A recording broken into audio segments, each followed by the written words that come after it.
Chapter 1. The New Doctor. Late one October afternoon in the year 1924, a badly dressed young man looked eagerly out of the window of his railway carriage in the almost empty train. Manson had been travelling all day, but the last stage of his long journey to South Wales moved him to great excitement as he thought of the post, his first as a doctor, that he was about to take up in this wild country. Outside, the rain beat down between the mountains on either side of the railway line. The tops of the mountains were hidden by a grey sky, and their sides, which contained many coal mines, looked black and cold. Night was falling, and no trees, no grass could be seen.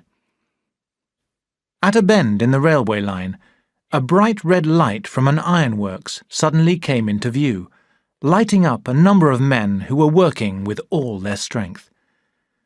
At once, a sense of power filled the mountain valley.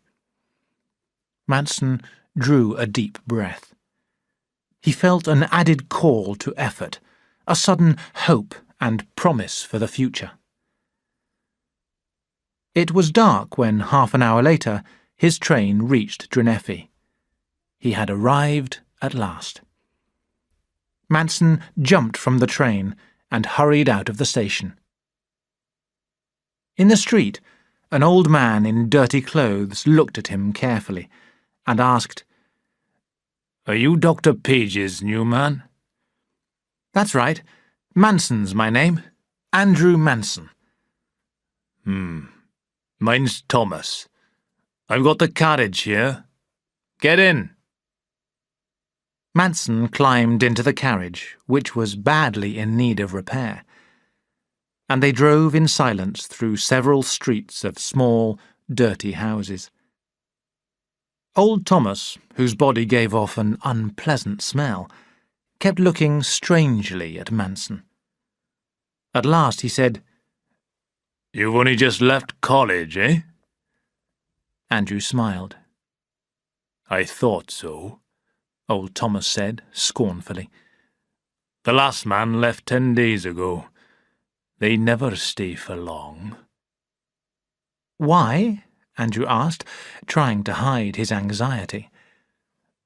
"The work's too hard, for one reason." "And what are the other reasons?" "You'll soon find out." After leaving the centre of the town, they drove across some rough ground near a coal mine, and then up a narrow, stony road to a house close to the rows of small miners' houses. "This is the house," said Thomas, stopping the horse. Andrew got out of the carriage. The next minute, the front door was thrown open, and he was welcomed by a tall woman of about 50. "Well, well, you must be Dr. Manson. Come inside. I'm Dr. Page's sister, Miss Page. I am pleased to see you," she said with a friendly smile. "Our last man was of no use, but I'm sure that I can trust you. Come with me, and I will show you your bedroom." Andrew's room was small and cold, with very little furniture. Andrew looked round the unwelcoming room and remarked politely, "This looks very comfortable, Miss Page." She smiled. "Yes, I think that you will be comfortable. Now, come and meet the doctor." She paused, and then added awkwardly, "I can't remember whether I told you in my letter that the doctor is not well at the moment." Andrew looked at her in sudden surprise. "Oh, it's nothing serious," she said quickly. "He'll soon be fit again."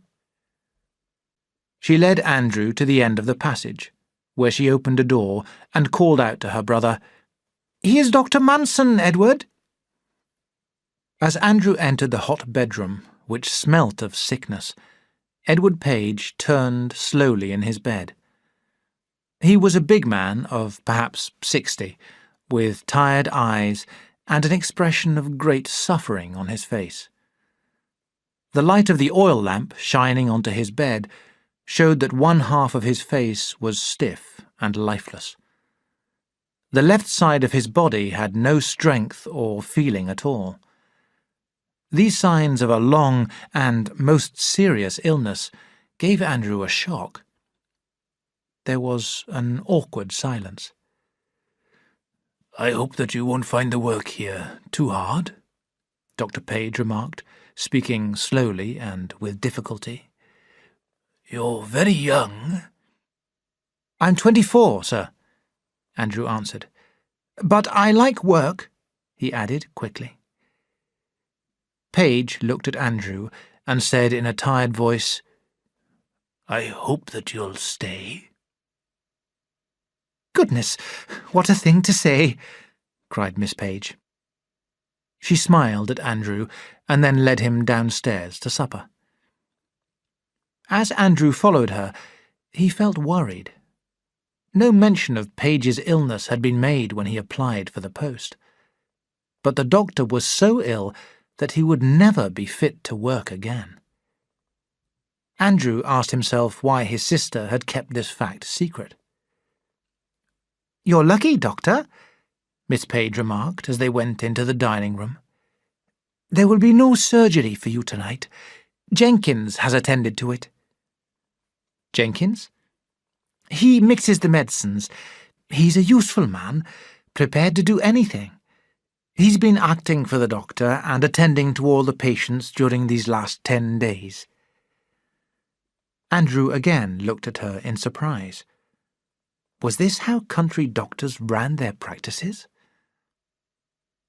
Miss Page rang a bell, and a servant with a pale face brought in the supper, looking quickly at Andrew as she entered. "Come along, Annie," cried Miss Page.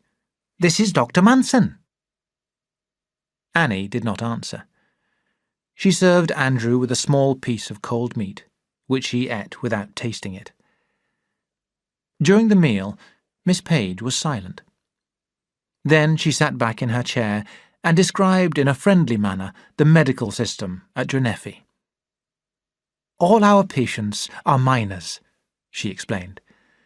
"The mining company has 3 doctors on its lists, each of whom employs a younger doctor to help him. Dr. Page now employs you, and Dr. Nichols employs a shameful man called Denny. And then there's Dr. Bramwell. Each miner chooses which of the 3 doctors he wishes to see in times of illness, and the company pays part of his wages each week to the doctor whom he has chosen. The doctor gives a fair share of this money to his helper and keeps the rest for himself." She stopped and looked at Andrew. "I think I understand the system, Miss Page," he said. "Well," she gave a short laugh, "all that you must remember is that you are working for Dr. Page. Never forget that." She looked at the clock and then quickly rose from her chair. Her manner suddenly changed. "There's a woman ill at number 7 Glidar Place. Her husband sent for the doctor a long time ago. You had better go down there immediately," she ordered Andrew. Chapter 2. Fever. Andrew went out at once. He was eager to begin. This was his first case. It was still raining as he crossed the black, rough ground and made his way to the main street. Darkly as he walked, the dirty town took shape before him. Shops and ugly churches, large and cold, filled the street. The sense of being buried deep in the valley of the mountains made Andrew tremble. There were few people about.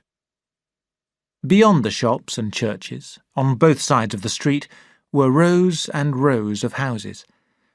And at the far end of the town, lighting up the watery sky, were the Dreneffi mine workings. Andrew reached number 7 Glidar Place. He took a deep breath, and then knocked at the door. He was admitted at once to the kitchen, where the patient lay in bed.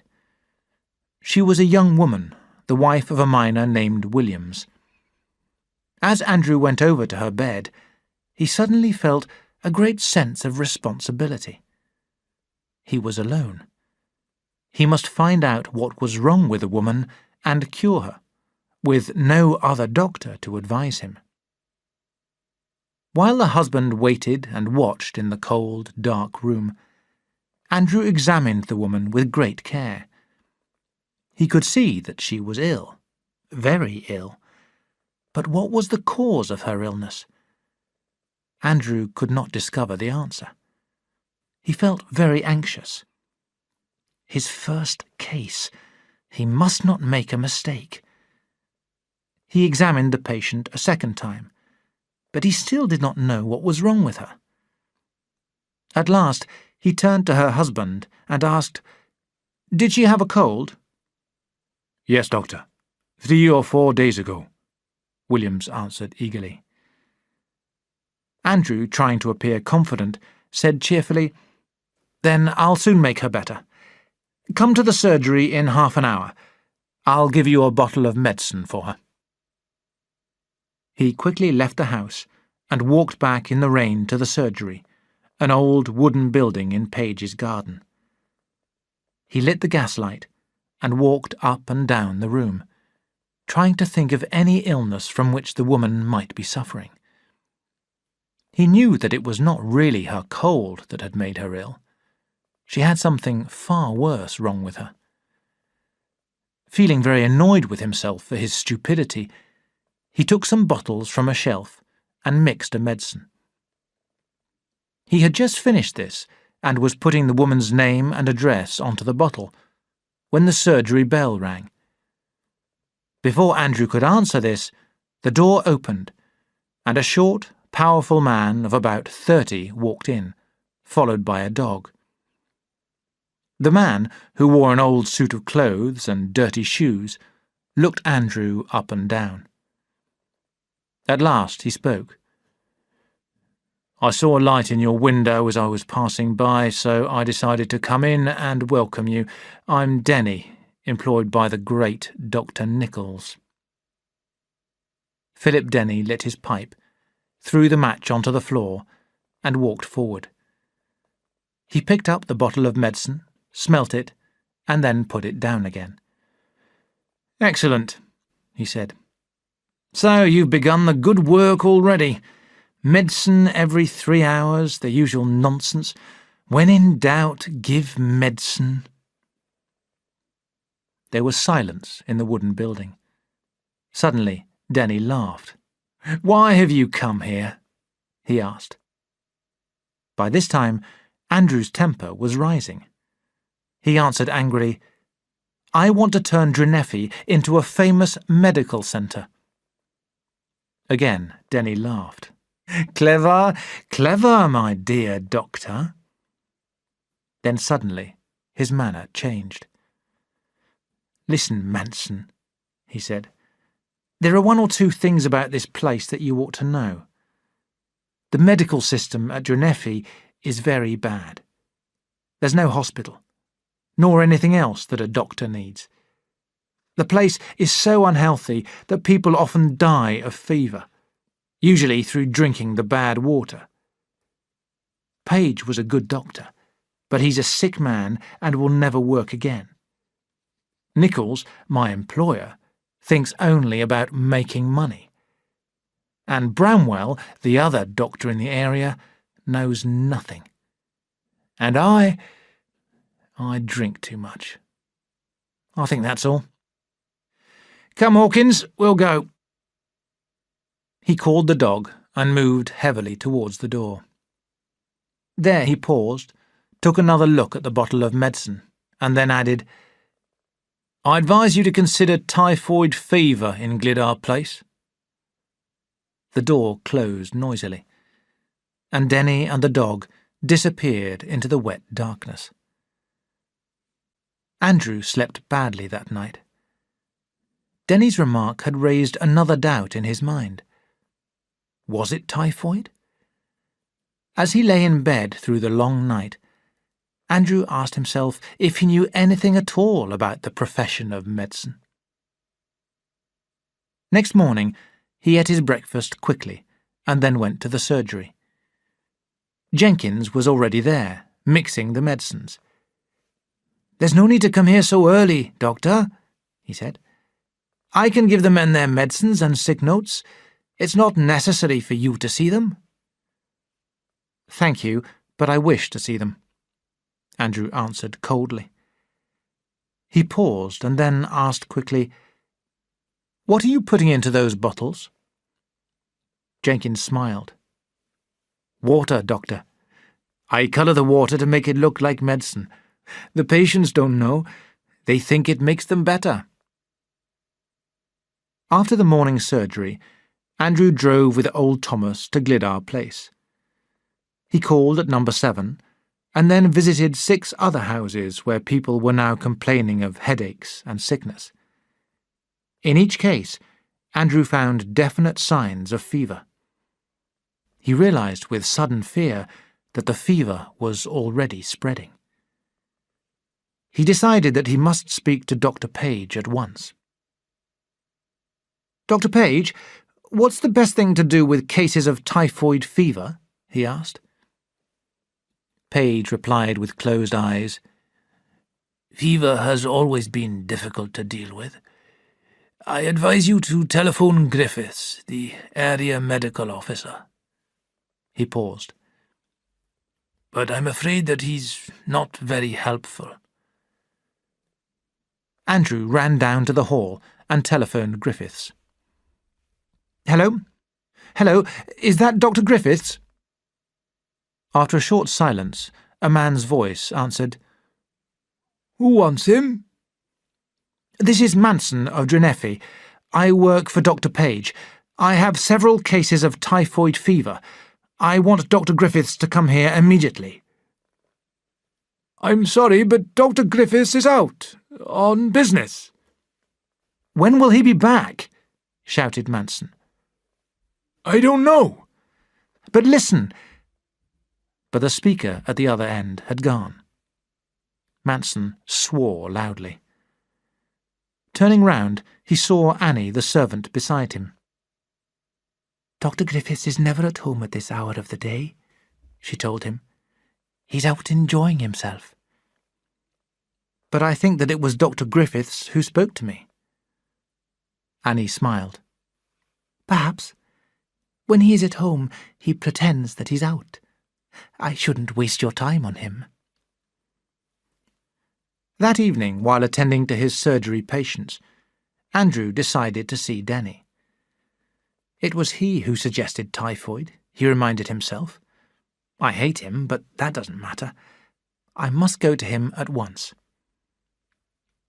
Denny showed no surprise when Andrew visited him. "Well, have you killed anybody yet?" he asked in his rude manner. Andrew reddened. "You were right. It is typhoid. I've come to ask your advice." Denny gave a faint smile. "Then you'd better come in. Sit down. Have a drink?" "No, I didn't think that you would." For a few moments he sat in silence, pushing the dog Hawkins with his foot. Then he pointed to the table and said, "Look at that." On the table stood a microscope. Andrew looked through this and saw on a glass plate the bacteria that were responsible for the fever. "You have typhoid cases too, then?" Andrew asked with interest. 4, and all in the same area as yours. These bacteria come from the well in Glidar Place." Andrew looked at him in surprise. "The sewer is the cause of the trouble," Denny continued. "There are holes in it, and the dirt flows through these into the well. I've reported the matter to Griffiths several times, but he refuses to do anything." "It's shameful," Andrew almost shouted. He got up and moved towards the door. "Thank you for the information. In future, I shall order all my patients in Glidar Place to boil their water. It's Griffiths who ought to be boiled, Denny laughed. We shall probably have to see more of each other before this situation improves. Come and see me any time that you can bear it. Going home by Glidar Place, where he left orders regarding the water, Andrew realised that he did not hate Denny as much as he thought.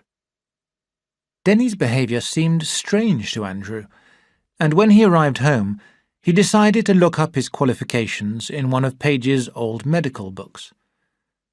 He found that Denny, who came of a good family, had been educated at an English university and had qualified with good degrees at one of the best hospitals in London. Denny was, in fact, an excellent doctor. He gave his patients the best possible attention and treated them with great kindness. But he refused to give medicines unless they were necessary. Many doctors did not trouble to find out what was really wrong with their patients, but just gave them useless medicines. This made Denny bitterly critical of medical practice and accounted for his strange behaviour at times. Chapter 3. The Sewer. Andrew worked hard to cure his fever cases. Now that his patients were drinking only boiled water, they quickly began to get better. "I am succeeding," he called out in delight. Then, one day in November, just before lunch, Denny telephoned him. "Manson, I'd like to see you. Can you come to my house at 3 o'clock? It's important." "Very well, I'll be there." Andrew ate his lunch in deep thought. As he ate, Miss Page looked at him suspiciously and asked, "Who telephoned you?" "It was Denny, wasn't it? I told you not to see that man. He's worthless." Andrew replied angrily, "You're wrong, Miss Page. I have found him extremely helpful. He's a bad doctor. He refuses to give medicines. He's so rude, too. I forbid you to see him." They finished their meal in silence. After lunch, Andrew walked slowly up the street towards Denny's house. Philip greeted him with the news, "Young Jones died this morning, and I have 2 new typhoid cases." Andrew looked down at the floor in sympathy, hardly knowing what to say. "Don't look so pleased about it," Denny said bitterly. "You like to see my cases get worse while yours get better, but if that sewer—" "No, no," Andrew interrupted. "I'm sorry. Honestly, I am. We must do something about the sewer. We must write to—" "It's no use writing letters," Philip cried. "There's only one way to make them build a new sewer." "What's that?" "Blow up the old one." Andrew was not sure if Denny had gone mad. "But you're not being serious?" Denny looked at him with scorn. "You needn't help me if you don't want to." "Oh, I'll help you," Andrew promised. All that afternoon, while visiting his patients, Manson wished he hadn't made the promise. Denny's plan was too risky. If they were discovered, they would both be dismissed from their posts. Andrew trembled at this thought.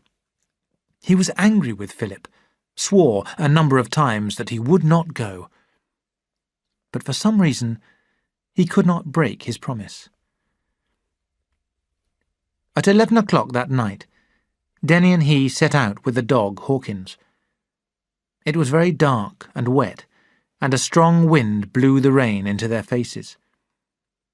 The 2 men, each of whom carried explosives in his coat pockets, walked quickly along the empty streets. When they reached the sewer in Glidar Place, they broke open the lid, which had not been lifted for many years, and then shone a light inside. "Nice, isn't it?" said Denny. "See the holes in the wall? Look, Manson. Look, for the last time." No more was said. They placed their explosives inside the sewer, put back the lid, and then ran up the street. When they were only about 25 metres away, there was a loud explosion. "We've done it, Denny," Andrew said excitedly. 5 more explosions followed, the last so loud that it could be heard all down the valley. "There," said Denny. "That's the end of that particular cause of misery." Almost immediately, doors and windows opened, and people ran out of their houses. In a minute, the street was crowded. Making good use of the darkness and the noise, Denny and Manson hurried home. Before 8 o'clock the next morning, Dr. Griffiths arrived on the scene. He had been sent for by several of the most important men in the town, who told their medical officer in loud voices so that everyone could hear that he had neglected his duty most shamefully. When they had finished with him, Griffiths walked over to Denny, who with Manson stood in the crowd listening to the angry exchanges. "Well, Denny," he said, "I'll have to build that new sewer for you now." Denny's face showed no expression. "I warned you about this several months ago," he said coldly. "Don't you remember?"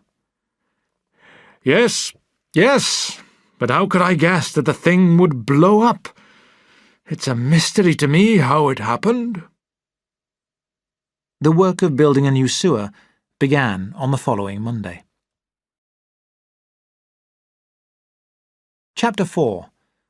A Visit to the School. It was 3 months later, and Andrew was beginning to like the dirty old town and its strange but kind people. Feeling extremely happy, he went out one afternoon to see a small boy of 9, whose name was Joe.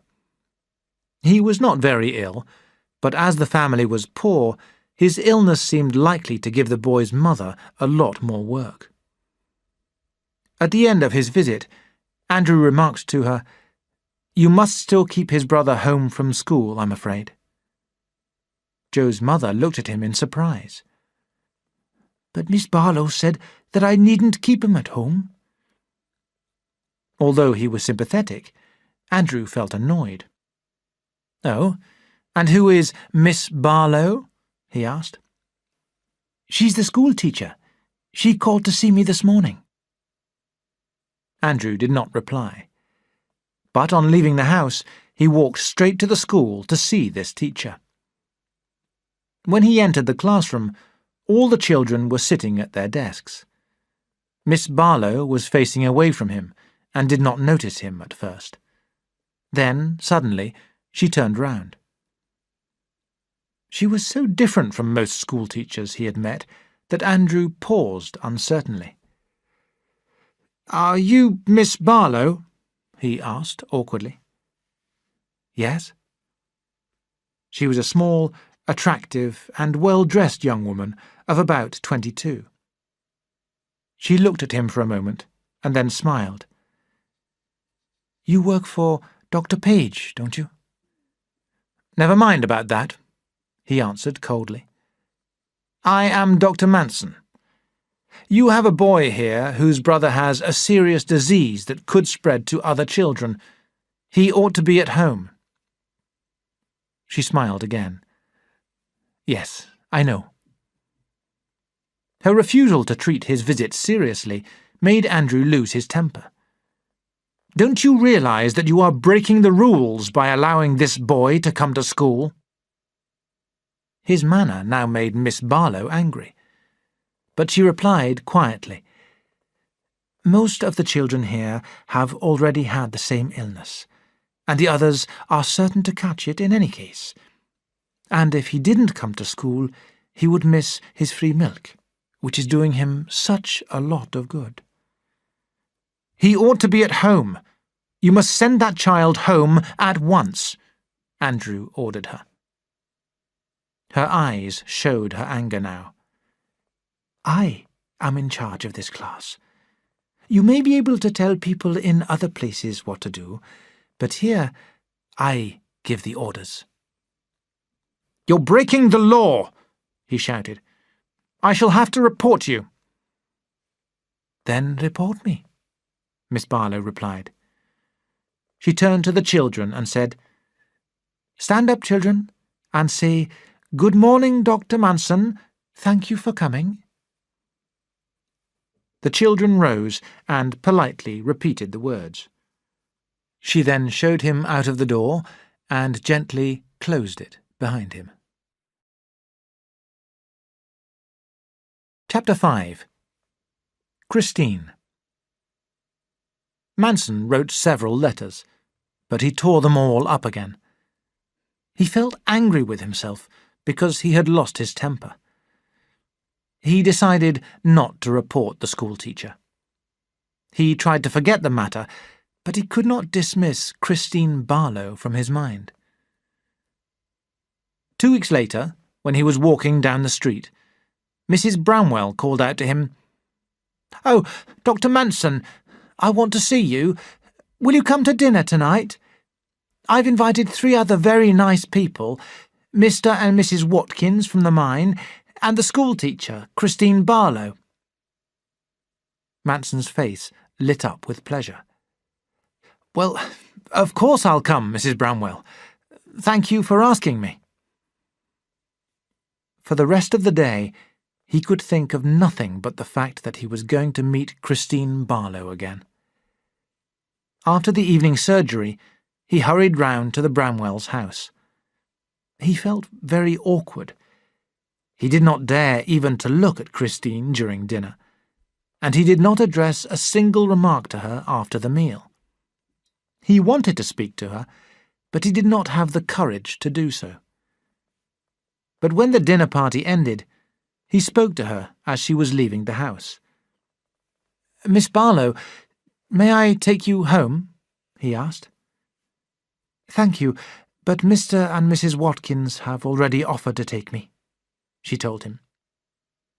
Andrew felt very disappointed. "I want to say that I'm sorry," he said suddenly. "I behaved very badly. Your decision about that boy was right. I admire you for it. Good night." He did not wait for her answer. He turned round and walked down the road. For the first time for many days, he felt happy. Andrew had never been in love before. He was afraid to fall in love, afraid that it might get in the way of his work. But he could not control his feelings for Christine. He wanted with all his heart to see her again. Then, one day in May, he received a note from her inviting him to supper. On the following evening, he almost ran to the house where Christine lived. He arrived early, before the Watkins, who had also been invited. Christine gave him a warm welcome. He was so pleased that he could hardly speak.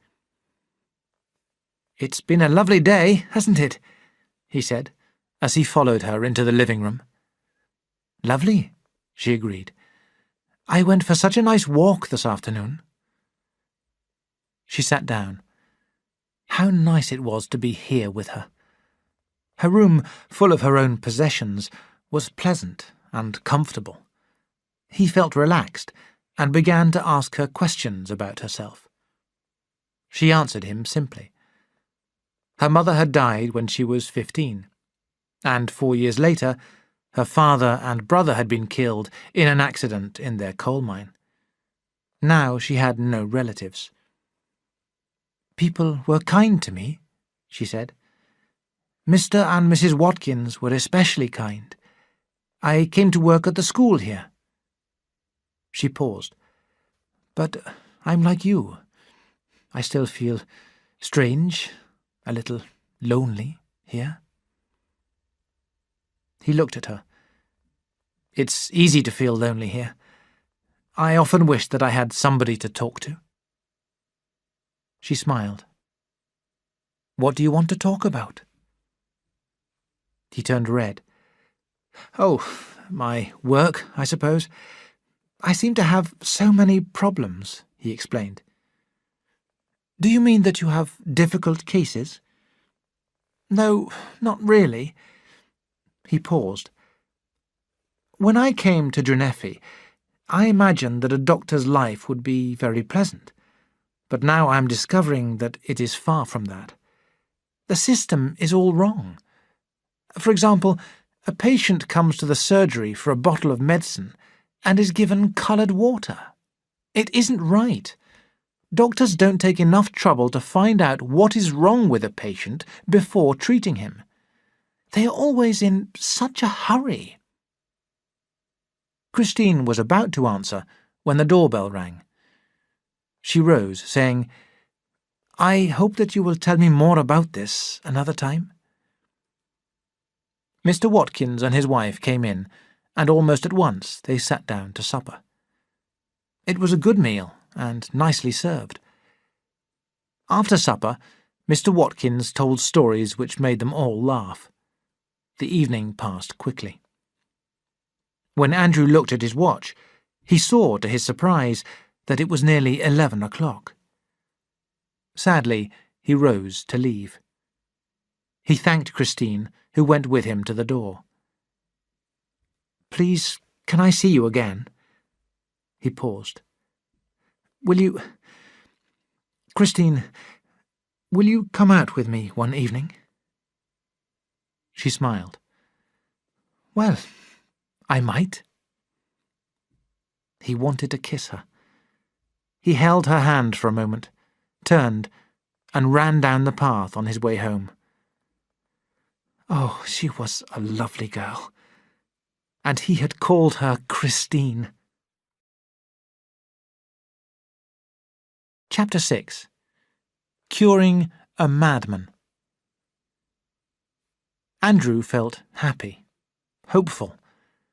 This feeling of excitement influenced his work. He wanted to do something to make Christine proud of him. For the next few weeks, he had only very simple cases to attend to, such as cuts on the hand and colds in the head. He began to ask himself if a doctor in such a lonely place would ever have an opportunity to do work of real importance.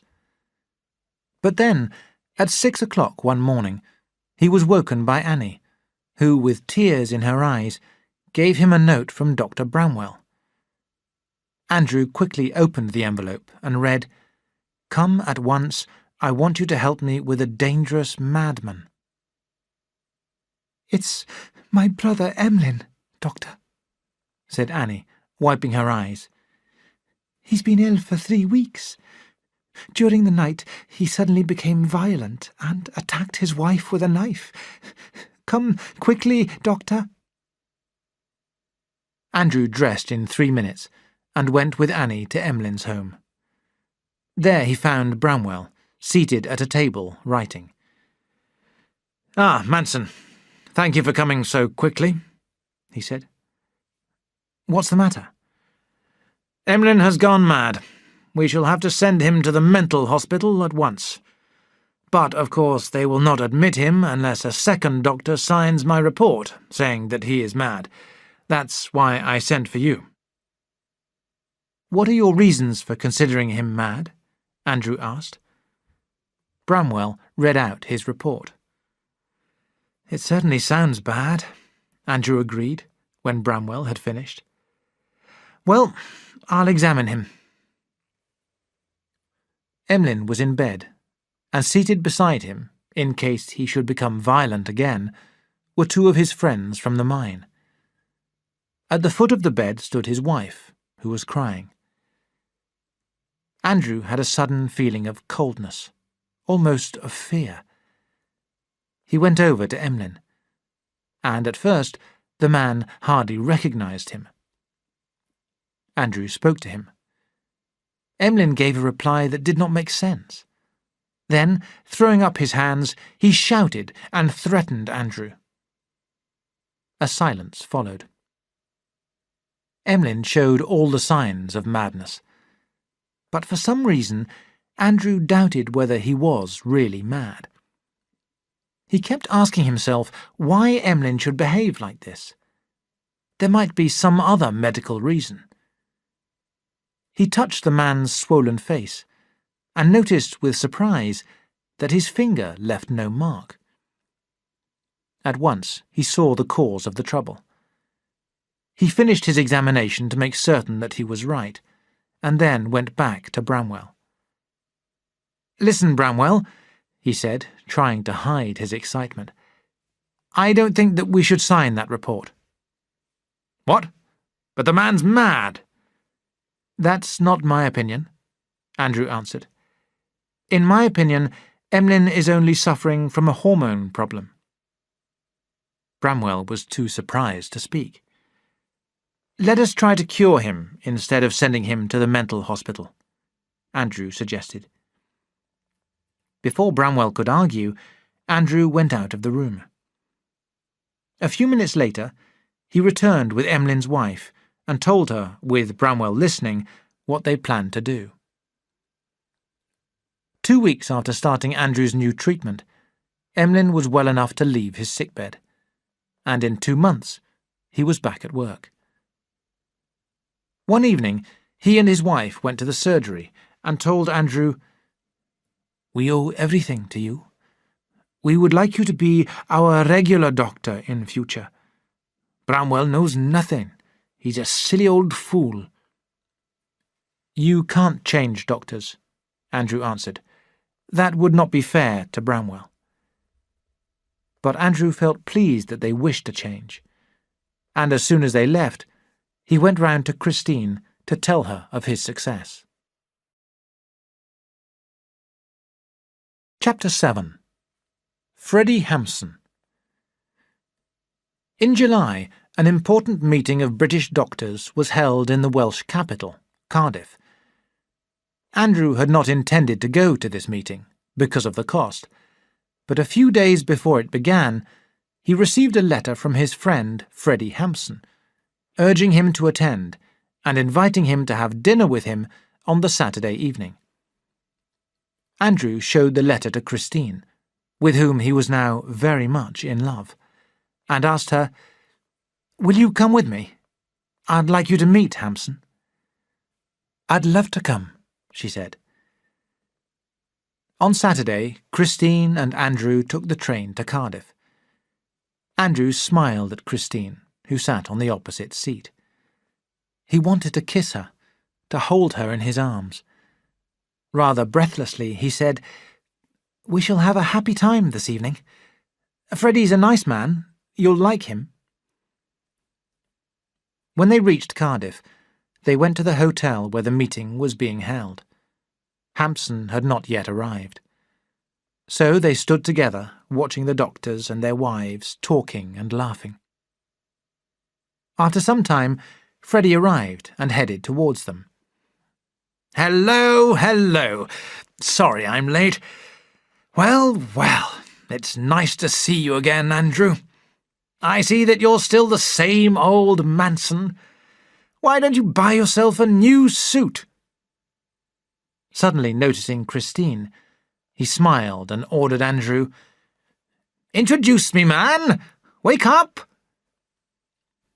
While the two doctors were in their meeting, Christine went out to look at the shops. Then, in the early evening, they met up again in the hotel. Over dinner, Freddie began to talk about the days when he and Andrew had studied medicine together.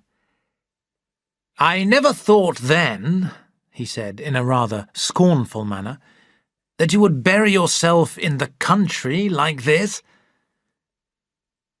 "Do you really think that he's buried himself?" Christine asked coldly. There was a pause.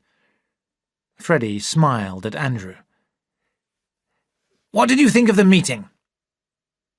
"I suppose," Andrew answered doubtfully, "that the discussions help to keep one's knowledge up to date." "Oh, I don't take any notice of the discussions. Heavens, no. I've come here to meet the doctors, the important doctors who will be useful to me in my profession. You'd be surprised how many useful men there are here. When I return to London, I shall invite them to a meal. Then we shall do business together." "I don't understand, Freddie," Manson said. "It's simple. When rich people come to me, I shall examine them first, and then send them to a second doctor to see if he agrees with my opinion about their illness and the treatment to give. In return, these doctors will send me some of their patients. The patients then have to pay each of us. That's the way to make money." Freddie laughed. "You ought to come to London one day. Then you and I could do business together." Christine looked quickly at Hampson, was about to speak, but then stopped herself. "And now, tell me about yourself, Manson," Freddie continued, smiling. "What have you been doing?" "Oh, nothing much. Most of my patients are coal miners and their families." "That doesn't sound very good." "I enjoy my work," Andrew said. Christine interrupted. "And you do important work." "Yes, I had one interesting case recently."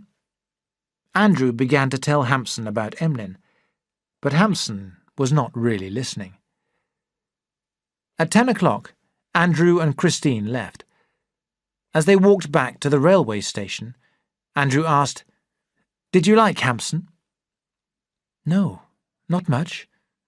She paused. "He's too pleased with himself. He considers himself to be so much better than you. I hate that way of talking." Andrew seemed surprised. "I agree that he is rather pleased with himself, but he's really a very nice man." "You must be blind if you can't see the kind of person he is. He only thinks about himself." Andrew had never seen Christine so angry before. They entered the railway station. Andrew wanted a quiet talk with Christine, to clear up their little disagreement, and to tell her of his love for her. But the train was crowded, and they could not be alone. It was late when they reached Dreneffe, and Christine looked very tired. So he took her home and said good night. Chapter 8. Baby Morgan. It was nearly midnight when Andrew reached the Page's house. He found Joe Morgan waiting for him. Morgan and his wife had been married for 20 years, and now, to their great joy, they were expecting their first baby. "Oh, Doctor, I am glad to see you," said Joe. "My wife, come quickly." Andrew ran into the house for his bag of instruments, and then hurried along to Morgan's home. "I'll wait outside, Doctor. I'm too worried to come in," Morgan said when they arrived. Inside, a narrow staircase led up to a small bedroom, which, though clean, had very little furniture and was lit by only an oil lamp. Here Mrs. Morgan's mother and a fat nurse stood anxiously by the bed, watching Andrew's expression as he moved about the room. Andrew smiled. "Don't worry," he comforted them. He knew that this case would demand all his attention. As there was nothing that he could do for the moment, he sat down and waited, thinking of Christine. At 3:30, he went over to the bed and saw that he could now begin his work. It was a long and difficult birth. Then, just as daylight was beginning, the child was born. Lifeless. As he looked at the baby's still, white body, Andrew turned cold. Quickly, he gave the child to the nurse and turned his attention to Mrs. Morgan, who was also close to death. Working with great speed, he seized a bottle and gave her a medicine to make her heart stronger. He then made a feverish effort to save her by other means. After a few minutes, her heartbeat strengthened. Seeing that she was out of danger, Andrew turned round to the nurse and shouted, "Where's the child?" The nurse looked afraid. She had put the baby under the bed. At once, Andrew knelt down and pulled out the child. Still kneeling, he examined the boy and decided that there was just a chance of bringing him to life. He jumped to his feet and ordered the nurse, "Get me some hot water, and cold water, bowls too, quickly!" "But doctor—" "Quick!" he shouted. When the bowls arrived, Andrew filled one with the cold water and the other with the hot water. Working with great speed, he then placed the baby first into one bowl and then into the other. He continued this operation for 15 minutes, but the baby showed no sign of life. "You're wasting your time, doctor," said the nurse. "It's dead." But Andrew took no notice. He put the baby into hot and cold water for another 15 minutes. Having again achieved no success, he then made a last and more determined effort, pressing on the baby's little chest, trying to get breath into its still body. Suddenly, the baby made a movement. Gradually, its white face and body began to turn pink. After a few more minutes, it started to cry. "Good heavens!" the nurse cried. It's come to life!" Andrew handed her the child. He felt weak, almost faint. His dirty instruments, cloths and bowls lay in pools of water on the floor. Mrs. Morgan was asleep, not knowing what had been happening. Her mother stood by the wall, praying. "I'll come back for my bag later, nurse," Andrew said. He went downstairs to the kitchen and put on his hat and coat. Outside, he found Joe. "All right, Joe," he said. "Your wife and son are both safe." It was nearly 5 o'clock. A few miners were already in the streets. As Andrew walked home, he thought, "I've done something. Oh, God, I've done something good at last." Andrew had a bath and went downstairs to breakfast. Miss Page, having discovered that his bed had not been slept in, gave him a severe look as he sat down at the table, and remarked, "You got home late. I suppose you were out enjoying yourself all night, drinking or getting into some other kind of trouble. You're as bad as all the other men we've employed. You can't be trusted." Andrew was too angry to reply. After the morning surgery, he went back to the Morgans. As he walked down their road, women whom he had never met smiled at him in a most friendly manner. When he reached the Morgans' house, he received a very warm welcome. He went upstairs to the bedroom. The little room, which had been so untidy only a few hours before, had been cleaned and polished, and his instruments carefully washed and put into his bag. There were clean sheets on the bed.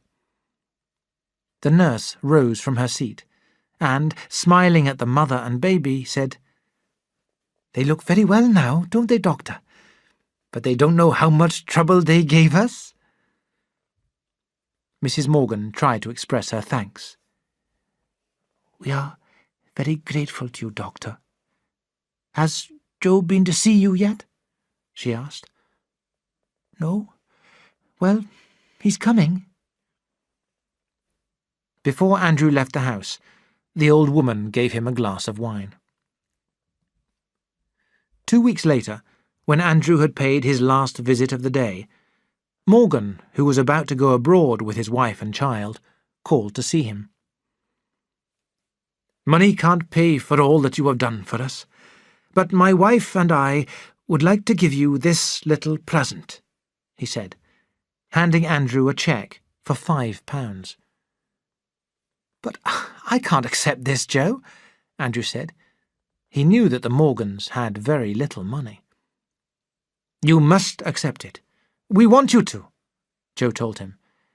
It's a present for yourself, not for Dr. Page. You understand?" "Yes, I understand, Joe," Andrew said, smiling.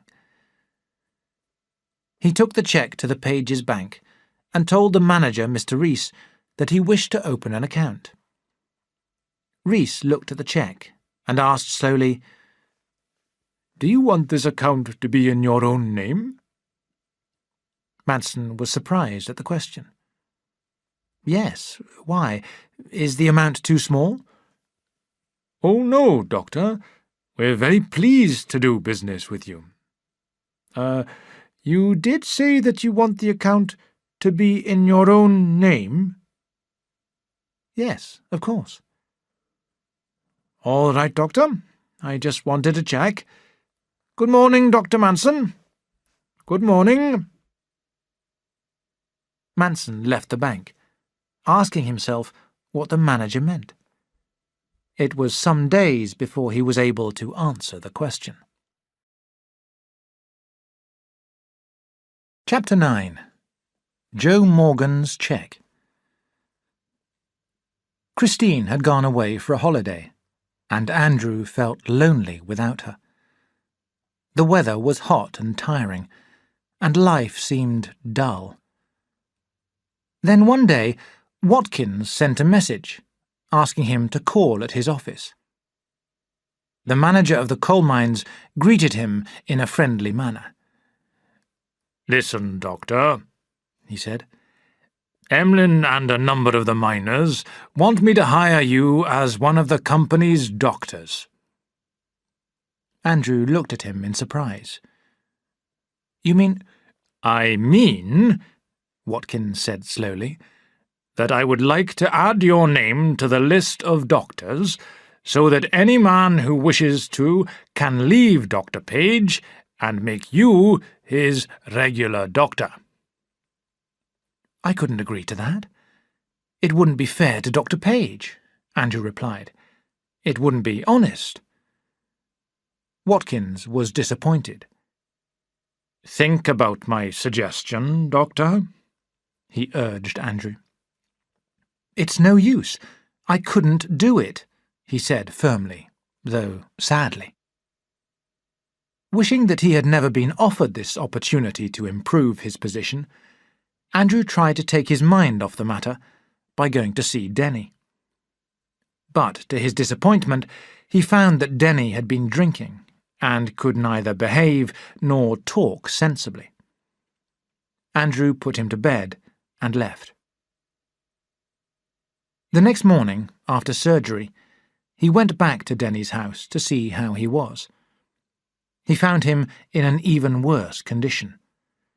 Swearing about Denny and the summer heat, Andrew hurried out to visit Philip's patients as well as his own. When he called on him in the evening, Denny shouted, "The medical profession! It's the worst system in the world. It's not honest. Give me another drink." He paused. "Manson, you're a good man. I love you better than a brother. You and I should work together. We'd soon change the whole of this profession." Denny nearly fell over, and Andrew put him to bed for the second time. For the rest of that week, he did all Denny's work. Then, on Sunday, Denny was quite well again. "I understand that you've been doing my work for me, Manson," he said in a cold voice. His manner was so cold that Andrew left the house at once in anger. "He behaves as if he has generously allowed me to do his work," Andrew said to himself. But his anger soon left him. He was fond of Philip and respected his honesty and skill as a doctor. When Andrew reached home, Miss Page shouted at him, "Is that you, Doctor? Dr. Manson? I want you!" "What's the matter, Miss Page?" he answered with annoyance. She came up to him. "What? You may well ask. Kindly explain this," she said. holding up Joe Morgan's cheque. Raising his head, Andrew saw Reese standing behind Miss Page. "Yes, you have reason to be surprised," Miss Page continued. "Perhaps you will explain why you paid this money into your bank account instead of into Dr. Page's?" Andrew felt hot with anger. "It's my money. Joe Morgan gave it to me as a present." "A present? It's easy to say that now that he's abroad." "Write and ask him if you doubt my word." "I do doubt your word. You are trying to take over Dr. Page's practice. This shows the kind of man that you are. You consider only your own interests." Andrew moved towards them, his eyes on Reese. "Miss Page," he said, "unless you take those words back within 2 minutes, I shall bring an action against you in a court of law, and I shall punish your bank manager in a way that he has never been punished before." I only did my duty," the bank manager said weakly. "I'm waiting, Miss Page," Andrew warned her. She realised that she had said too much. I'm sorry."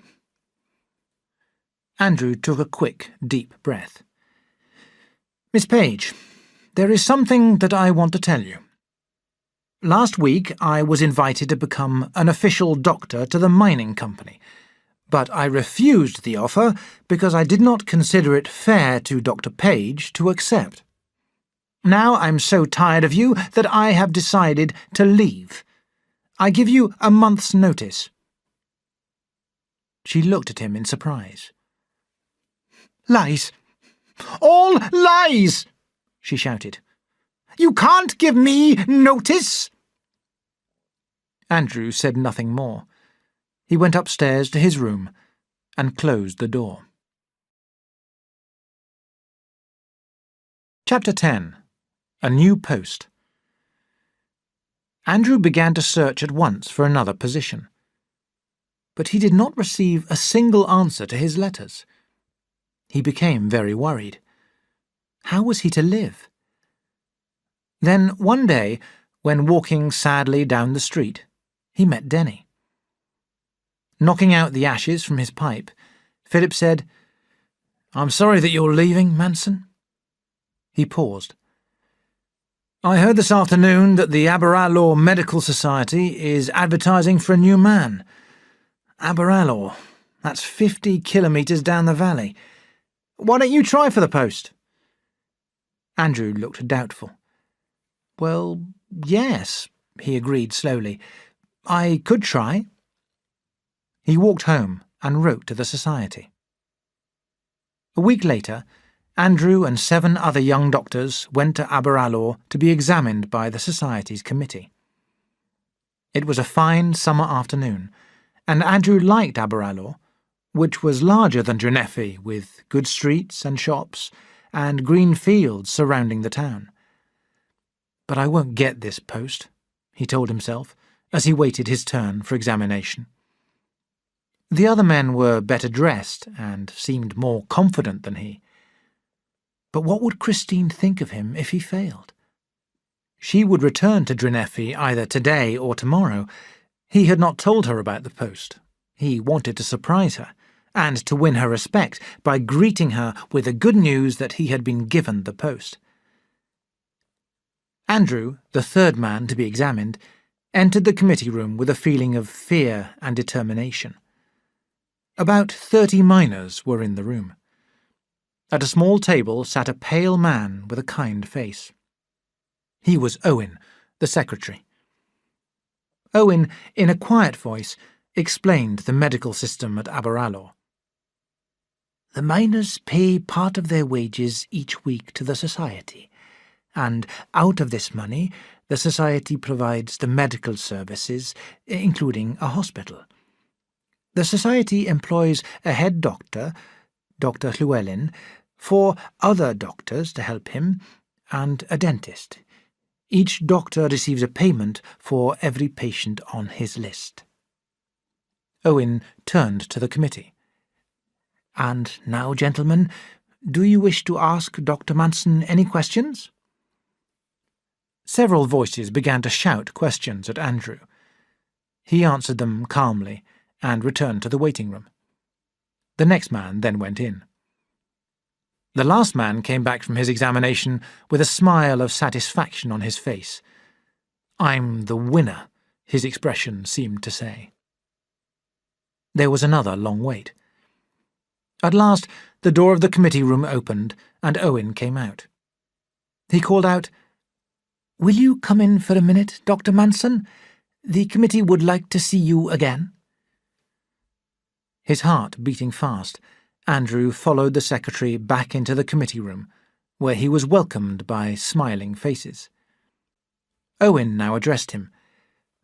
"Dr. Manson, we will be honest with you. The committee, on Dr. Llewellyn's advice, had intended to hire a doctor with experience in this valley, but the committee now feels that you may be a better choice." Andrew was too excited to smile. "I should add, Dr. Manson," Owen continued, "that the committee has been influenced by 2 letters received from doctors in your own town. One is from a Dr. Denny, who has a very good degree, and the other, enclosed with Denny's, is signed by Dr. Page, by whom you are employed. These 2 doctors praise your work so highly that the committee would like to offer you the post." Andrew lowered his eyes, his thoughts on Denny's generous act. "There is just one difficulty, Dr. Manson," Owen added. "This post should really be given to a married man. The miners like their families to be attended by married doctors. Also, a house is provided." There was a long silence. They were all looking at him. At last Andrew said calmly, "That is all right, gentlemen. I am going to marry a girl in Drenefi." There were loud cheers. "Then, Dr. Manson, you are appointed," said Owen. "When can you start your duties?" "I can start work next week," Andrew answered. Then he turned cold as he thought, suppose that Christine won't marry me.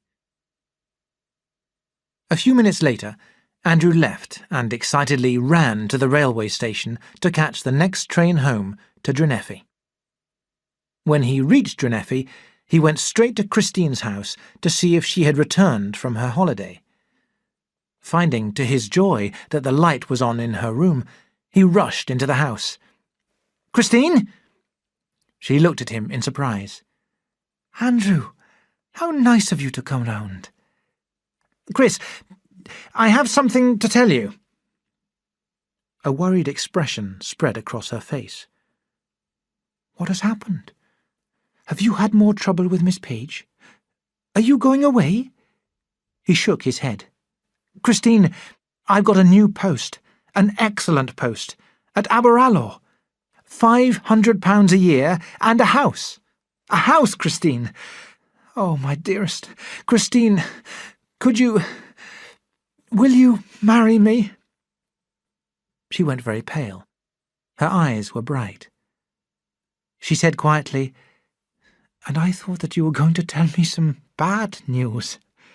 "No, the best news, my dear," he cried. "Oh, Chris, I love you so much, but perhaps you don't love me." She went towards him and laid her head against his chest. As he put his arm round her, she said, "Oh, Andrew dear, I've loved you ever since I saw you walk into my school." Chapter 11. The Move to Aberallow. A few days later, they were married. On the same morning, they packed Christine's few pieces of furniture and pots and pans into John Lossin's old motor bus and drove slowly through the mountains to Aberalor. The weather was bright and sunny. They laughed and joked, and Losin, a man without cares, kept pulling a bottle from his pocket to drink to their future happiness. They had lunch at a small hotel high in the mountains. Then they began to drop down into the valley leading to Aberalor, along a rough and narrow road with steep hills on either side. At last, after passing 2 dangerous bends, they caught their first sight of Aberalor. It was a moment of joy. The town lay before them, with its houses dotted up and down the valley. Its shops, offices, and churches were at one end of the town, and at the other end its mines and smoking chimneys, all lit up by the bright sun. "Look, Chris, look," Andrew whispered, pressing her arm tightly. "It's a fine place, isn't it? There's the square. And look, there's the gasworks. No need to use oil lamps here, dear. Where do you think our house is?" They stopped a miner, who directed them to Vale View. "Well," said Christine as they entered the large, ugly house, Vale View, that was now their home. It's nice, isn't it?" "Yes, dear, it looks a lovely house." Excitedly, they went into each room. There were so many rooms, and they were all so large that they only had enough furniture for 2 of them. They finished their tour of the house in the kitchen, where Christine unpacked some eggs and cooked a meal. "Heavens, dear, you are a good cook. That was the best meal that I've ever eaten," Andrew said in delight. "Oh, I am looking forward to starting work. There ought to be good opportunities here. Big opportunities." He suddenly caught sight of a box in the corner. "I say, Chris, what's that?" "A wedding present. From Denny." "Denny!" His expression changed. Philip's manner had been cold when Andrew thanked him for his help in getting the new post, and told him of his intention to marry Christine. This morning he had not even said goodbye to them. His unfriendly behaviour had hurt Andrew. Andrew slowly opened the box, thinking that it might be a joke. Then he gave a cry of delight. Inside was Denny's microscope and a note. "I don't really need this. Good luck." Andrew picked up the microscope, carried it into another room, and gently laid it on the floor, saying, "Owing to the generosity of our good friend Philip Denny, I shall now make this room my workroom." Suddenly, the telephone rang. "Perhaps it's a patient, Chris. My first Aberalor case," Andrew cried, and ran into the hall to answer the telephone. It was Dr. Llewellyn. "Hello, Manson. How are you? I want to welcome you and your wife to Aberalor." "Thank you, Dr. Llewellyn. That's most kind of you," Andrew replied. "Nonsense, nonsense. Come and have dinner with us tonight. Then you and I can have a talk. We shall expect you at 7 o'clock. Goodbye." Andrew hurried back to Christine to tell her about the invitation. Wasn't that nice of him, Chris? The head doctor. And he sounded so friendly. "Mrs. Manson, we are going to be successful." He put his arm round her and began to dance. Dr. and Mrs. Llewellyn greeted them like old friends.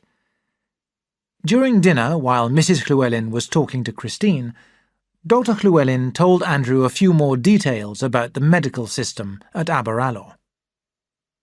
"There are 2 surgeries, one at the west end of the town and the other at the east end," he explained. "You will work at the west surgery with old Dr. Urquhart and Gadge, who mixes the medicines. Here at the east surgery there are 2 other doctors, Dr. Medley, and Dr. Oxborough. They're all nice men. You'll like them. Of course, I'm too busy to work at the surgery myself. I have so many other responsibilities. I'm in charge of the hospital. I'm medical officer for the town and hold several other important posts. I also have a private practice. You do have a lot of work, Manson remarked. Llewellyn smiled. I must make money, Dr. Manson. He paused. I should just mention that the doctors have agreed to pay me a small part of their salaries. Andrew looked up in surprise. That's because I see their patients for them when they're worried, Llewellyn added quickly. But we'll discuss this matter at another time. At that moment, Mrs. Llewellyn called to her husband from the other end of the table. They were only married this morning. Mrs. Manson has just told me so. She took Christine's hand. My poor child, you will be busy trying to make that terrible house look nice. Manson reddened. It's true, he admitted. He paused. Would it be possible, do you think, Dr. Llewellyn, for me to go to London for 2 days to buy furniture for our house? Certainly. You can be absent from work tomorrow and the next day, Dr. Manson. At 10 o'clock, Llewellyn drove Andrew and Christine to the hospital, where he had some patients to see. The hospital, though small, was well built and seemed to contain everything that was needed. As Llewellyn showed them round, Andrew thought, "This is perfect. I'll be able to treat my patients very effectively in here." I'm rather proud of this place, Manson, Llewellyn remarked. Then suddenly his manner changed. Well, I can't waste any more time, he said quickly. You can find your way home, can't you? Good night. As they walked home together, Andrew said, I like him. I like him very much. But why should we pay him part of our salary? It doesn't seem fair. When they returned to their almost empty house, they stood together in the dark hall. Then Andrew put his arm round Christine and whispered, What's your name, love? Christine, she answered in surprise. Christine what? Christine Manson. Her breath came quickly and was warm on his lips. Chapter 12. The System at Aberalour. They went to London and bought some cheap furniture, arranging to pay for this at the rate of a few pounds a month during the next year. On Thursday morning, Andrew began work at the West Surgery. His first patient was a man with a bad knee, who wanted a doctor's note stating that he was not fit for work. Andrew examined his knee and gave him his note. But the next 3 patients also asked for doctor's notes. Andrew got up, opened the door of the waiting room, and called out, How many more men want sick notes? Stand up, please. 40 men were waiting, and they all stood up. It was 10:30 when Andrew finished his surgery. Then an old man with a red face walked into his room. This was Dr. Urquhart. Heavens, man, said Urquhart, without a word of introduction.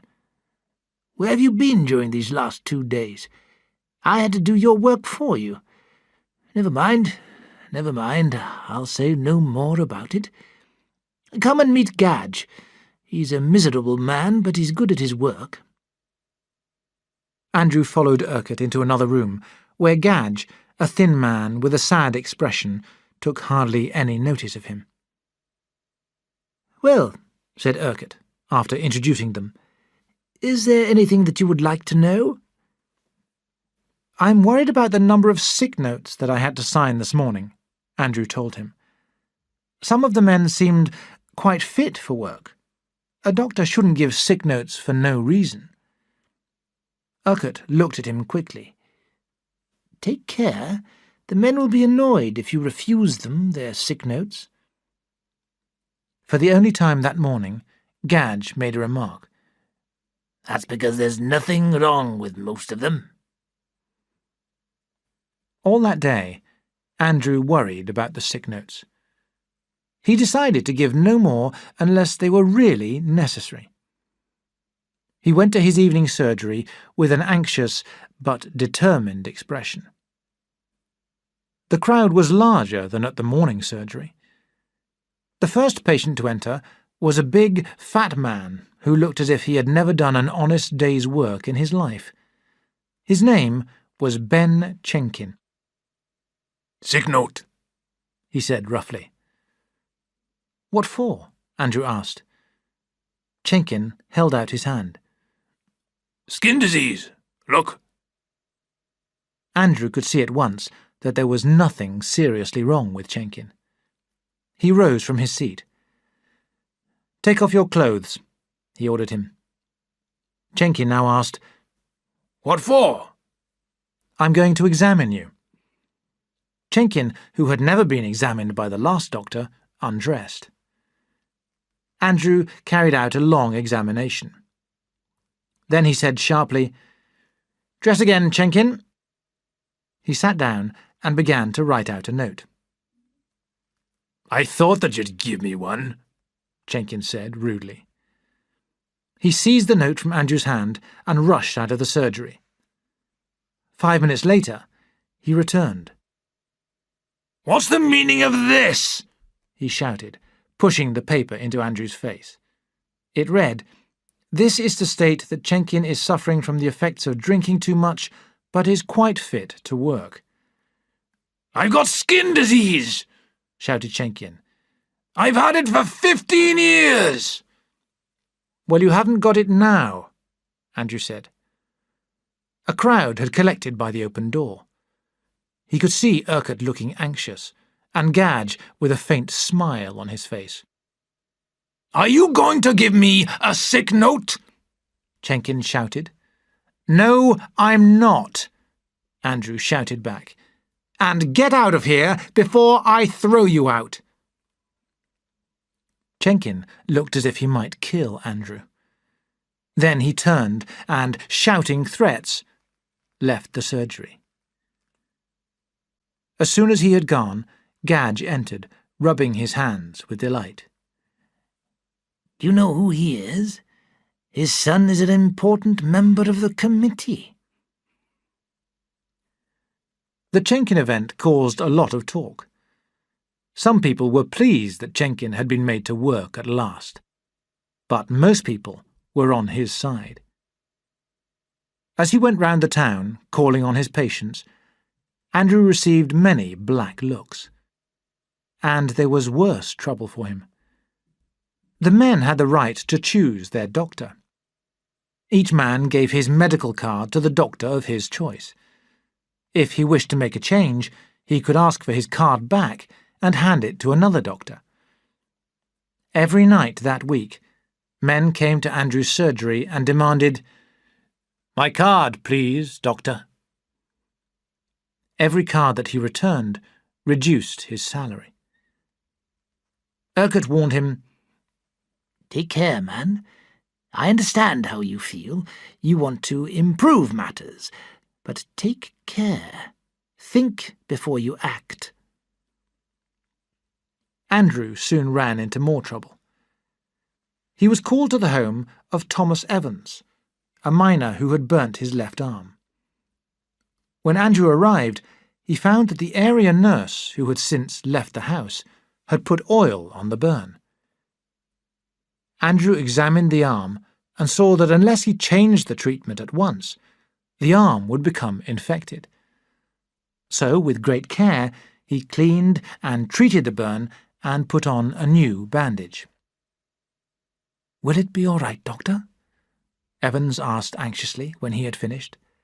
"Yes, quite all right," Andrew smiled. "Leave this to nurse and me."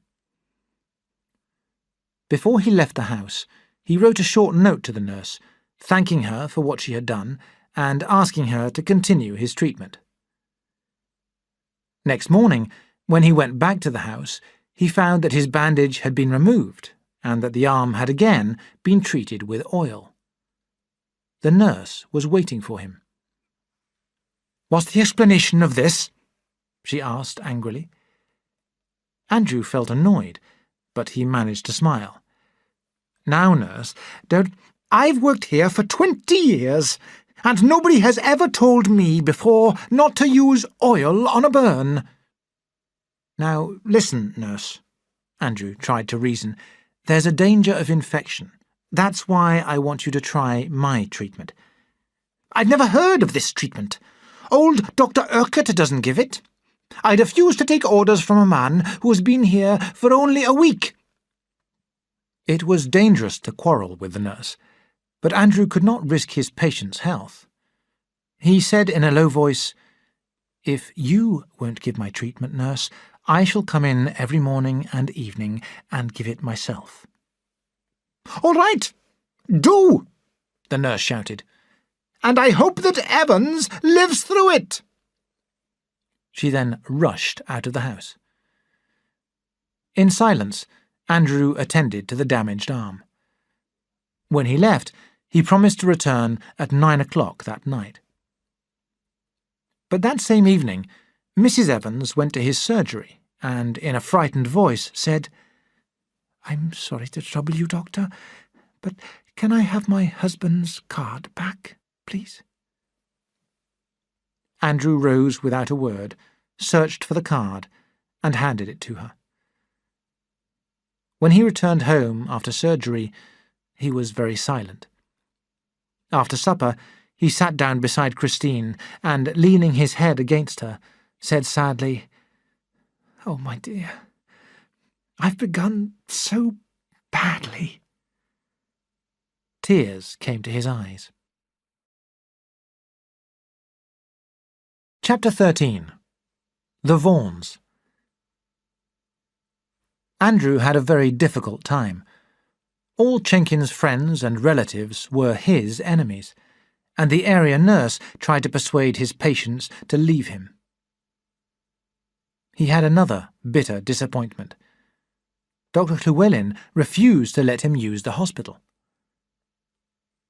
"What do you think happened this morning, Chris?" Andrew said to his wife with disgust. "I wanted to give a man treatment in hospital, my first hospital case, and so I telephoned Llewellyn and asked his permission. Well, Llewellyn drove round in his expensive car to examine the man personally. He was very pleasant.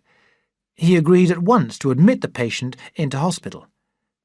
But then, before I could thank him, he told me that he would take over the case. He said that he attends to all the hospital patients and that... Oh, what does it matter what he said?" Andrew was beginning to consider himself a failure. But at the end of that week, he received a visitor. Late one evening, the doorbell rang. It was Owen, the secretary to the society. Andrew turned white. Did the committee intend to dismiss him for his failure? Were he and Christine to be thrown out into the street? Then suddenly Owen produced a yellow card. "I'm sorry to call so late, Dr. Manson," he said, "but I want to give you my medical card. I would like you to be my doctor." Andrew could hardly speak. "Thank you, Mr. Owen. I'll be delighted to add your name to my list." Christine, who was standing in the hall, invited Owen into the living room, where they sat and talked. "Don't lose heart," Owen comforted Andrew. "The people here are not easy to understand, but they are really very kind. When they know you better, they will like you and their manner towards you will change." Before Andrew could reply, Owen asked, "Have you heard about Evans? No? That oil, which you warned the nurse not to use, did exactly what you were afraid would happen. He's lost the use of his arm and will never be able to work again." Andrew expressed his sorrow. He felt very sad that a wound which could have got better so easily had ruined Evan's life. After a short silence, Owen told them that he saw his purpose in life to make life happier for the miners of Aberalour. He wanted to improve the medical services, to build better houses, and to make the mines themselves healthier and safer. At this stage, Andrew told Owen that he believed that the dust from a certain kind of coal caused lung disease. "These men work in the coal dust all day," he said. "They breathe it into their lungs. I may be wrong in my opinion, but I don't think so. What excites me is that nobody seems to have thought of this before," he added eagerly. Owen leaned forward. "My goodness, Doctor, this is really important."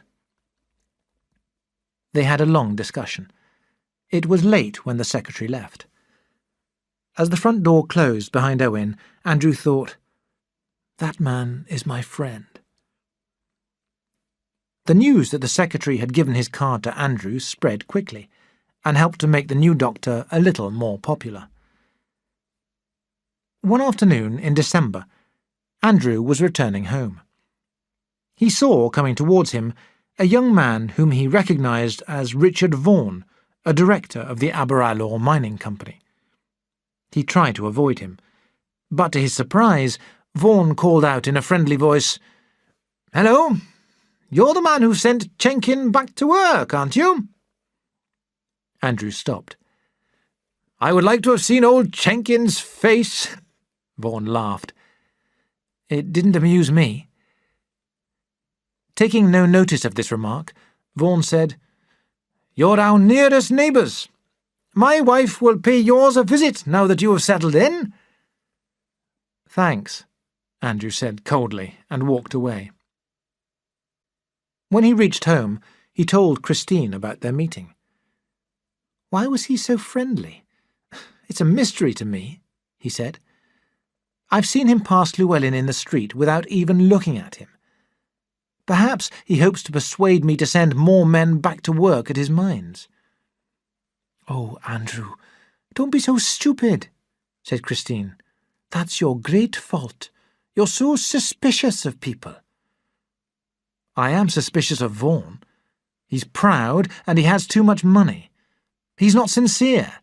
His wife won't come to see us." But Mrs. Vaughan did call on Christine, and Christine enjoyed her visit.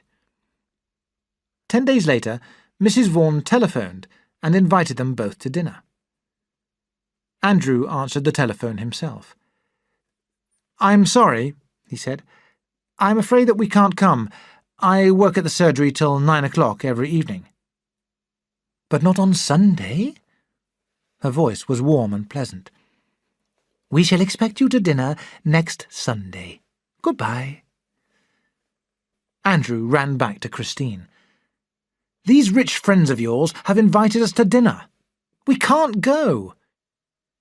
"Now listen to me, Andrew Manson," Christine said firmly. "You must not be so foolish. We're poor, and everybody knows that we are, but that doesn't matter. The Vaughans are rich, but they're kind and clever people.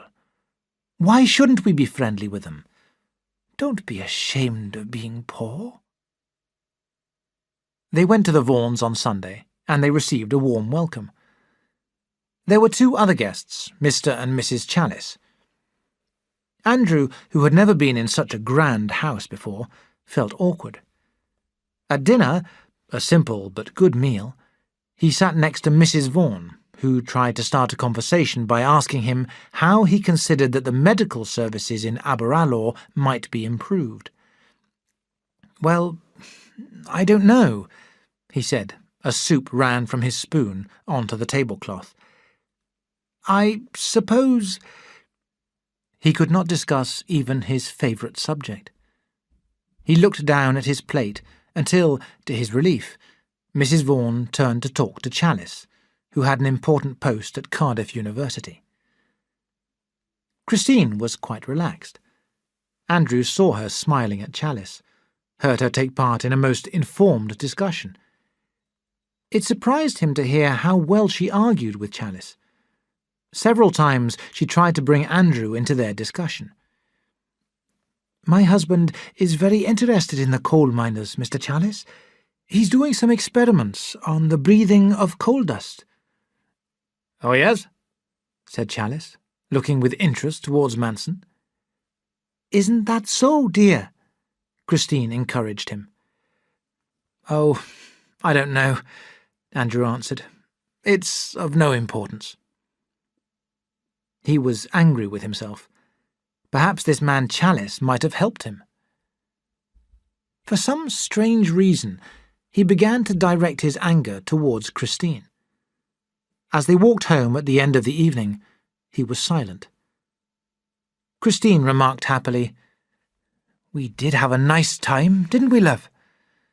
"Oh, a very nice time," Andrew said bitterly. Next day, his manner was the same. Then, in the evening, Mrs. Vaughan sent Christine some books and flowers, and this kind act led to a quarrel. "Look, love," Christine cried. "Isn't Mrs. Vaughan kind?" Andrew stiffened. "Very kind. Books and flowers from the rich lady. I suppose that you need these things to help you to live with me. I'm too dull for you. I'm not one of those clever people that you met last night. I'm just a doctor." "Andrew." "It's true, isn't it? I could see by your behaviour at dinner last night. You're tired of me already." "How can you say such a thing?" Andrew ran from the room, closing the door noisily behind him. For 5 minutes he walked up and down the kitchen. Then suddenly he ran back to Christine and took her into his arms. "Chris, my dear," he cried, "I'm sorry. Forgive me. I'm just a jealous fool. I love you with all my heart." They held each other tightly. Chapter 14. Fighting the System. Winter ended. Andrew now had the additional interest of his research into coal dust, which he had begun by medically examining every miner on his list. Christine helped by writing notes for him. Her knowledge continued to surprise him. As the hours of daylight grew longer, Christine, without telling Andrew, began to make a garden, with the help of an old miner. One day, when crossing the broken bridge, Andrew discovered them at work by the stream. "Hey, what are you doing?" he shouted from the bridge. "Wait and see," Christine called back. She made a neat little garden in a corner of the rough ground. And a few weeks later, she proudly led Andrew by the arm and showed him her first flower. On the last Sunday in March, without warning, Denny paid them a visit. They were delighted to see him. "Page is dead," Philip said, as they sat down to lunch. "Yes, the poor man died a month ago. Miss Page is going to marry your friend Reese, the bank manager." There was a pause while they thought of Edward Page. "And how are you, Philip?" Andrew asked at last. "Oh, I don't know. I don't feel very content." Denny smiled. "Drenefi seems a lonely place since you people left. I think I shall go abroad for a time, if I can find myself a post." Andrew was silent, sad at the thought of this clever doctor wasting his life in this way. They talked all afternoon, and Philip caught the last train back to Drenefi. When he had gone, Andrew realised how much he missed Philip's friendship. They had shared the same ideas about the medical profession and had worked with the same aim. but the other doctors at Aberalour seemed to have no aims at all. Urquhart, though a kind man, was old and had lost interest in his work. Medley had such a serious hearing problem that when his patients told him about their illnesses, he never heard a word. And so, rather than risk giving them the wrong treatment, he always gave them a bottle of some harmless medicine. Oxborough was a bad doctor for whom there was no excuse. He had so little confidence in himself that before treating the simplest case, he would kneel by the patient's bed and pray. And in the end, he usually made him worse and had to send for Llewellyn. There was no friendship between the doctors. They did not like each other at all. Andrew wanted to improve relations, to start a new system where the doctors would work together in a friendly spirit. He also wanted to stop the unfair arrangement of paying part of their salaries to Llewellyn. He had made so many mistakes already that he did not dare to attempt this for the moment. But then, a week or two later, he met Con Boland. Andrew had discovered a hole in his tooth and went to see the Society's dentist. As he walked up the path to Boland's house, he heard a loud hammering and saw, through the open door of a wooden building, a large man mending a car with a hammer. At the same moment, the man noticed him. "Hello," he called out. "Hello," Andrew answered. "What do you want?" "I want to make an appointment with the dentist. I'm Dr. Manson." "I'm the dentist," Boland laughed. "I've been doing some work on my old car." He put on his coat. "Come with me to the surgery, and I'll deal with your tooth." At the surgery, which was almost as dirty as the garage, Con filled the hole, talking all the time. He had not washed his hands. He was a careless, pleasant man who enjoyed life. After filling the tooth, he threw his instruments into a bowl of water and invited Andrew to tea. "I'd like you to meet my family," he said. Boland's wife and 5 children, the oldest of whom was called Mary, were already having their tea when Con and Andrew entered the living room. This room was also untidy. The children's toys were scattered all over the floor. After they had been introduced, Mrs. Boland said, "I meant to call on Mrs. Manson, Doctor, but I've been so busy." Con burst into loud laughter. "Busy? She hadn't a good enough dress to wear, that's what she means." He turned to Andrew. "We are poor, Manson. We earn very little money, and, of course, we have to give some of it to the big chief." "Who? Who's the big chief?" Andrew asked. "Llewellyn, of course. He takes money from me as well as from you." "But why? You're a dentist, not a doctor." "Oh, he examines a patient for me occasionally." "Listen, Boland," Andrew said quickly. "This arrangement is not fair. Why don't we refuse to pay?" "Eh?"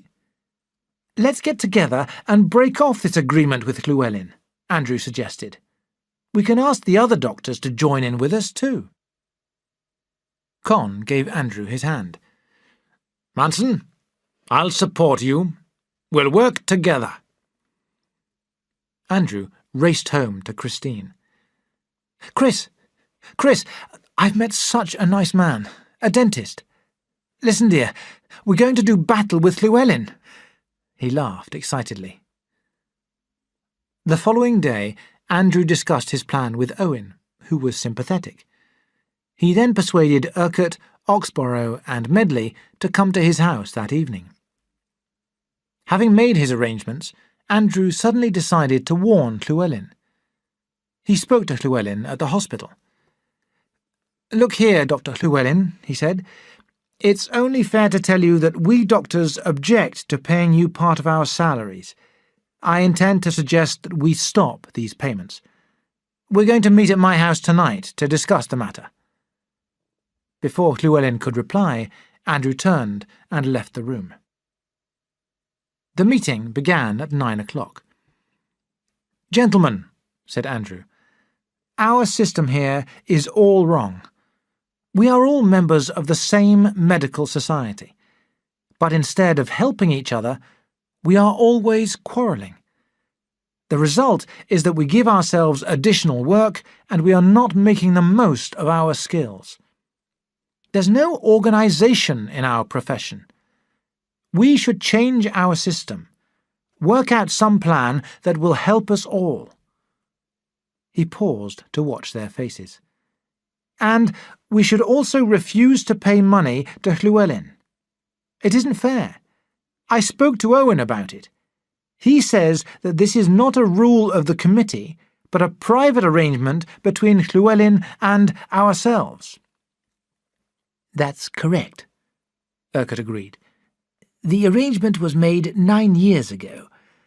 2 doctors at the East Surgery kept asking Llewellyn to examine their patients, so one day he called us all together and said that he refused to see any more of our cases unless we agreed to pay him part of our salaries. That's how it started." "But it's Llewellyn's duty as head doctor to examine our patients when we need his advice. His own salary is meant to cover work of this nature. Why should we pay him as well?" Andrew asked angrily. "I agree, said Con. Oxborough now spoke. "Remember this. Dr. Llewellyn is always prepared to take over our difficult cases." Andrew looked at him with scorn. "Do you want him to take over your difficult cases?" "Of course," said Oxborough.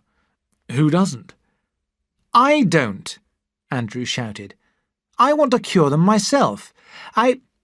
"Oxborough's right," Medley interrupted.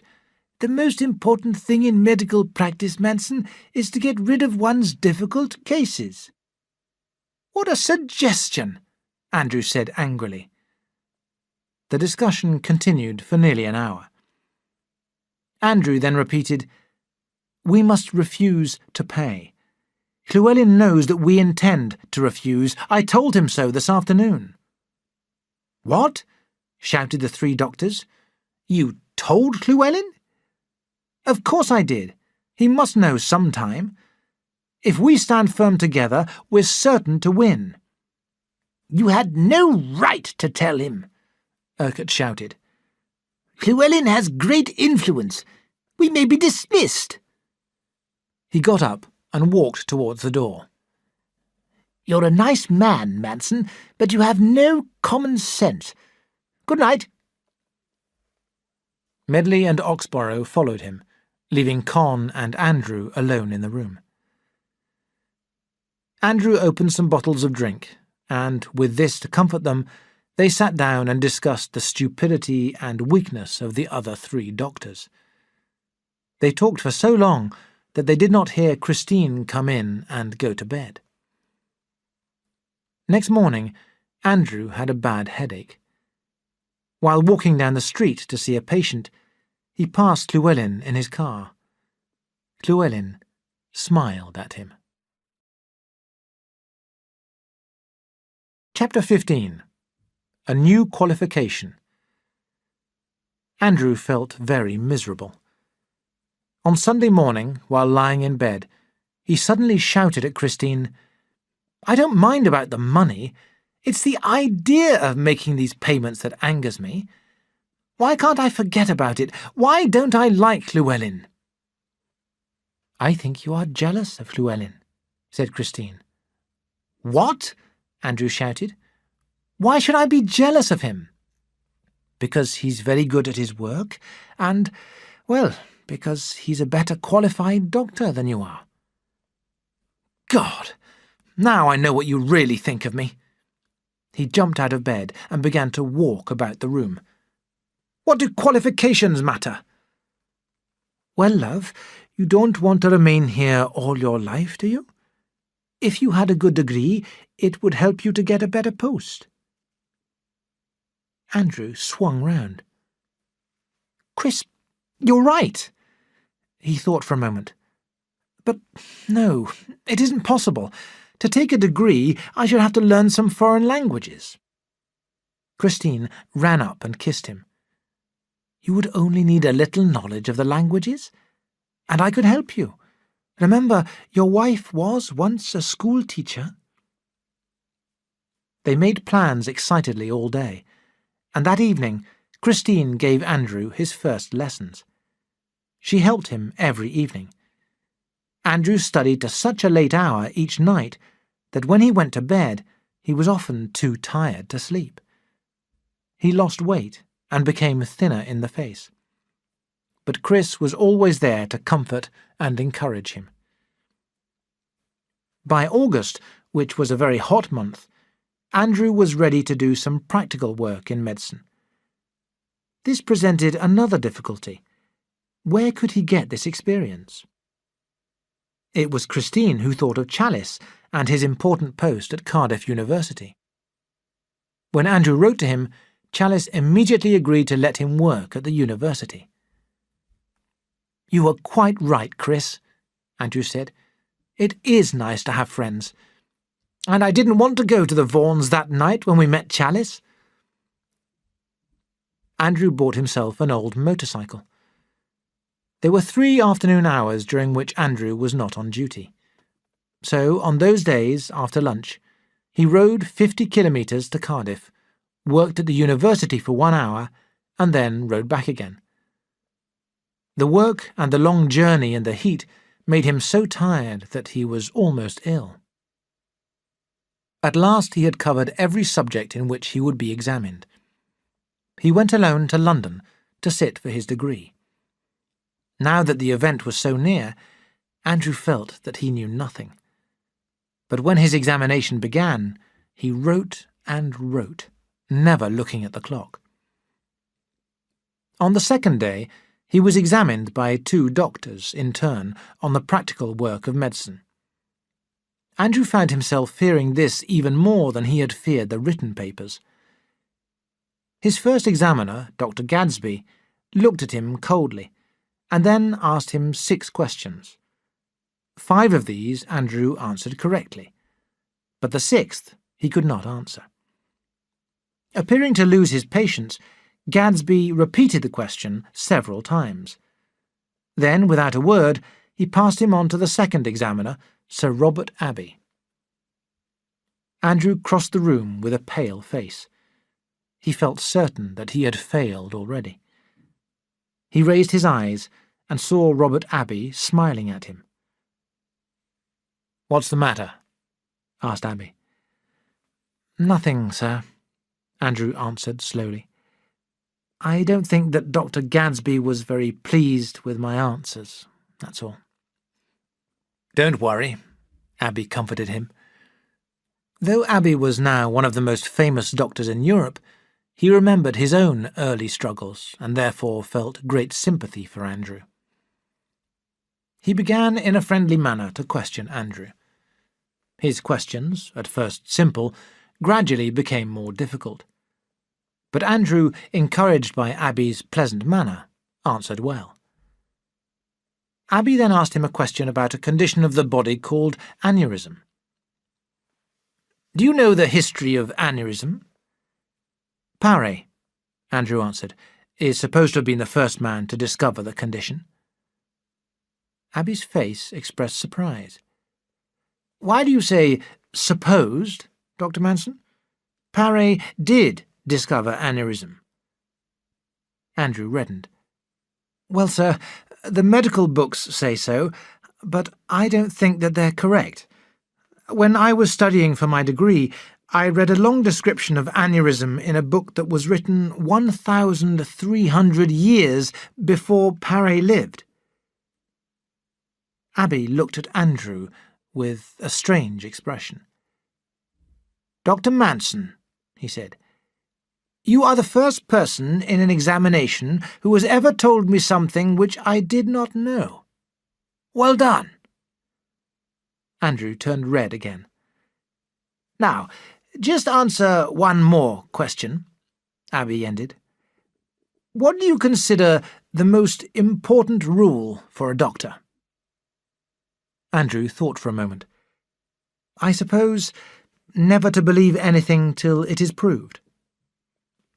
Thank you, Dr. Manson.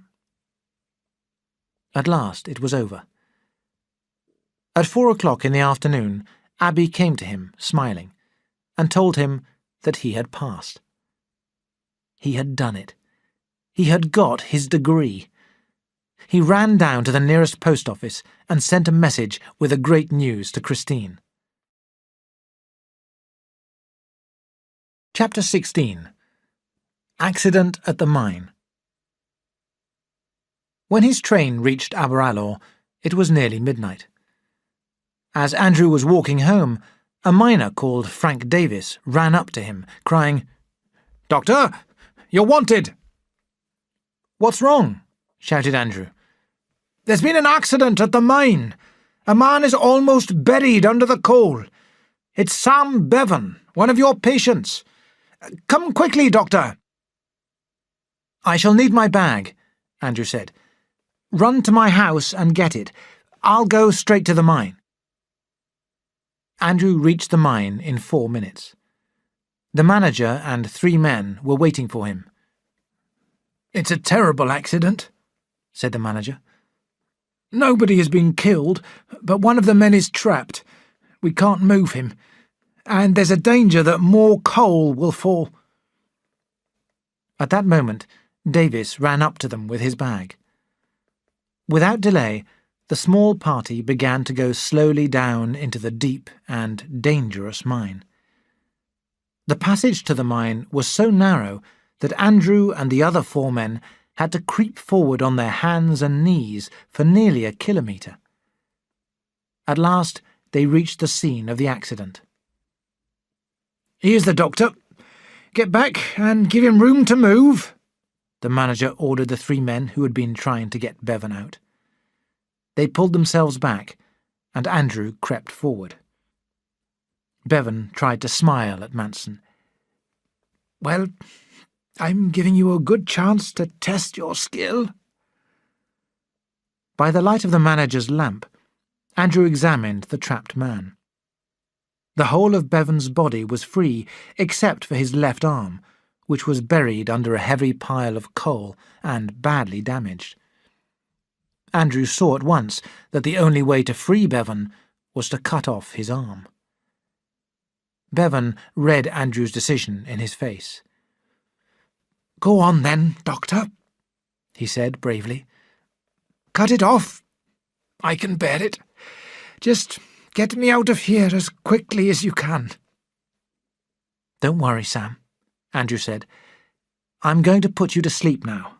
When you wake up, you will be in bed." Kneeling in a pool of water, Andrew took off his coat and placed it under Bevan's head. Then he opened his bag. But he was shocked to discover that the bottle that he needed was broken. He could not put Bevan to sleep. Andrew trembled. For perhaps 30 seconds he could not decide what to do. Then he quickly pulled out another bottle and gave Bevan something to reduce the pain. "Shut your eyes, Sam," he said. As the knife cut into him, Bevan gave a loud cry of pain. He cried out again. Then, when the knife touched the bone, he fainted. Andrew could not see what he was doing in this hole, deep down beneath the ground. He had never worked in such difficult conditions before. He would never be able to cut through the bone. At any moment the coal would crash down on them and kill them all. Oh, God, would he never finish? In the end, he almost cried with relief. He put a bandage over the wound and, lifting himself onto his knees, said, "Take him out." 45 metres away, with more room to move and 4 lamps round him, he treated the wound more thoroughly. Finished. "Wrap him up warmly," Andrew ordered the miners.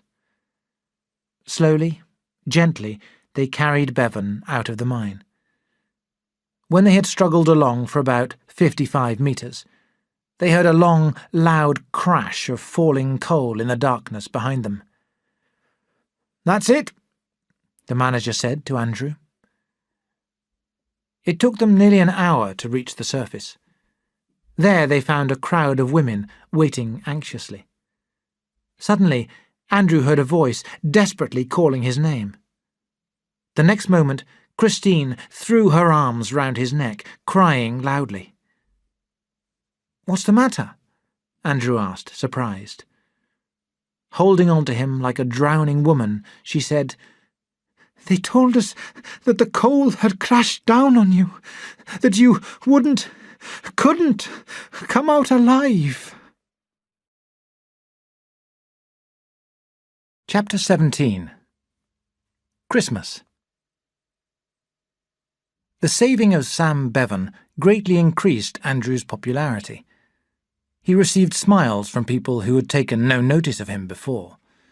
Medical cards began to come back to him. Owen was delighted. "Didn't I tell you that this would happen?" he said. Andrew's new degree also improved his position in the town. Denny, now abroad, did not yet know about his success, but Freddie Hampson wrote to Andrew to say how pleased he was. "It's a pity that we never see Freddie nowadays," Andrew remarked to Christine. "Hasn't he written a nice letter?" "Yes, very nice, but most of it is about himself," Christine replied. The next few weeks passed very happily. On the evening before Christmas, Andrew returned home from the surgery with a pleasant feeling of peace and goodwill. As he entered the house, he saw at once that Christine had the same feeling. "Shut your eyes and come with me," she said, holding out her hand. She led him into the kitchen, where on the table lay a number of packages, each with a little note. Andrew realised at once that these were presents from his patients. "Look, Andrew," Christine cried. "A chicken, and 2 ducks, and a lovely cake, and a bottle of wine. Isn't it kind of them? Isn't it nice that they want to give you these presents?" For a moment he could not speak. This generous sign that the people of Aberalor had begun to like him touched him deeply. Walking up and down the kitchen, he said, "That's how poor people should always pay their doctor, Chris. No money, no bills. If a patient is poor, let him give the doctor something that he can afford. If every doctor stopped thinking about how much money he could make, the whole system would be better." "Yes, dear." Next morning, Christmas Day, was fine and bright. After breakfast, Andrew went out to see his patients. Dinners were cooking in all the little houses, and his own was cooking at home. In every street, people called out, "Happy Christmas, Doctor!" Their cheerful behaviour, so different from that of a year ago, made Andrew very happy. Except for Chenkin, whom he did not want, the only patient who had not come back to him was Tom Evans. Andrew suddenly decided to call on Evans and wish him a happy Christmas. After knocking once, he opened the front door and walked straight into the kitchen. There, he had a shock. The kitchen was almost empty, and Evans was sitting on a broken chair in front of a miserable fire that gave no heat. On his knee sat his little girl, who was 4 years old. Suddenly, Evans turned and saw Andrew. An expression of shame and anger spread across his face. Andrew saw that Evans was ashamed at being found in such a state by the doctor whose advice he had refused. Andrew felt sad and awkward. He wanted to turn and go away. But at that moment, Mrs. Evans entered the kitchen. She was so surprised to see Andrew that she cried out, "What's the matter, sir? He hasn't done anything wrong, has he?" "Mrs. Evans," Andrew replied, looking down at the floor, I would like us to be friends. It's Christmas, and, well, I would be so pleased if the three of you would come round and help us to eat our Christmas dinner." "But, Doctor," she began. "You be quiet," Evans interrupted her angrily. "We don't want help from anybody." "What do you mean? I'm inviting you as a friend," said Andrew. "Eat your Christmas dinner yourself," Evans shouted. "We don't want it." Andrew turned to Mrs. Evans. "You persuade him, Mrs. Evans. I shall be really sorry if you don't come. We'll expect you at 1:30. Before either of them could reply, he left the house. The Evans family arrived, washed and brushed, and looking very uncomfortable. At first it seemed as if the Christmas dinner would be a failure. But then, by good fortune, Andrew accidentally upset his soup onto the table. There was a silence. Then the little girl burst out laughing. The next minute, they were all laughing. After the meal, Christine led Mrs. Evans and the child into the living room, leaving Andrew alone with Evans. The two men sat in silence for a time. Then Andrew said, "I'm sorry about your arm, Tom." "You're not as sorry as I am," Evans replied. There was a pause. Then Andrew continued, "Will you allow me to speak to Mr. Vaughan about you? I have a little influence with him, and I feel certain that I could persuade him to find you some easier work to do." Evans did not answer. He said nothing. He was in tears. His whole body was shaking. At 3:30, the Evans family left, and Christine and Andrew went into the living room. "You know, Chris," Andrew said, "that poor man lost the use of his arm because of Oxborough. He's the man to blame. When Evans left me, he went to Oxborough, who gave him the wrong treatment. Oxborough knows nothing. Nothing. There ought to be a law to—" "Andrew, dear," Christine smiled at him from her chair, "do stop talking about your work. I want to tell you something important." "Yes?" She laughed silently. "Come over here." He sat on the chair beside her. "Well, what is this great news?" She gave another little laugh. "Andrew, I'm going to have a baby." "A baby? Really? You mean—" "Yes. I've been trying to tell you all day." Chapter 18. The Rotten Bridge. Spring came again. The garden was bright with the flowers that Christine had planted in the autumn. Now Andrew would allow her to do no more work. "You've made the garden, now sit in it," he ordered her. Excited at the thought of becoming a father, Andrew suddenly decided to ask Dr. Llewellyn to attend his wife at the birth of the baby.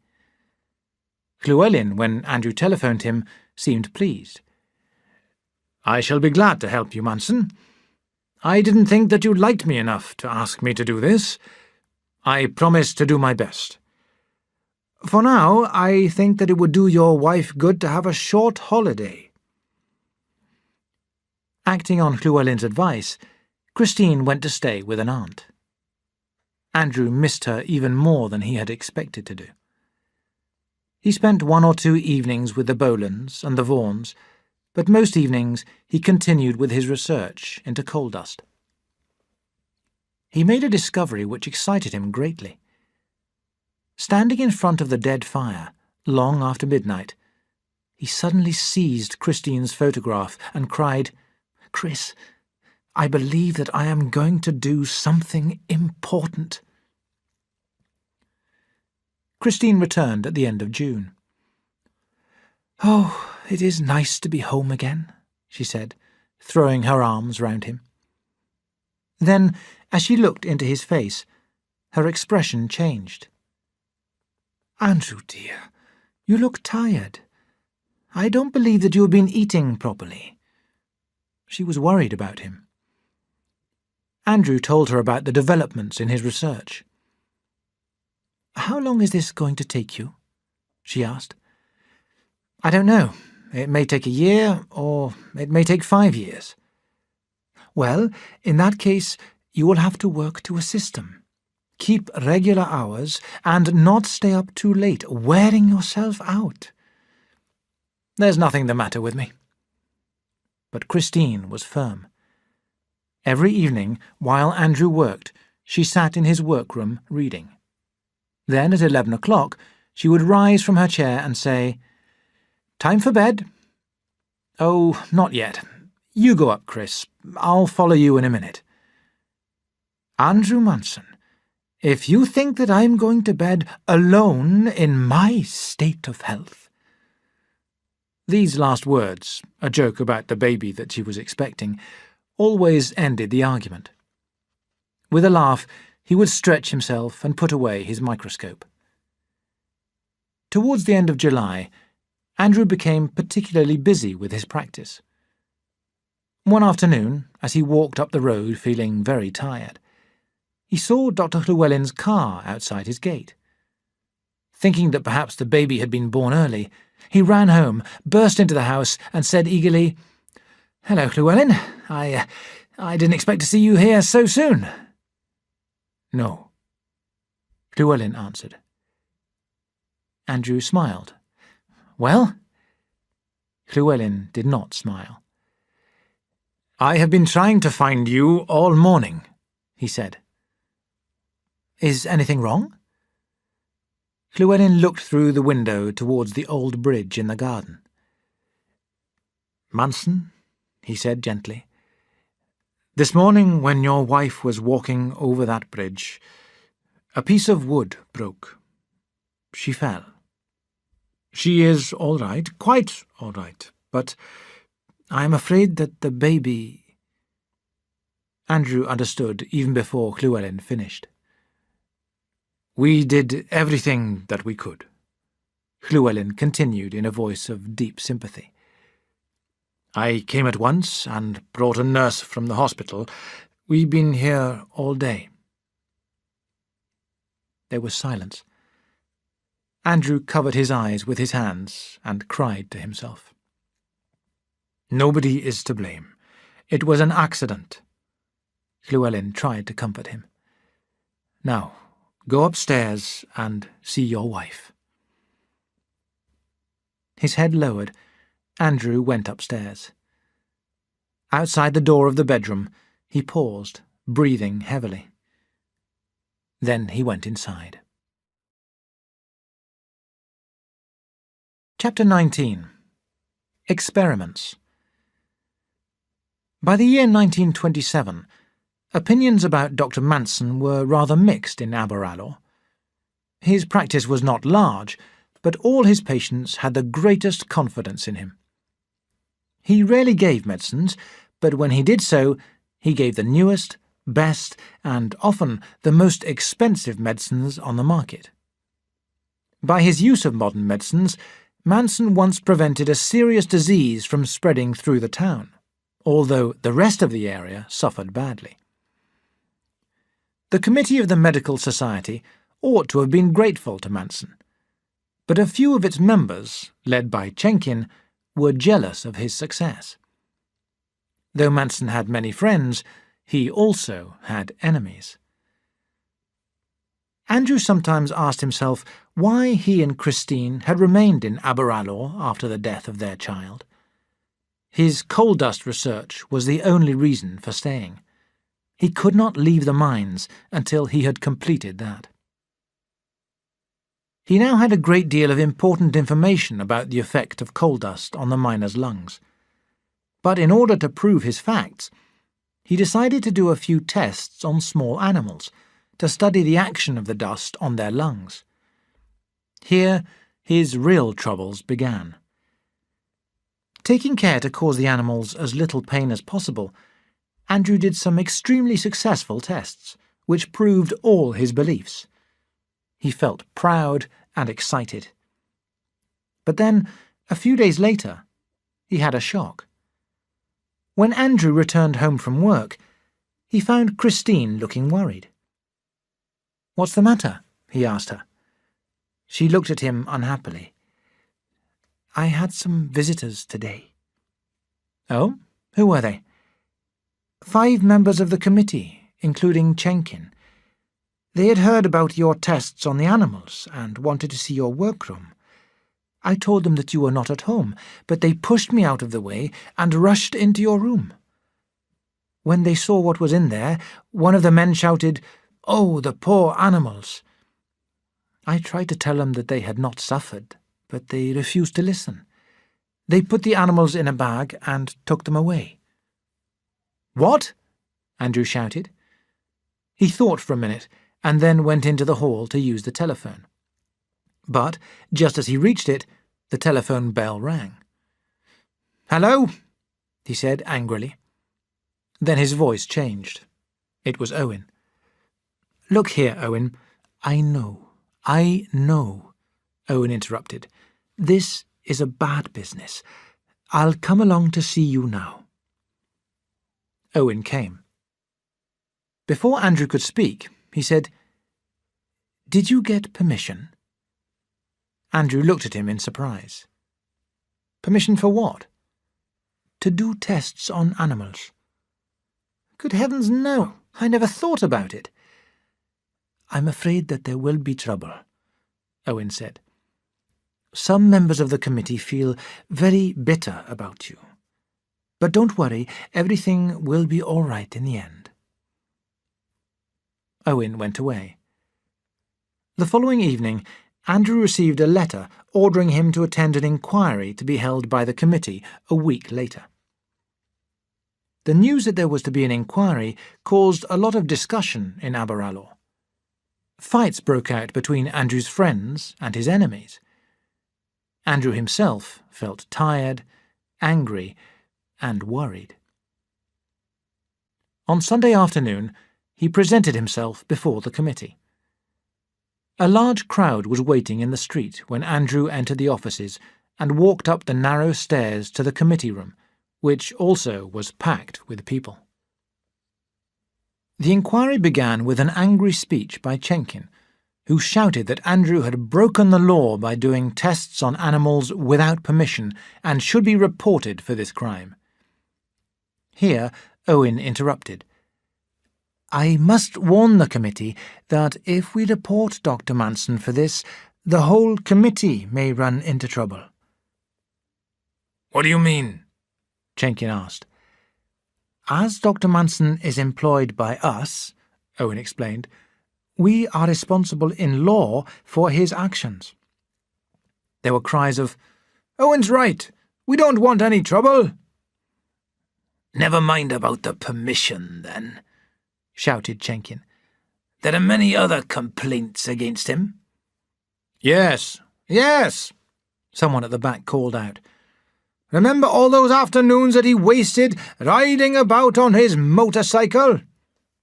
"He won't give medicines," came another voice.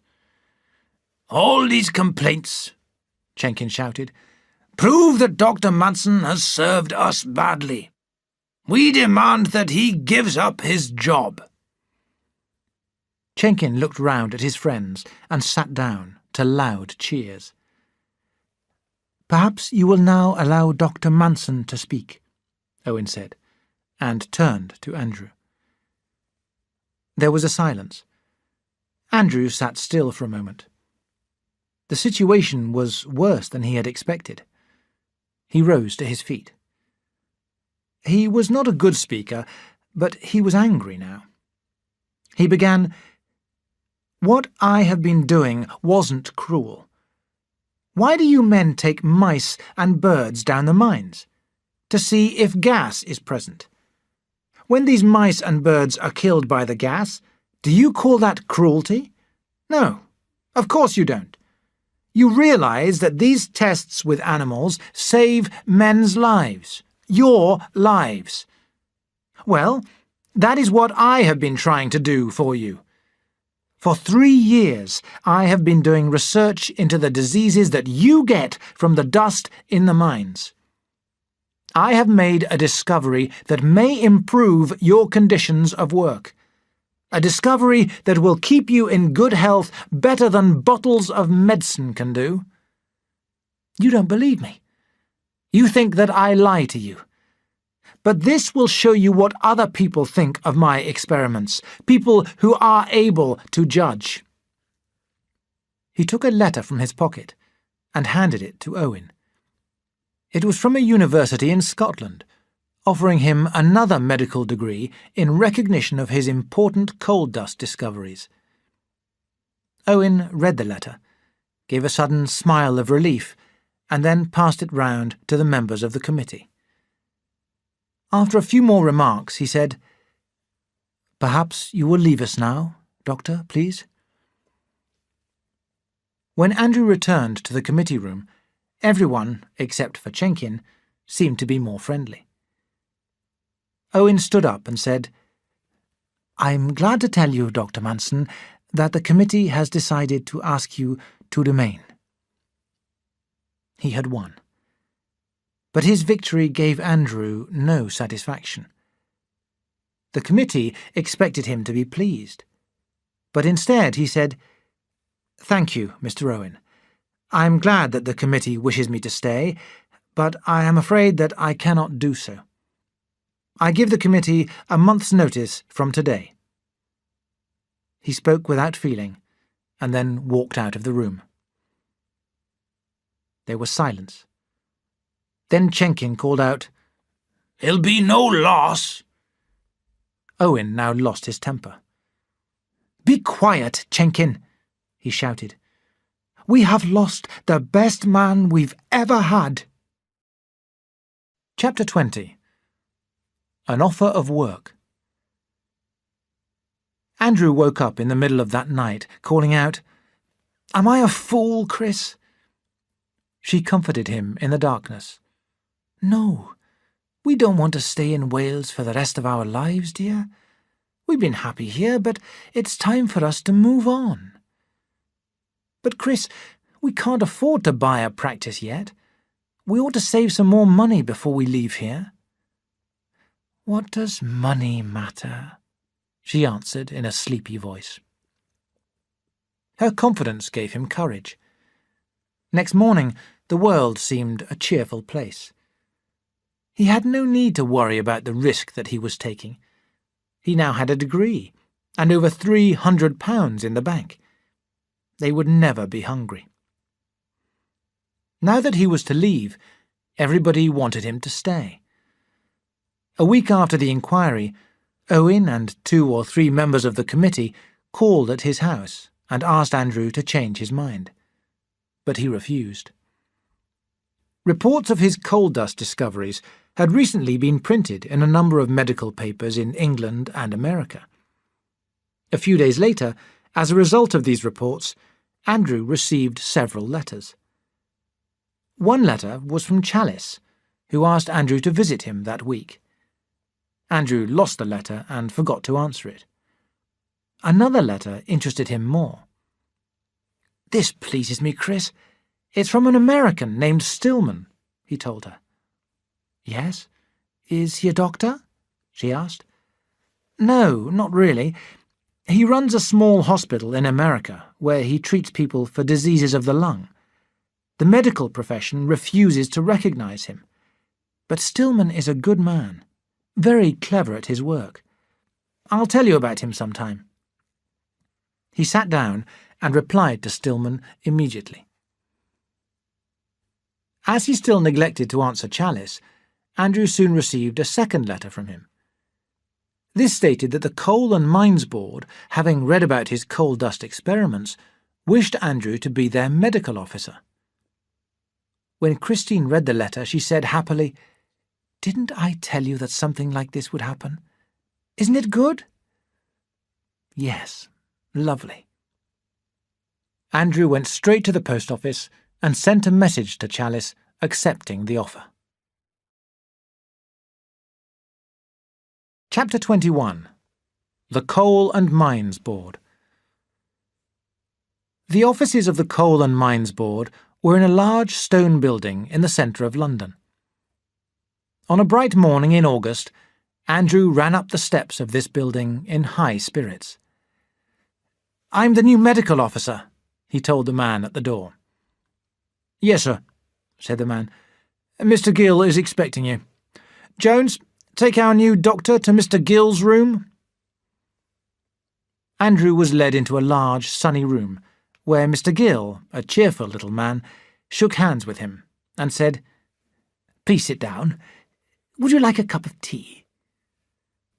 While they drank their tea, Gill made some remarks about the weather. Then he led Andrew to his room, which was also sunny, with a view of the river. I hope you will like this room," Gill said, with a smile. "Oh, yes, it's a beautiful room." "Now I'll introduce you to your secretary, Miss Mason." Gill took him into the next room, where Miss Mason, a friendly young woman, sat at a small desk. "Miss Mason, this is Dr. Manson." "Good morning, Dr. Manson." They had a short conversation, and then Andrew returned to his own room, where Gill remarked, "I'll send you some reports to read." A pile of reports arrived. Andrew read these dull accounts of meetings of the board as quickly as he could, and then went to Gill and asked, "When can I start work?" Gill was surprised at his question. "Heavens, have you read those reports already? I thought that I had given you enough to keep you busy for a month." He looked at his watch. "Let's go out. It's time for lunch." At lunch, Gill explained that the board would not meet again till the middle of September, and that there would be no other work for Andrew until after that meeting. Andrew went back to Christine that evening with a feeling of disappointment. "Would you believe it, Chris?" he said. "They're not ready for me. For a whole month I shall have nothing to do except to read reports and drink tea." "Never mind," said Christine, her thoughts on other things. "It's lovely here, much nicer than Aberalour. I went for a walk this afternoon.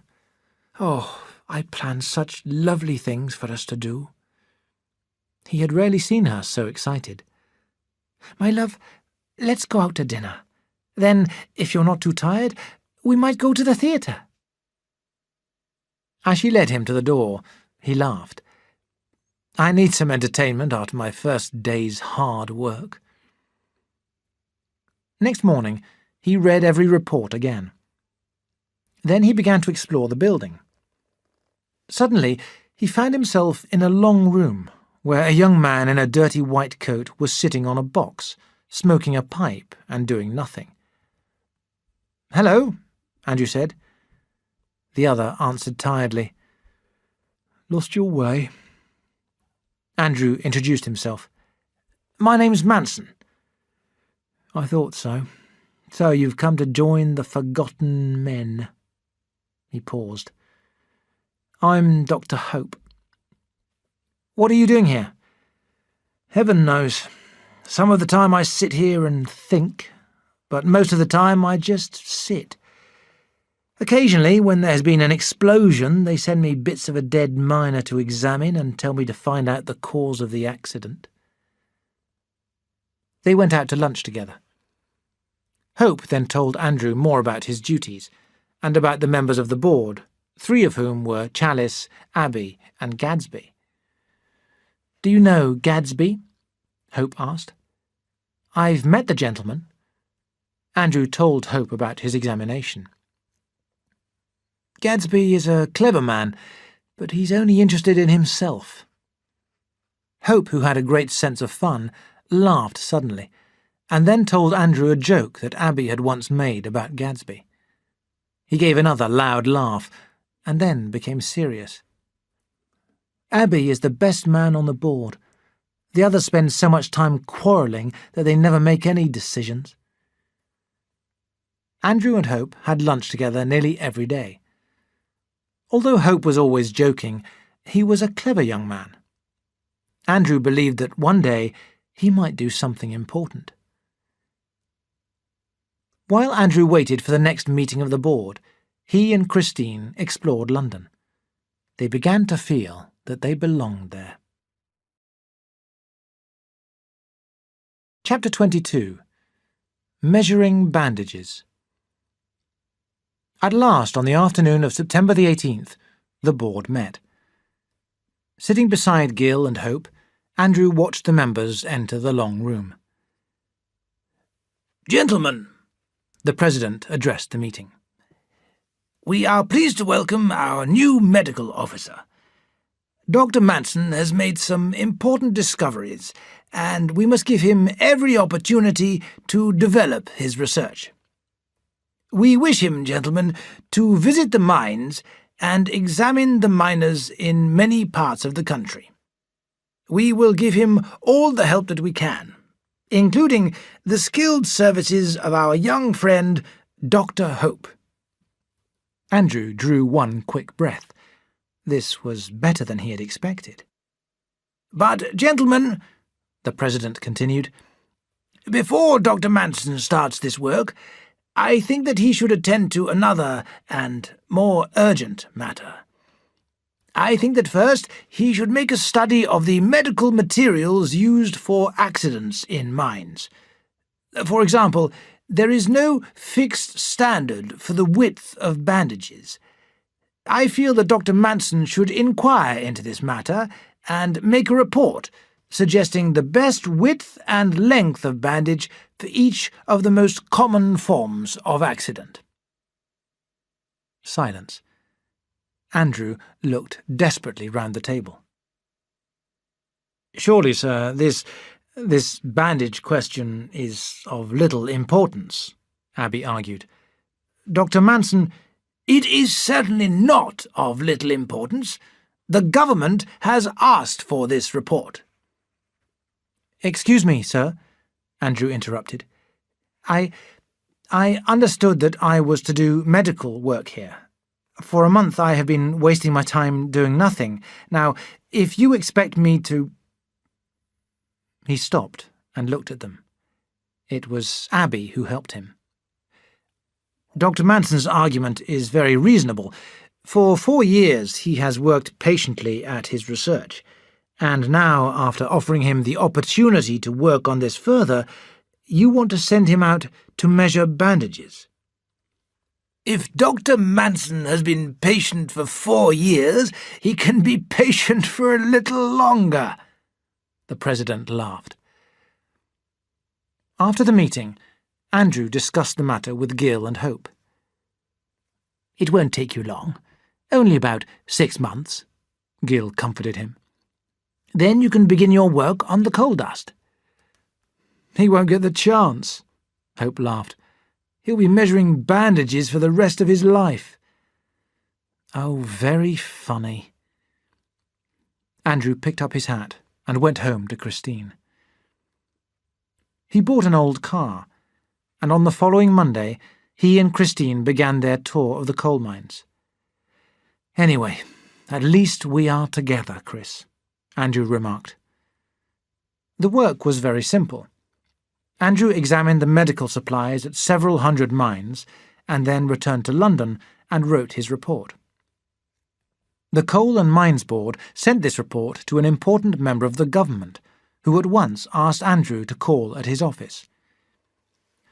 Your report is excellent, Manson, he told him.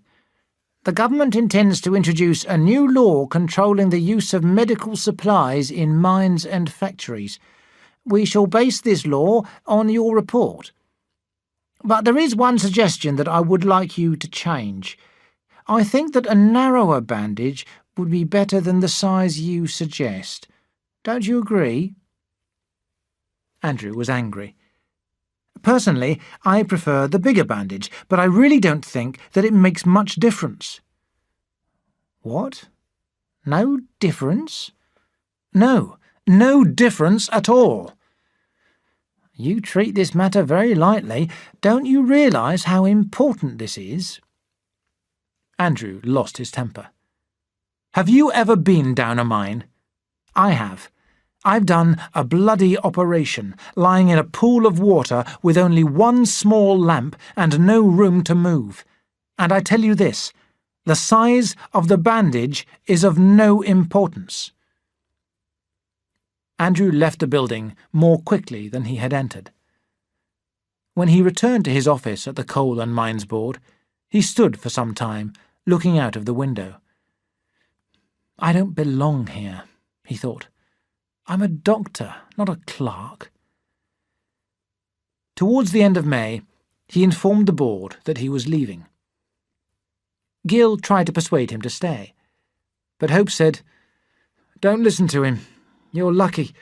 I shall leave as soon as I can find another post, if I don't go mad first." Several months later, the government, acting on information supplied by Dr. Gadsby, publicly declared that coal dust was the cause of a dangerous disease. Next day, the newspapers praised Gadsby for his useful work and described him as a great doctor. Chapter 23. Andrew's First Practice. Andrew and Christine began to search for a practice. They sold their car to add to their savings. They now had £600, but it appeared that this was not enough money with which to buy a practice in London. Then, when they had almost lost hope, Andrew heard that a doctor in the Paddington area of London had died, and that his practice was for sale at a price which they could just afford. When they went to see the large, cold house that would be their home, they were disappointed. "It's in a miserable area," said Andrew. Then, suddenly becoming more cheerful, he added, "But there are nice houses in the neighbourhood. What do you think, Chris? Shall we take a chance and buy it?"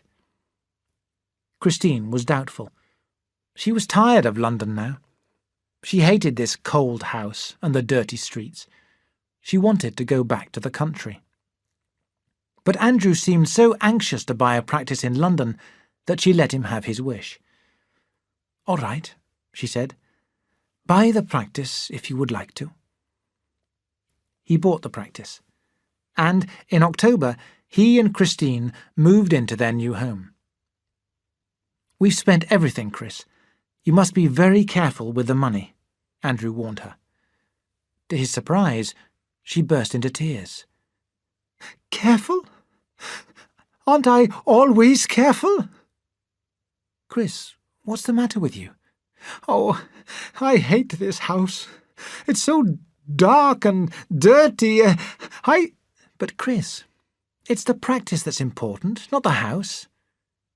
He held her in his arms and tried to comfort her. Next morning, at 9 o'clock, he opened his surgery. His heart was beating fast with excitement. 9:30 came. He waited anxiously. It was nearly 11 o'clock now, and still no patient had arrived. Suddenly, the surgery bell rang, and an old woman walked in. She had a bad cough.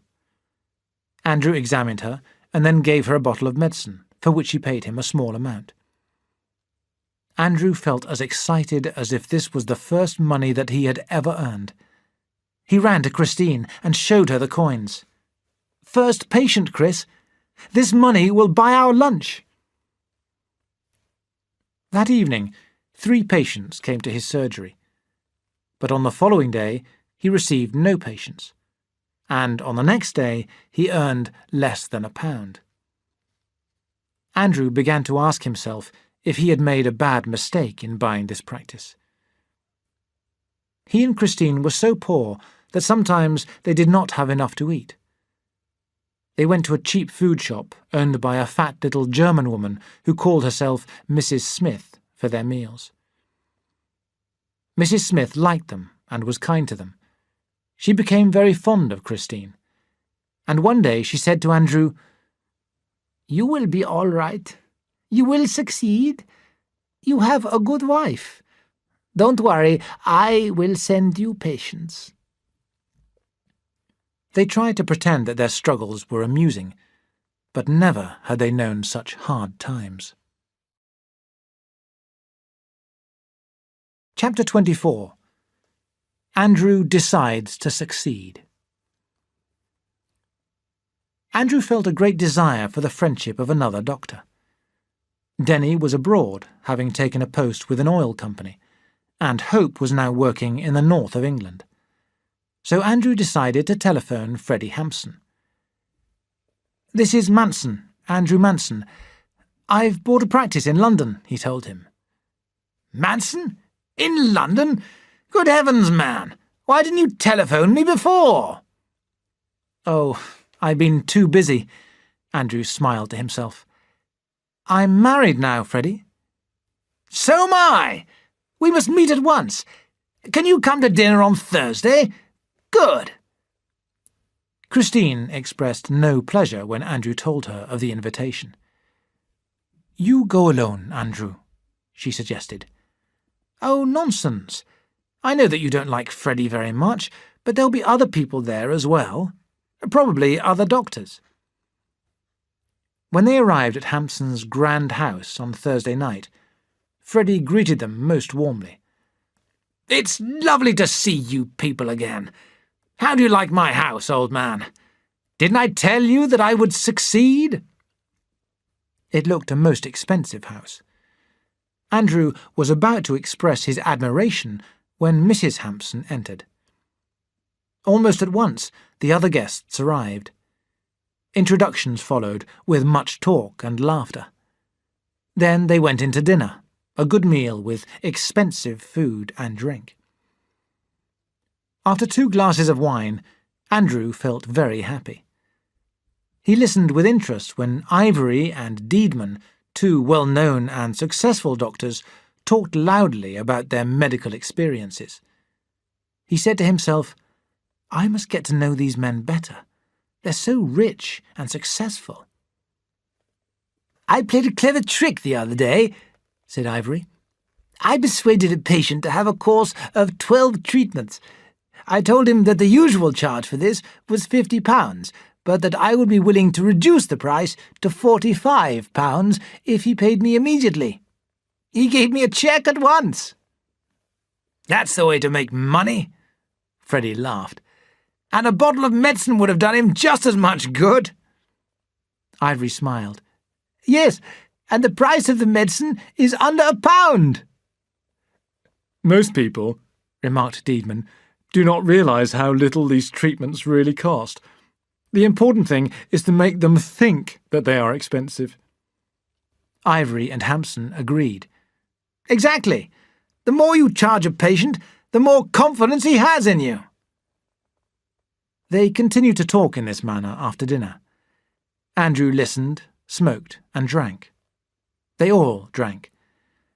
They brought Andrew into their conversation, and when Christine said that it was time to go home, Ivory remarked warmly, "If at any time you would like my advice about a case, Manson, let me know. I shall always be pleased to help you." Andrew thanked him and walked with an unsteady step to the door. On their way home, he said happily, "Chris, we've had a lovely time, haven't we?" She answered coldly, "We've had a terrible time. I like Denny and Hope, but not those people." "Why? What do you mean? What's wrong with—" "Everything. The food, the furniture, the way they talked. Money is all that they think about." Mistaking her remark for jealousy, Andrew cried out, "I'll make money for you, Chris." "I don't want money," she said. "But, my dear—" He tried to put his arm round her. "Don't. I love you, Andrew, but not when you've drunk too much." Andrew said no more, but when he went to bed that night, he promised himself, "I will make money. I'm going to succeed too." Next morning, Andrew looked up the qualifications of Ivory, Deedman and Hampson in a medical book. To his surprise, he discovered that these rich doctors did not have the qualifications he did. "I can do better than they are doing," he said to himself. Andrew made a sudden decision to find himself a part-time post at a London hospital. As such appointments were not easy to find, he went to see Sir Robert Abbey. "I will do my best to help you," Abbey promised him. "The Victoria Chest Hospital would be the best for you. I will make some inquiries." Andrew went home, feeling very pleased. "I've just seen Abbey," he told Christine. "He's going to try to get me a post at the Victoria Hospital. A hospital appointment would improve my position greatly." The pleasure in her eyes made him feel sorry.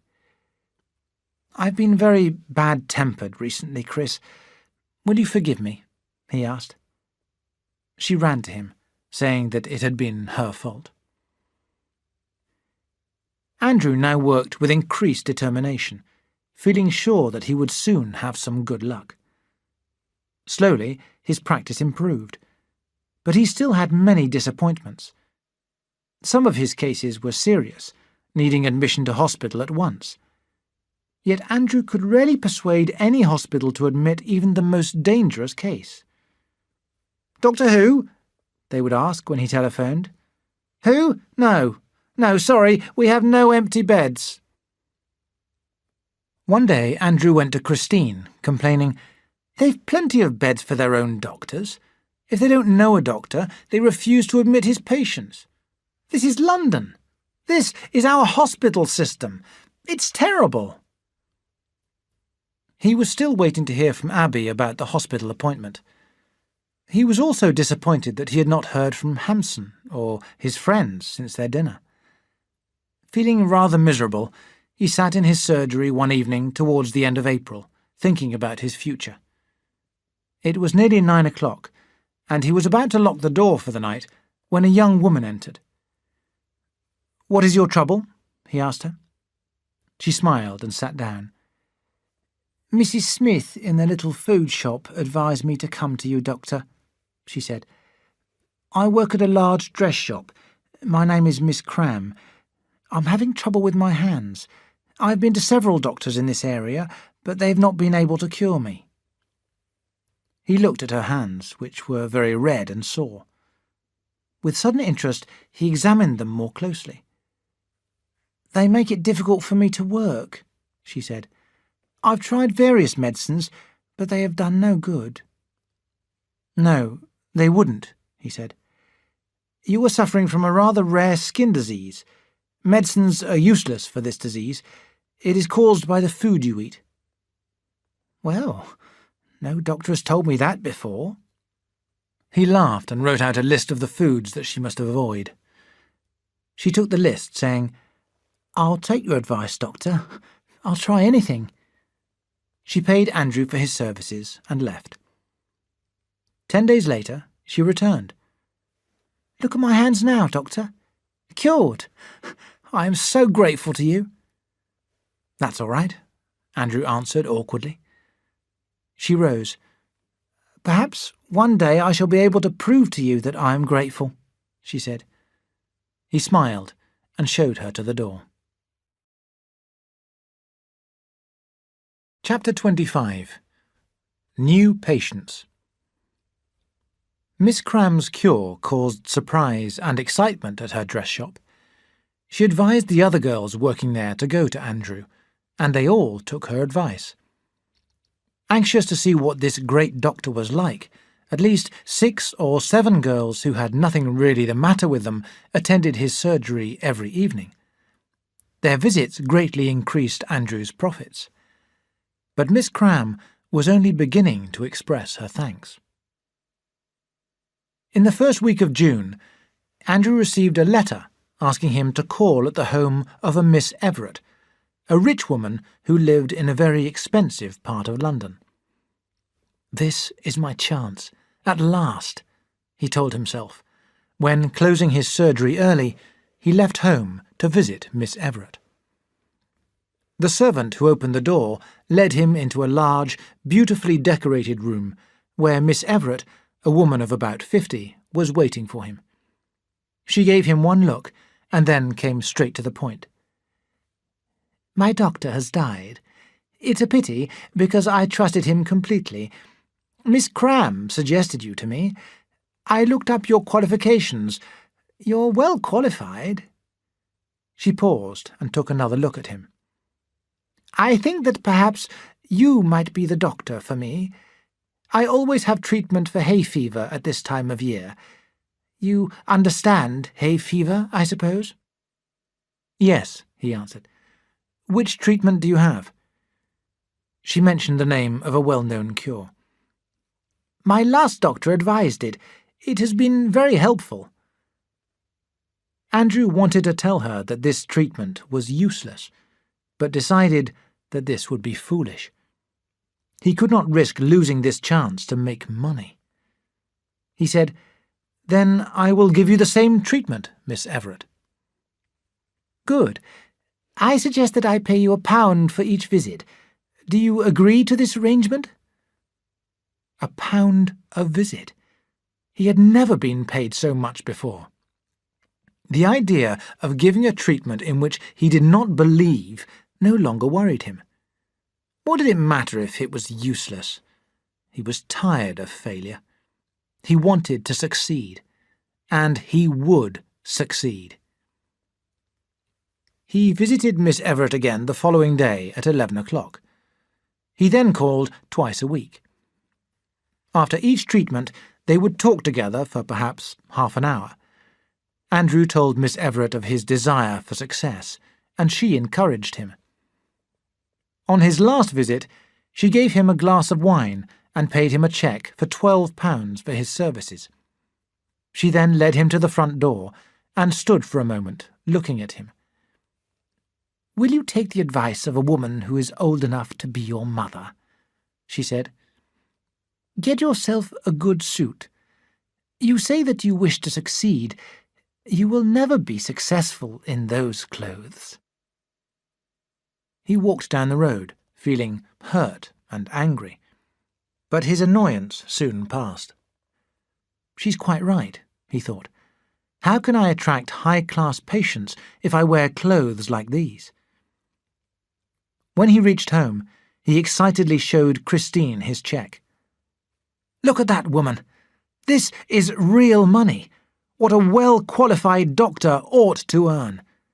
£12 just for talking nicely to Miss Everett and giving her the E-treatment." "What's that?" she asked, smiling. Then suddenly she was doubtful. "Haven't I heard you say that that treatment is useless?" His expression changed. She had made the one remark that he did not wish to hear. "You're never satisfied," he shouted, and went out of the room. The next day he went to a good shop and bought himself 2 new suits of clothes. He felt a little awkward when, for the first time, he came down to breakfast wearing one of these suits. Christine was pouring out his coffee when he appeared. For a moment she was too surprised to speak. "Andrew," she cried, "you look lovely. Are you going somewhere?" "Going somewhere? I'm going to visit my patients, of course." "Well, do you like it?" "Yes, it's very nice, but—" She smiled. "But it makes you look so strange." "You prefer me to dress badly, do you?" He finished in silence, and then left the room to start his work. 3 weeks later, he had reason to be glad that he had bought these suits, because Miss Everett then sent for him to attend a relative and a friend, both of whom wanted the same hay fever treatment. Andrew gave them the treatment without feeling at all guilty. Actually, he felt very pleased with himself. He was winning. His desire for success made him forget the bitter things that he used to say about other doctors who behaved in this way. He forgot, too, that this improvement in his affairs had been started by a fat little German woman in a cheap food shop. Soon, another exciting opportunity was offered to him. One afternoon, when he was counting the money that he had earned during the last month, the telephone rang. "Oh, Dr. Manson," said a voice. "This is Mr. Winch, the manager of the dress shop in which your patient, Miss Cram, works. A lady has been taken ill in the shop. Will you come at once, please?" "I'll be there in 4 minutes," Andrew promised him. He was met at the shop by Miss Cram, who explained, "It's Miss Leroy. I advised Mr. Winch to send for you." At that moment, Mr. Winch himself appeared. "Oh, Doctor, I'm so pleased to see you. Come this way, Doctor." He led Andrew into a small room where Miss Leroy was lying on the floor, shouting and crying. She was about 24, with blue eyes and fair hair. Andrew knelt down beside her. On the other side of her knelt another woman. "Oh, Toppy, Toppy," the woman kept saying. "This is a serious case," Andrew said. "Can you get me a chair, please?" Slowly and very gently, Andrew lifted Miss Leroy, who was still shouting, onto the chair. He held her head and said a few words quietly to her. Then suddenly he hit her on the face. Immediately, Toppy stopped shouting. Andrew hit her a second time. Then he turned to her friend and explained, "Sorry, it was the only thing to do. She might have done herself harm if she had continued like that for any longer. She'll be all right in a few minutes." "I must take her home," said her friend. "Will you come with us?" "Very well," Andrew agreed. They took Miss Leroy home by car. Her house surprised Andrew. He had never entered such a grand building before. Toppy threw herself down onto a comfortable chair and said to her friend, "Ring the bell, dear. I want a drink. Thank heavens father isn't at home." A servant brought in some drinks. When he had gone, Toppy's friend smiled at Andrew and said, "I'm Mrs. Lawrence.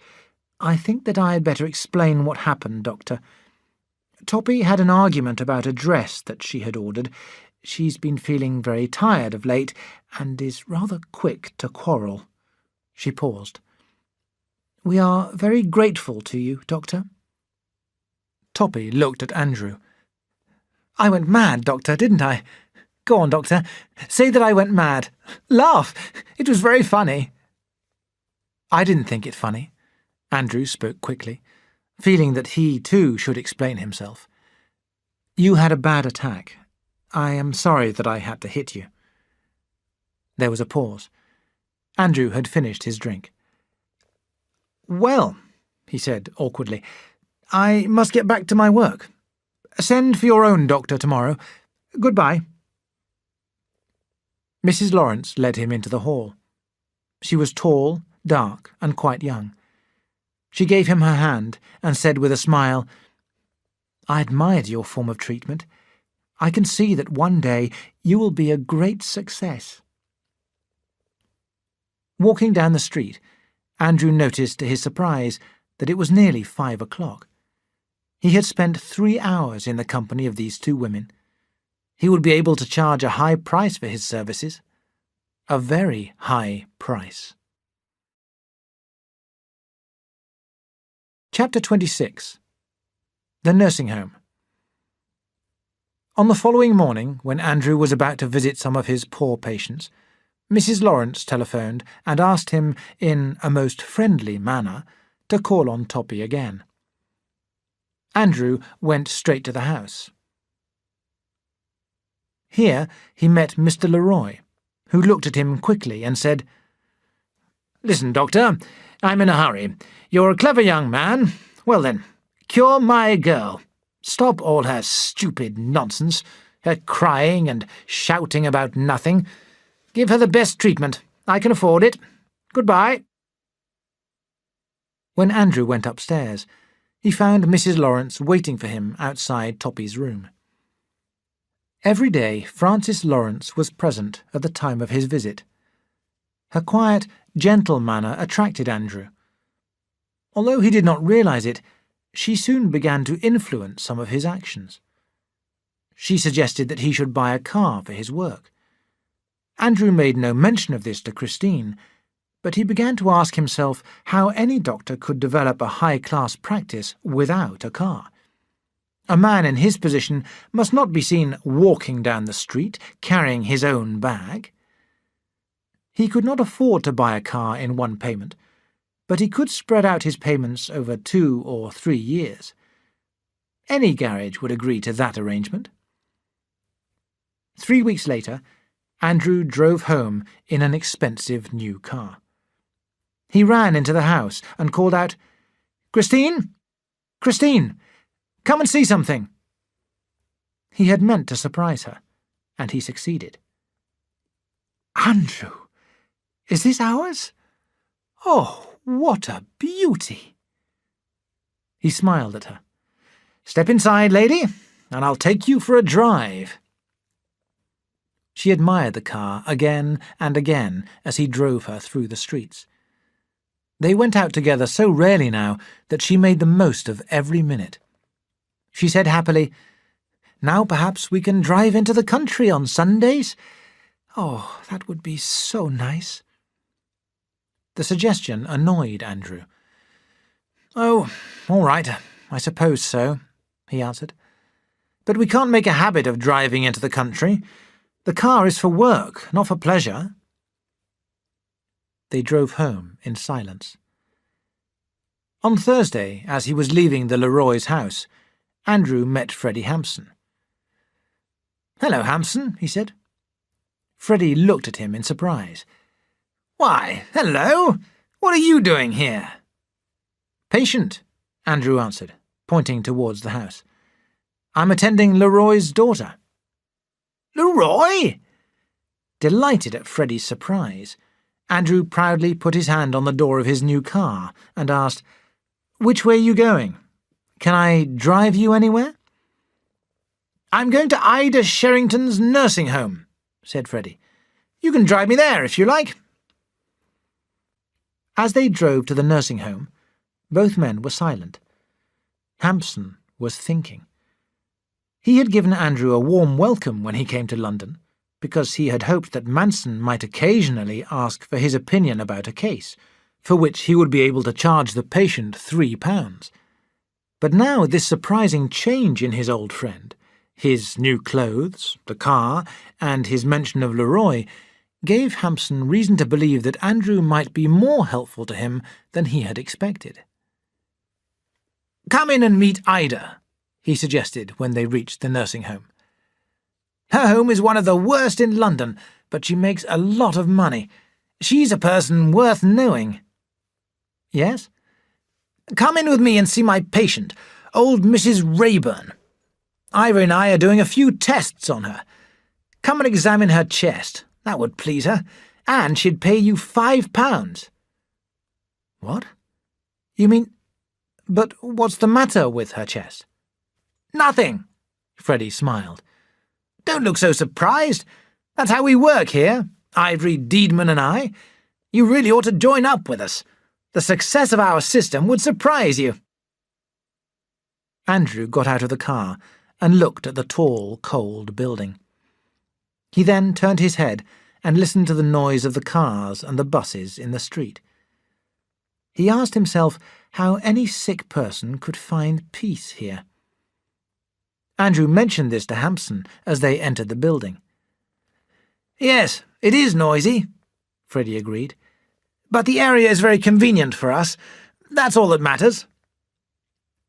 He led Andrew into a small office, where a fat woman with a red face sat at a desk.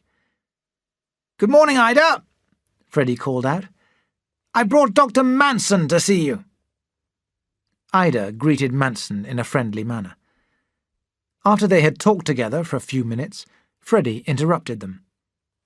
"Take a good look at him," he said to Ida. "He'll soon be sending you a lot of patients." Hampson laughed, and then led Andrew upstairs to see Mrs. Rayburn. She was a woman of about 60. Freddie sat on her bed and talked to her. He told her that Mr. Ivory would call next day to tell her about the result of his important tests, and he asked her to allow Dr. Manson, who had made a special study of lungs, to examine her chest. Mrs. Rayburn was delighted at the suggestion. She enjoyed the examination. She was a rich woman and liked to spend her money on her health. "Heavens," Freddie said as they left the room. "You've no idea how much money we have made from that old woman." Andrew did not answer. This place gave him a feeling of disgust. There was nothing wrong with the old lady, and Freddie's behaviour was shameful. He shook hands with Hampson and drove away. At the end of the month, when he received a cheque for £5 from Mrs. Rayburn, he decided that he had been foolish to feel as he did. He had given her his services and had earned this payment. He accepted the cheque. Chapter 27. Getting Rich. Andrew's hard times were over. So many people now came to his surgery that he could no longer take the time to give them proper attention. "Listen, Chris," he said one morning, "I've just thought of an idea to save time. I want you to deal with the medicines for me. I usually spend about 5 minutes mixing each patient's medicine. During those 5 minutes, I could examine another patient." She looked at him. "But I don't know anything about medicine." He smiled. "That doesn't matter, dear. I've prepared a large quantity of 2 different kinds of medicine. I will tell you which kind to give each patient. Then you will fill the bottle and hand it to him."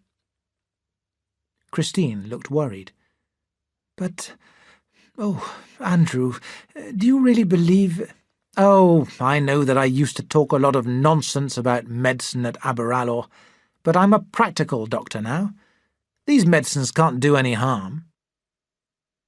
Christine knew that it would be a waste of breath to argue with him, and so she agreed to fill the bottles. At every surgery, Andrew would run into her room to tell her which medicine to give each patient, and then run back to his surgery to attend to the next patient. On one occasion, Christine told him that one of the medicines was finished. "Never mind, give the other," Andrew shouted. "Give coloured water, give anything." After the evening surgery, Andrew would sit down and work out his accounts. "Heavens, Chris, we are doing well," he said proudly one evening. "Do you remember that miserable sum that I earned on our first day here?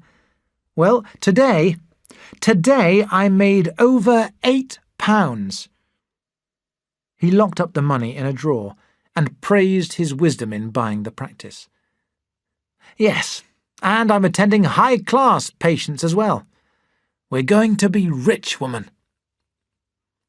Soon he was able to tell her to buy new furniture for the house. "Go to the best shop, get all the new furniture that you want, get everything." Christine looked at him in silence. He smiled. "That's the joy of making money. One can buy everything that one wants. Let us enjoy our success." By buying expensive furniture. He did not notice the bitterness in her voice. He laughed. "That's right, dear. Now's the time to get rid of all those terrible old bits and pieces." She burst into tears. "You weren't ashamed of it at Aberalour? Oh, those were happy days." She turned and ran out of the room. Andrew was very surprised. He thought angrily, "She doesn't care about my success. She doesn't care." But other people showed him respect. A week after his quarrel with Christine, Mrs. Lawrence telephoned and invited him to a lunch party on the following Friday. "1 or 2 important people who I would like you to meet will also be there," she told him. Feeling that he would be foolish to miss any opportunity of meeting people who might help him, Andrew accepted the invitation. But he did not want to run the risk of having another quarrel with Christine, and so, when Friday came, he told her that he was going to have lunch with Hampson. With a feeling of relief, he jumped into his car and drove to the home of Mrs. Lawrence. Several well-known people, including one of London's most famous doctors, were at the lunch party. The meal was excellent, with plenty of wine.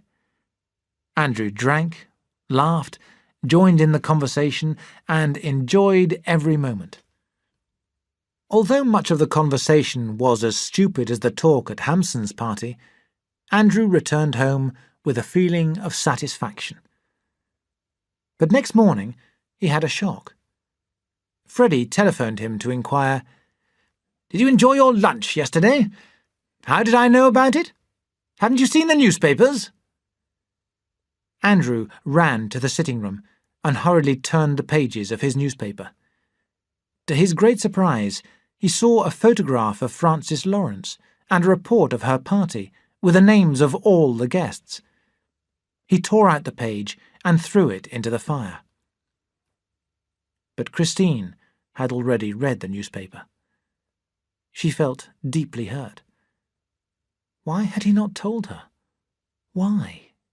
Why? She felt more sorry for Andrew than for herself. She knew that rich people could be ill as well as poor people, but she felt that Andrew was giving up all his beliefs simply to make money. Sadly, she attempted to do her housework. Suddenly, the telephone rang. As Andrew had by now gone out, she answered it. Her eyes became bright, excited. She kept looking out of the window, eager for Andrew's return. She forgot her sadness. She had received good news. When Andrew returned, she ran into the hall and called out to him, "Andrew, Sir Robert Abbey has just telephoned. Darling, you have been appointed to a post at the Victoria Hospital." Tears of excitement came to his eyes. "Why, that's good news, Chris." "Isn't it? Isn't it?" she cried. She put her arms round his neck and kissed him. He looked down at her, touched by her love. "How good you are, Chris, and how bad I am," he said. Chapter 28. Denny returns. To his great pride, Andrew was now a doctor in one of the oldest and most famous hospitals in London. The Victoria was certainly old. The building was in a noisy, dirty street, and it rarely saw the sun, even in summer. The department in which Andrew worked smelt of old age. Andrew worked at the Victoria on 2 afternoons a week, and all his patients had some form of lung disease. But though he was excited about his new appointment, Andrew could not put his heart into his work. He had lost interest in his coal dust discoveries. He had more important things to think about now. He decided that it was not worth his time and trouble to make a thorough medical examination of every person who came to see him. Instead, he took a quick look at each patient and then gave him or her a bottle of medicine. 6 weeks after he started work at the Victoria, Andrew received a letter from Denny. He gave a sudden cry of pleasure. "He's coming home, to work in England. Heavens, it will be nice to see him again, Chris." She was as pleased as Andrew was, but for a different reason. She had always felt that Denny and Hope had been a good influence on Andrew, and she hoped that Denny might influence his behaviour now. "I think that I will invite Denny and Hope to dinner next week," she said. "All right," he replied, "but they will have to come on Sunday. I'm too busy during the rest of the week." On the following Sunday, Denny arrived. He looked older, but seemed to be happier. Yet he was the same Denny. "This is a very grand house," he greeted them. Then, turning to Christine, he added, "And who is this well-dressed gentleman? Is he Dr. Manson?" Seated a moment later, He refused a drink. "No, thanks. I don't drink now. I'm going to settle down." He told them that he had found himself a good post at a country hospital. Andrew looked at him quickly. "You shouldn't bury yourself in the country, Philip.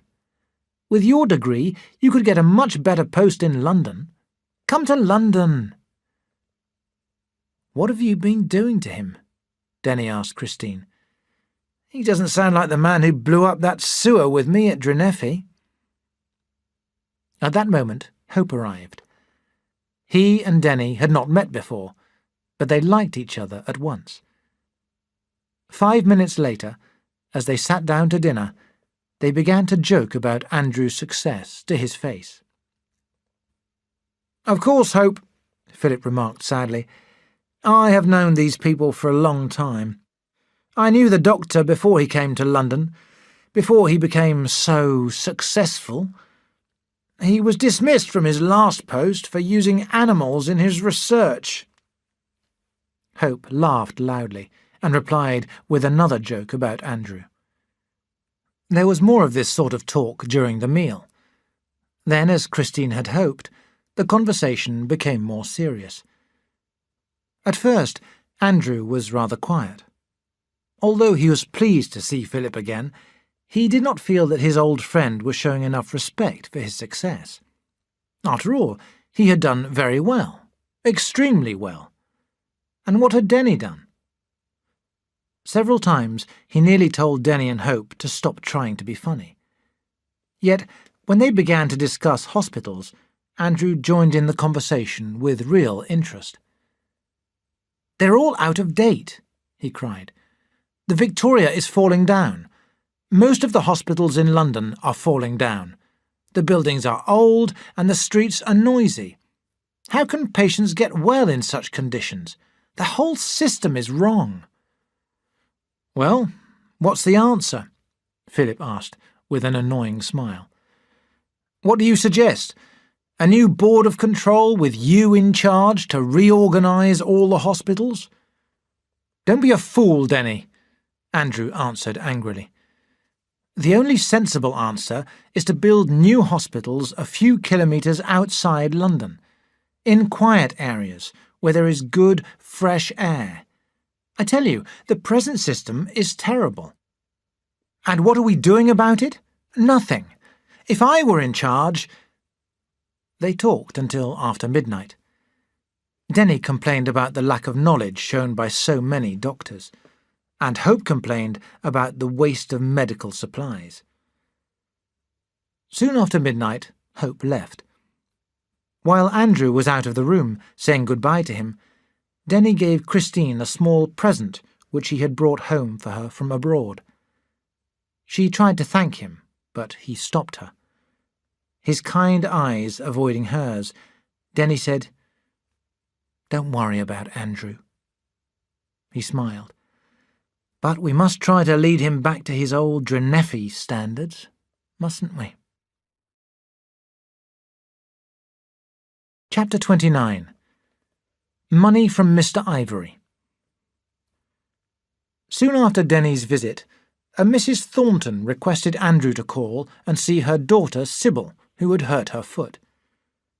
When Andrew examined her foot, he decided that the only way to cure the trouble was by a simple operation. "I should have this done before the foot gets worse," he advised Mrs. Thornton. "I will take your advice, Doctor," she said. "Will you make the arrangements for this, please? Who do you suggest does the operation?" For a moment, Andrew could not think of anyone. Then suddenly he remembered Ivory.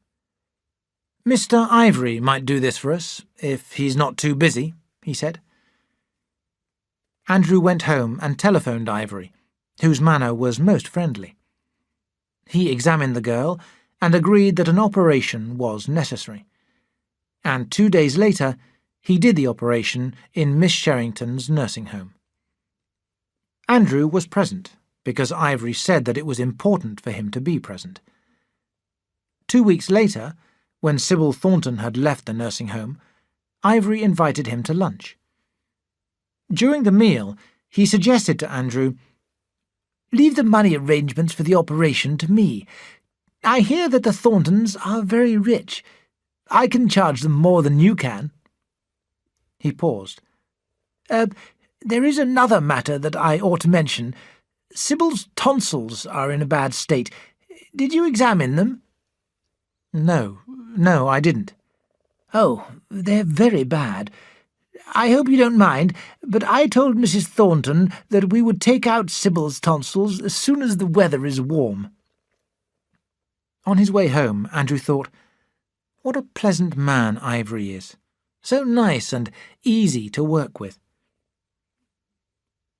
About a month later, while he was having tea with Christine, the afternoon post brought him a friendly letter from Ivory, enclosing a cheque for £20. Andrew looked at the cheque in surprise.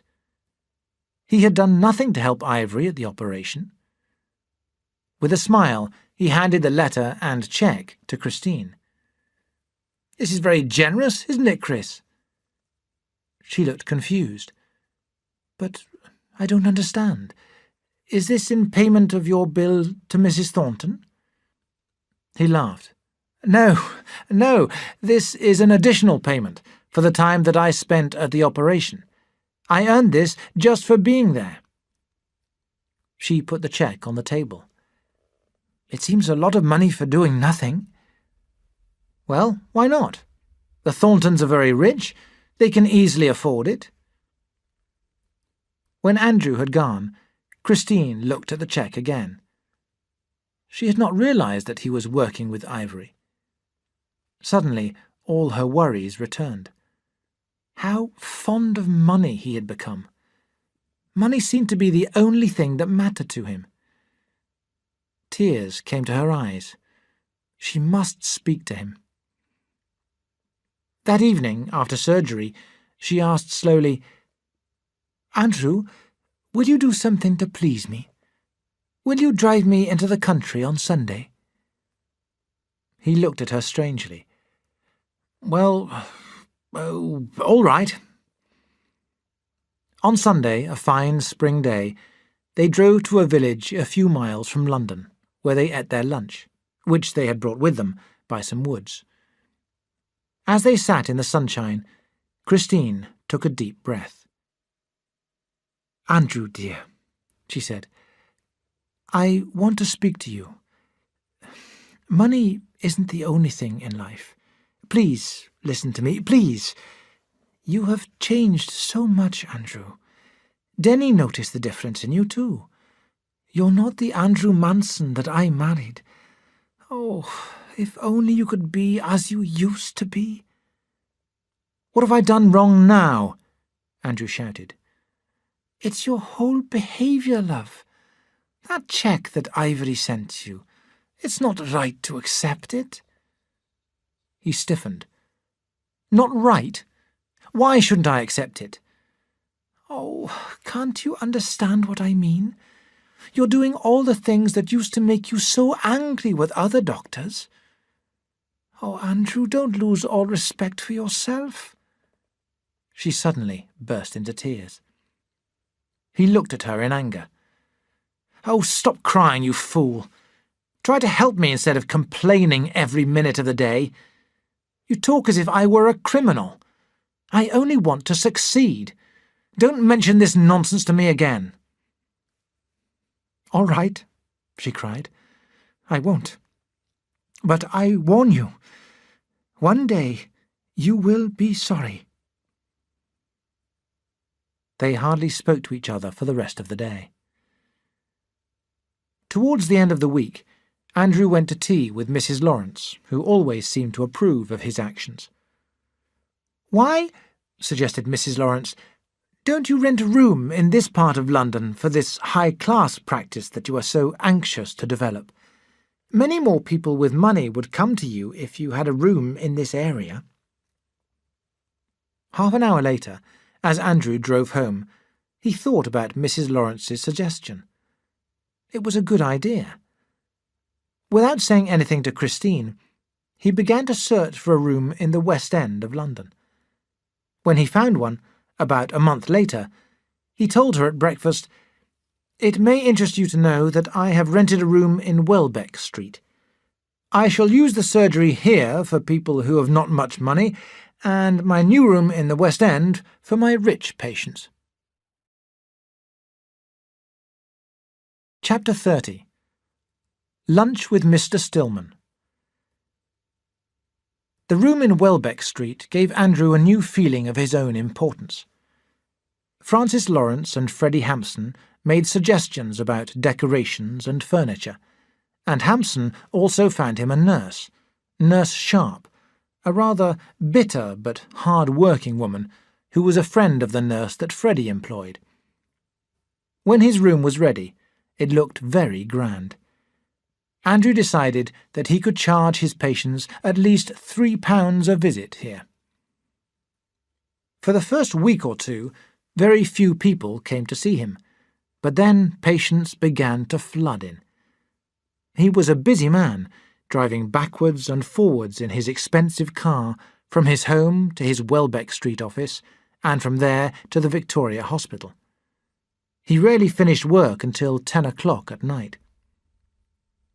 In June, Ivory took out Sybil Thornton's tonsils and posted Andrew a cheque in payment for attending the operation.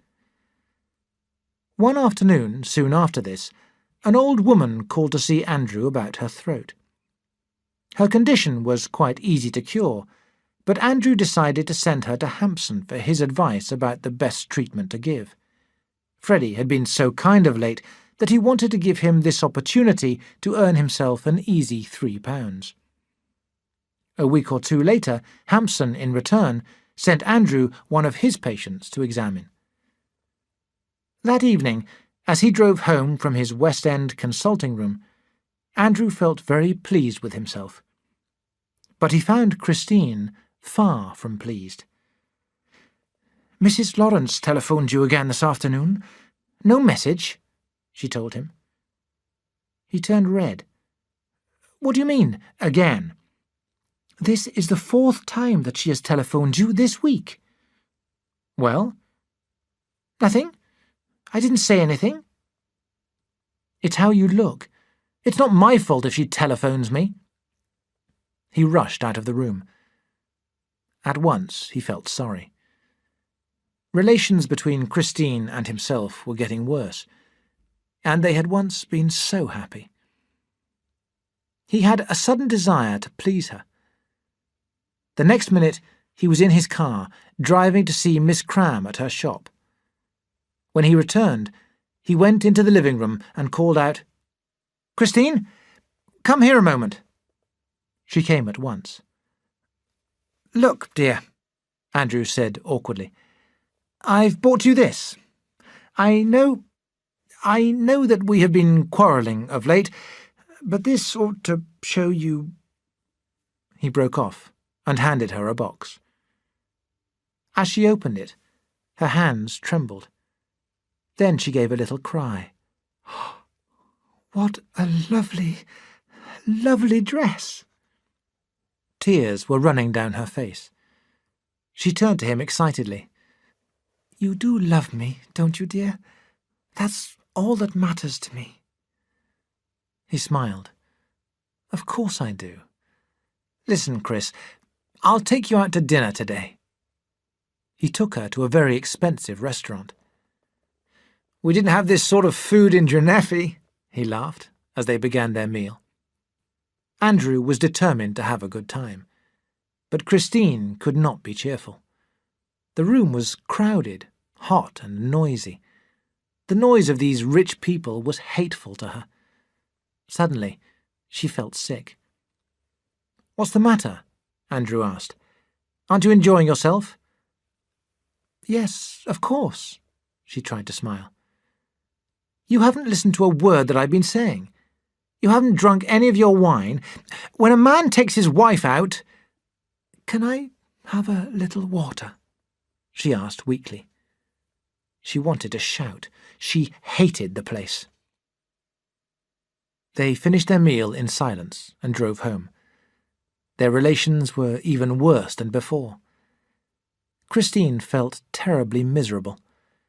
She began to lose her self-confidence, to ask herself if she was really the right wife for Andrew. But Andrew's worries at home were pushed into the background when, next day, he read in a newspaper that Richard Stillman, the man with a hospital in America who had written to praise his coal dust experiments, had come to England and was staying at a hotel in London. Stillman had no medical qualifications. After leaving school, he had begun to study medicine at an American university. But before he had finished his studies, his father died, leaving his mother very little money. In order to support his mother and sister, Stillman left the university to earn his living in an old family business. He hated this work. He continued to study medicine in his free time, and, when he had saved enough money, he returned to the medical profession. But so many valuable years had been wasted that Stillman did not take a degree.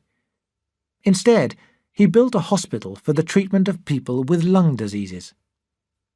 At first, the American doctors refused to recognize him. But Stillman cured so many people that other doctors had failed to cure that he gradually won the respect of the American medical profession. The English doctors still refused to recognize Stillman, but Andrew felt the greatest respect for him. He wrote to him at once, inviting him to lunch at the expensive restaurant to which he had taken Christine. Next morning, Stillman telephoned him. "Dr. Manson," he said, "I should like to meet you for lunch, but not at that restaurant. I hate the place. Come and have lunch at my hotel." When they had taken their seats at a quiet table in the dining room of his hotel, Stillman gave Andrew a friendly smile and said, "It's very nice to be in England. I like your country." "What is the reason for your visit?" Andrew asked. Stillman smiled. "As a matter of fact, I have come to England to start a small hospital, like my hospital in America. I'm building it in the lovely Chiltern Hills, to the northwest of London. I expect that you know the area." Andrew leaned forward. "That's interesting. I should like to see your hospital." "I shall be delighted to show you round as soon as the place is ready. We shall treat mainly chest diseases, and I have one or two new ideas that may interest you." "Really? Tell me about them." They spent most of the afternoon discussing Stillman's new hospital. Andrew left Stillman with a strange feeling of excitement. But when he returned home, he found Christine reading a prayer book. For some reason that he could not explain, this annoyed him. "Good heavens!" he shouted. "Have you nothing better to do?" "What's wrong? I used to read my prayer book before I met you." "Oh, did you? Well, let me tell you this. You're a fool." "Perhaps, but I would prefer to be a fool and keep my self-respect than to be successful with no self-respect." With a great effort, she kept back her tears. Then, in a quiet voice, she said, "Andrew, don't you think that it would be a good idea if I went away for a short time? Mrs. Vaughan has invited me to stay with her for 2 or 3 weeks. Don't you think that I ought to go?" "Yes, go. Go at once." He turned and left the room. Chapter 31. Mary Boland. Christine's absence was at first a relief to Andrew. Then he began to ask himself what she was doing, and to look forward to her return. Although he told himself that he was now a free man, he had the same lonely feeling that he had experienced at Aberalour when Christine had gone away to stay with her aunt. He met Ivory, Freddie, and Deedman 2 or 3 times. He also drove to the Chiltern Hills to see Stillman's new hospital. He and Stillman became good friends. But his friendship with Stillman did not take away his loneliness. In the end, Andrew telephoned Frances Lawrence and asked her, "Would you care to drive into the country and have dinner with me tomorrow evening?" Her voice comforted him. "That would be very nice." The next evening they drove to a small country town where they had dinner at a hotel by the river. "We have known each other for quite a long time," Frances remarked, "but this is the first occasion that you have asked me to come out with you. Are you sorry that you came?" She smiled. Does your husband know that we—" She looked up. "Don't you understand? Jack and I are good friends, but we—" She stopped suddenly. "Let's dance," she suggested. They danced. It gave Andrew a strange feeling of pleasure to hold her in his arms. When they returned to their table, he asked awkwardly, "Why have you been so kind to me?" His question seemed to amuse her. "You are very attractive, and what I like most about you is that you do not realize it. No, do be serious." She laughed. "It's hot in here. Let's go outside and look at the moonlight on the river." They walked down to the river and sat on a seat. She looked at the moon shining on the water. "What a beautiful night," she said. He kissed her. Her lips were warm. She smiled. "That was very sweet, but very badly done." "I can do better," he whispered. He felt awkward, ashamed. He wanted to take her into his arms, but then a shadowy picture of Christine's tired, sad face looked up at him from the water. It worried and annoyed him. He kissed Frances again. "You took a long time to do that," she said. "And now, Doctor, I think that we should go home." They drove back to London in silence. Andrew was not happy. He hated himself. He tried to dismiss Christine from his mind, but he could not do so. When they reached Mrs. Lawrence's house, he got out of the car and opened the door for her without a word. "Come in," she invited him. He paused. "It's very late, isn't it?" She went indoors without answering, and he followed her. 3 days later, Andrew sat in his West End office, feeling tired and miserable. Suddenly, Nurse Sharp entered. "There's a man to see you, Mr. Boland. I've told him he'll have to wait." "Boland?" Andrew repeated tiredly, as if he had never heard the name before. Then suddenly his face brightened. "Con Boland? Show him in, nurse, at once." "But a patient is waiting to see you." "Never mind about that," he shouted. "Do what I say." Nurse Sharp, annoyed at being addressed in that manner, gave Andrew one look and went out of the room. A minute later, she showed Boland in. "Why, Con!" Andrew called out, jumping up from his chair. "Hello! Hello!" shouted Con, walking quickly forward to shake hands with Andrew. "Heavens, Manson, it's nice to see you again.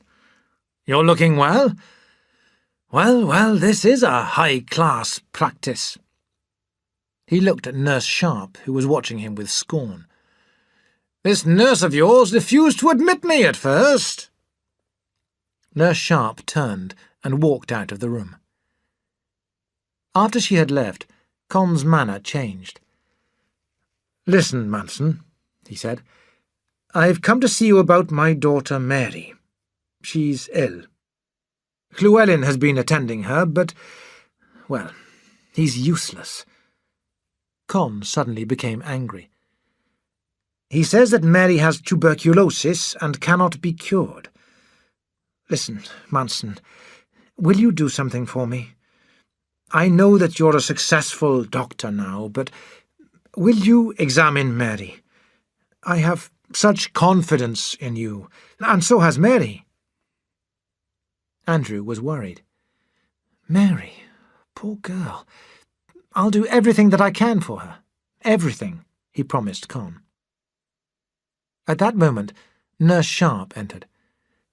"5 patients are waiting to see you now, Dr. Manson," she informed him. Andrew took no notice, but continued to talk to Con. He invited Boland to stay with him for a few days, and Boland accepted his invitation joyfully. Con's cheerful spirit helped him to forget his troubles with Christine. When she returned on Friday, Andrew took Con with him to the railway station to meet her. He was afraid to meet Christine by himself, after all that had happened, and he hoped that Con's presence might make things easier for both of them. "Hello, Chris," Andrew called out cheerfully as she got out of the train. "Look who's here! Con! He's staying with us, Chris. Did you enjoy yourself?" Christine was surprised at her warm welcome. She had feared that she might not be met at all. Sitting in the back seat of the car with Con, she talked excitedly. "Oh, I am glad to be home again," she said when they reached the house. She took a deep breath. "Have you missed me, Andrew?" "Missed you? I most certainly have."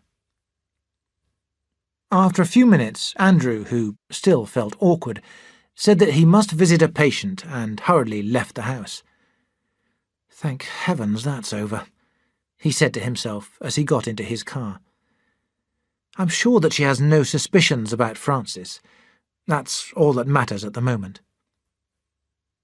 While he was out, Con had a long talk with Christine about Mary's health. Christine felt very anxious and advised Con to telephone Mary, telling her to come to London at once. When Mary arrived next day, her thin face and body gave Andrew a shock. He ordered her to bed and examined her chest. 15 minutes later, he returned to the living room looking very worried. "I'm afraid, Con, that Llewellyn was right. Mary has got tuberculosis," he told him. "But don't worry, the disease is in the early stage of development." "You mean that she can be cured?" "Yes, but she must go into hospital for special treatment. There is a doctor at the Victoria Hospital, Dr. Thorogood, who has made a special study of this disease. I will ask him to treat her, and if she comes into my hospital, I can watch her progress." "Manson, you're a true friend," said Con. On Saturday afternoon, Mary was admitted to the Victoria Hospital, and Con returned to Aberalour. "How nice to be together again, Chris," Andrew said, after he had left. He sounded sincere, but for some reason Christine did not believe that he really meant what he said. She went upstairs to her bedroom and cried to herself, "Oh, God, when and how will this end?" Chapter 32. Harry Vidler's Operation.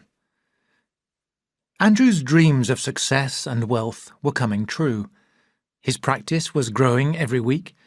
His business relations with Hampson and Ivory were very close, and were earning him a lot of money. Deedman was also sending him patients. And now Leroy, who owned a large food factory, had offered him a post as medical advisor to his company. Andrew had a feeling of power. He could do nothing wrong. Then, quite suddenly, and without warning, his whole life was changed. One evening in November, the wife of a shoemaker came to his house. Her name was Mrs. Vidler, a small, cheerful woman of middle age whom Andrew knew well.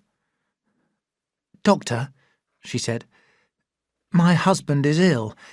He has been ill for several weeks, but he refused to come to you because he didn't want to trouble you. Will you call and see him, Doctor?" When Andrew called next morning, Harry Vidler was in bed with a bad pain in his stomach. He examined Vidler and found that, although not seriously ill, he needed an operation to be done quickly. He explained this to the Vidlers, who asked him to arrange for a good surgeon to do the operation in a nursing home. That evening, Andrew telephoned Ivory. "I would like you to do a stomach operation, Ivory," he said. "The patient is a shoemaker. He has very little money, and so I shall be grateful if you will reduce your charges for him." Ivory was pleasant. They discussed the case for several minutes, and then Andrew telephoned Mrs. Vidler. "Mr. Ivory, a West End surgeon, has agreed to do this operation for £30, he told her. "His usual charge is £100, so I think this is very satisfactory." "Yes, Doctor. Yes." She sounded worried. "It's very kind of you to arrange this for us. We'll find the money somehow." A few days later, Ivory did the operation in a private nursing home. Vidler was very cheerful. Before he was put to sleep, he smiled at Andrew and said, "I shall feel better after this." The next moment, he was asleep. Ivory took his surgeon's knife and made a long cut in Vidler's stomach. At once, a large flesh bag of poisonous matter sprang out of the wound like a wet ball. This bag was the cause of Vidler's pain. Ivory tried to catch hold of the ball and cut it away from the inside of the stomach. He must have tried 20 times, but on each attempt the ball slipped out of his hand. Andrew looked at Ivory in annoyance, thinking, "What is the man doing?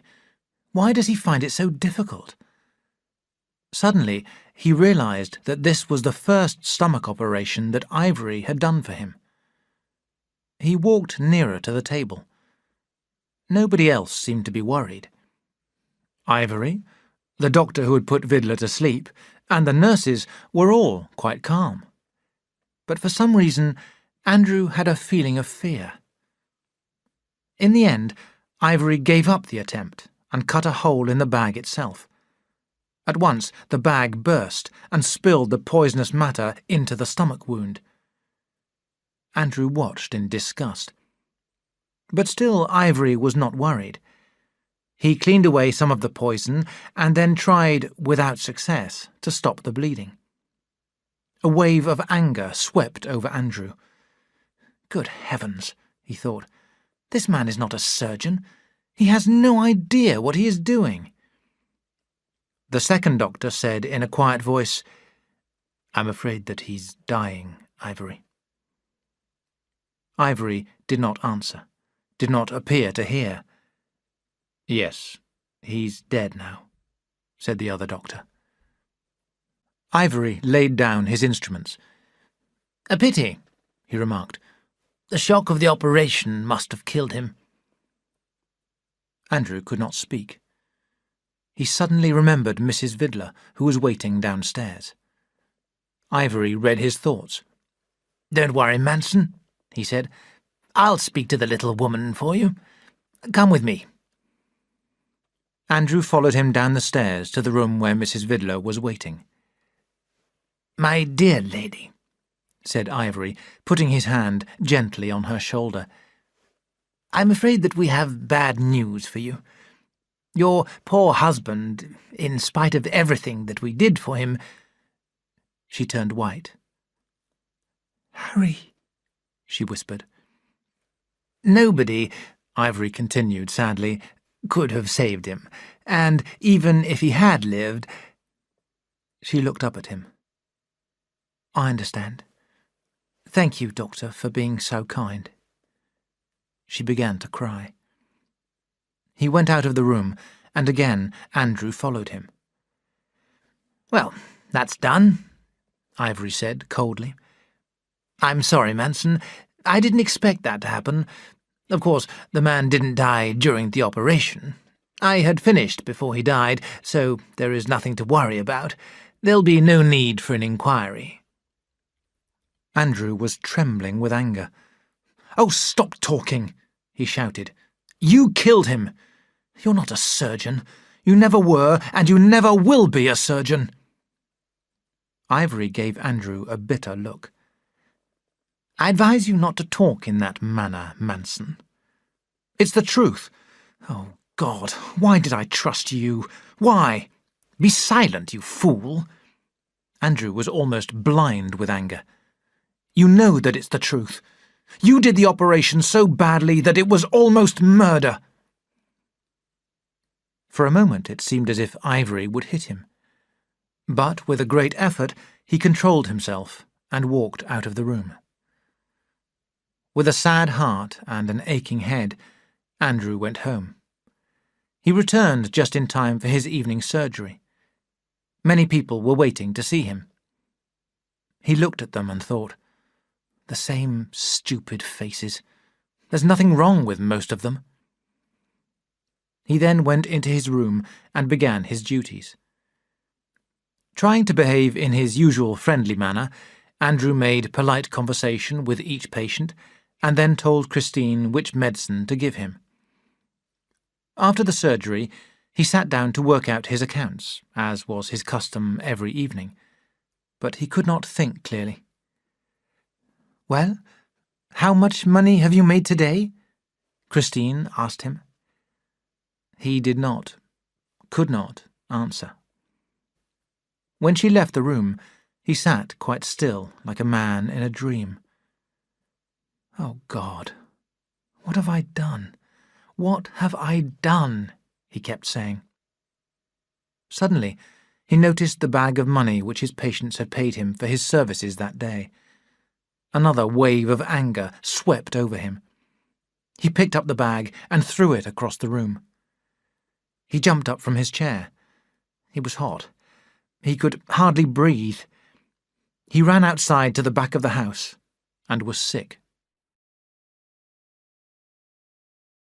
Chapter 33. A Change of Heart. Andrew could not sleep that night. Next morning he felt half dead. He ate no breakfast, but just drank 1 cup of coffee. His first thought now was for Mary Boland. He got out his car and drove straight to the Victoria Hospital to see how she was. "Good morning," she said, when he entered her room. "Aren't my flowers beautiful? Christine brought them yesterday." He sat on her bed and looked at her. She seemed to be thinner. "Yes, they are nice flowers. How do you feel, Mary?" "Oh, all right." Her eyes avoided his. "Anyway, you'll soon make me better." Her confidence in him added to his misery.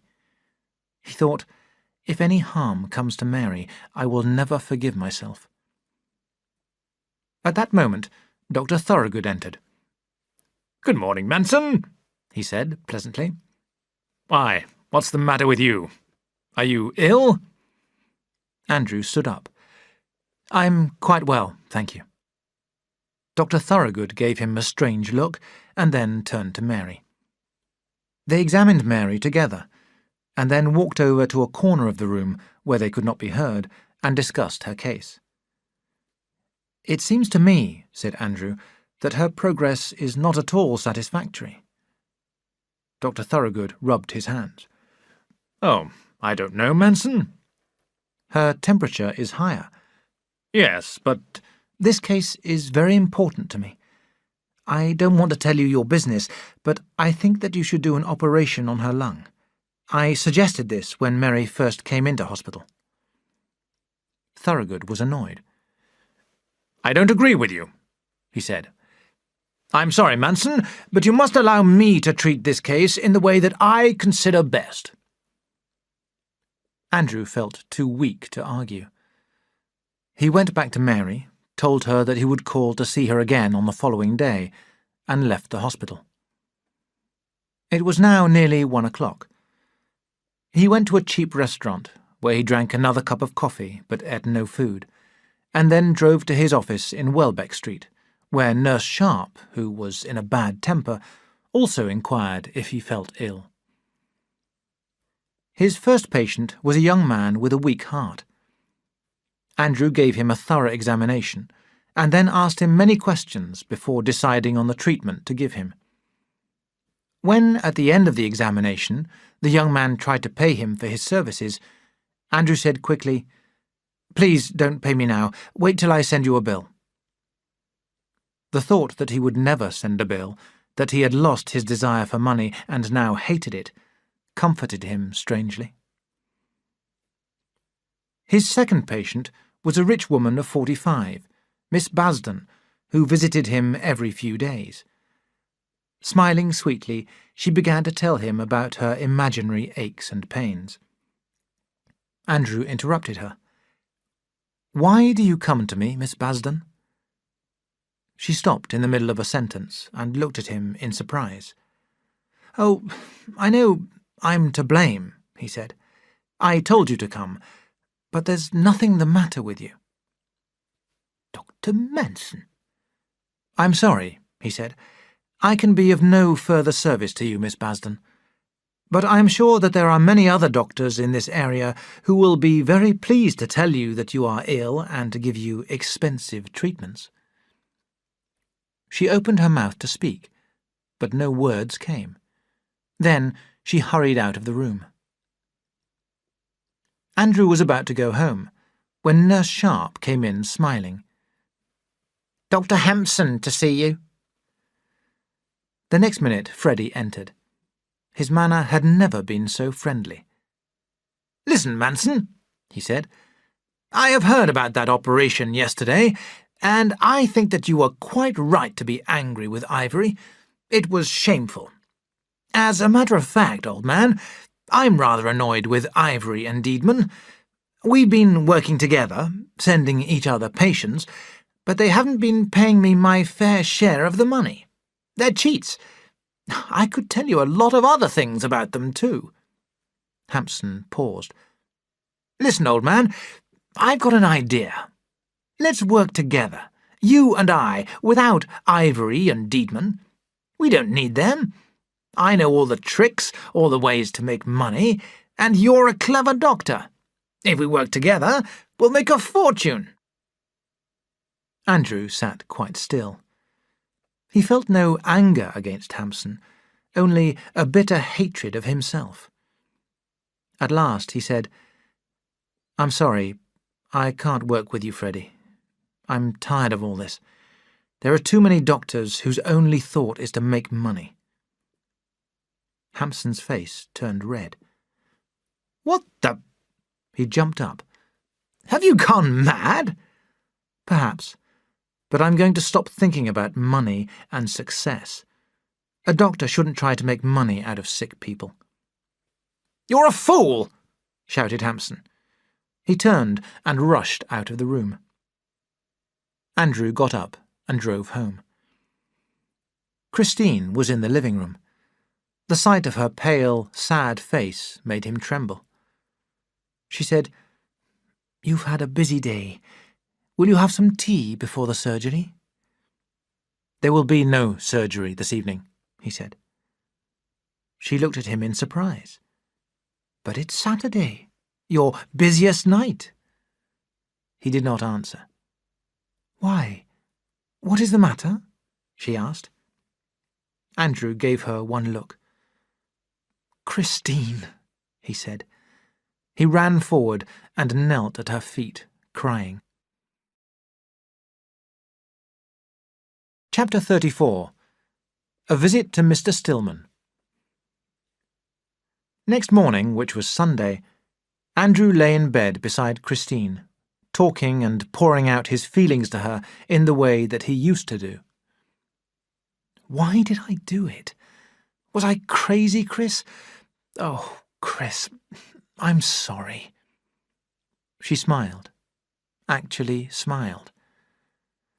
"Well," Andrew continued, "we must leave here now. Sell the practice. Oh, Chris, I've thought of an excellent idea." "Yes, dear? What is it?" to join up with Denny and Hope. Each of us has special knowledge of a different branch of medicine, so we could do work of great value together. Honest work, not simply making money.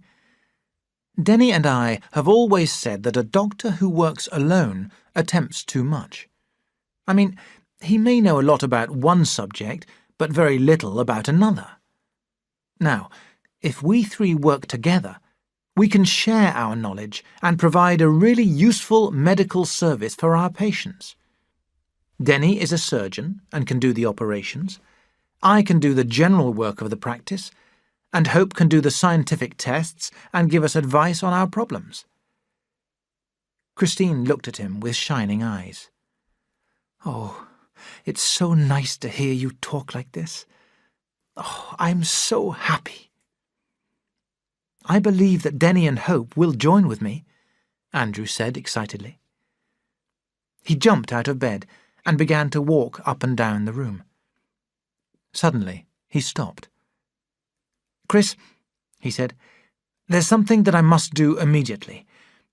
I'm very worried about Mary Boland. She's making no progress at the Victoria. Thorogood doesn't understand her case. I want to take Mary away from the Victoria and send her to Stillman's new hospital." "Stillman's?" "Yes, it's the best hospital that I have ever seen. I intend to drive over and see Stillman today and try to persuade him to admit Mary. Will you come with me?" "We'll leave as soon as you are ready," she said. When he had dressed, Andrew went downstairs and wrote long letters to Denny and Hope. Then, after a light meal, he and Christine drove to the Chiltern Hills. It was a long time since they had been so happy together. They reached the hospital at 3:00. Stillman gave them a warm welcome and showed them round his hospital, which, though small, was comfortable and full of modern equipment. After this, they had tea with Stillman, and Andrew made his request. "I want to ask you something, Mr. Stillman," he said quickly. "Will you take over a case for me? A girl with tuberculosis, in its early stages. She's the daughter of a friend of mine, and she's making no progress at the Victoria Hospital." Stillman smiled. "Surely you don't want to send me a case? English doctors don't recognize me. Remember that I have no medical qualifications. I cannot be trusted. I am more likely to kill than to cure." Andrew did not smile. "Please don't joke, Mr. Stillman. I'm serious. I'm very worried about this girl." "I'm afraid that I have no bed for her, my friend. I have a list of women who are already waiting to be admitted. Although the doctors don't like me, some people—" "But, Mr. Stillman," Andrew interrupted, "I was depending on you. If you don't admit Mary, she will never get well where she is." Stillman leaned forward and helped himself to a piece of cake. "I see that you really are worried. All right, I will help you," he promised. "Bring Mary here next Wednesday, and I will find her a bed. I will do my best to cure her." Andrew's face brightened. I can't thank you enough." "Then don't try to," said Stillman. Chapter 35. Mary goes to Mr. Stillman. Next morning, Andrew rose early after a good night's sleep. He felt excited, ready for anything. He went straight to the telephone and gave orders to a medical property firm to sell his practice. "Sell it for a fair price. I won't accept any more than it's really worth," he said. "The people in this area have not got much money, and the next doctor may not do as well as I have done." At lunchtime, Christine handed Andrew 2 letters. They were replies to his letters to Denny and Hope. The short note from Denny read, "Interested. Expect me tomorrow evening." The letter from Hope also expressed interest, though the words showed Hope's usual sense of fun. After lunch, Andrew drove to the Victoria Hospital to see Mary Boland. Sitting beside Mary's bed, he told her about the new arrangements that he had made. "You'll like the other hospital better, Mary. Much better," he promised her. "Now, I don't want to make difficulties here, so I would like you to pretend that it is your own wish to leave. Say that you want to go home. Then, on Wednesday, I will pick you up and drive you to Stillman's Hospital." Andrew returned home with a feeling that he was beginning to correct his mistakes. That evening, in his surgery, he sorted out the patients who really were ill from those who only imagined that they were. Again and again, he said firmly, "This must be your last visit. You're better now. It won't do you any good to go on taking medicine." It was surprising how much comfort this gave him. After the surgery, he went in to Christine feeling several years younger.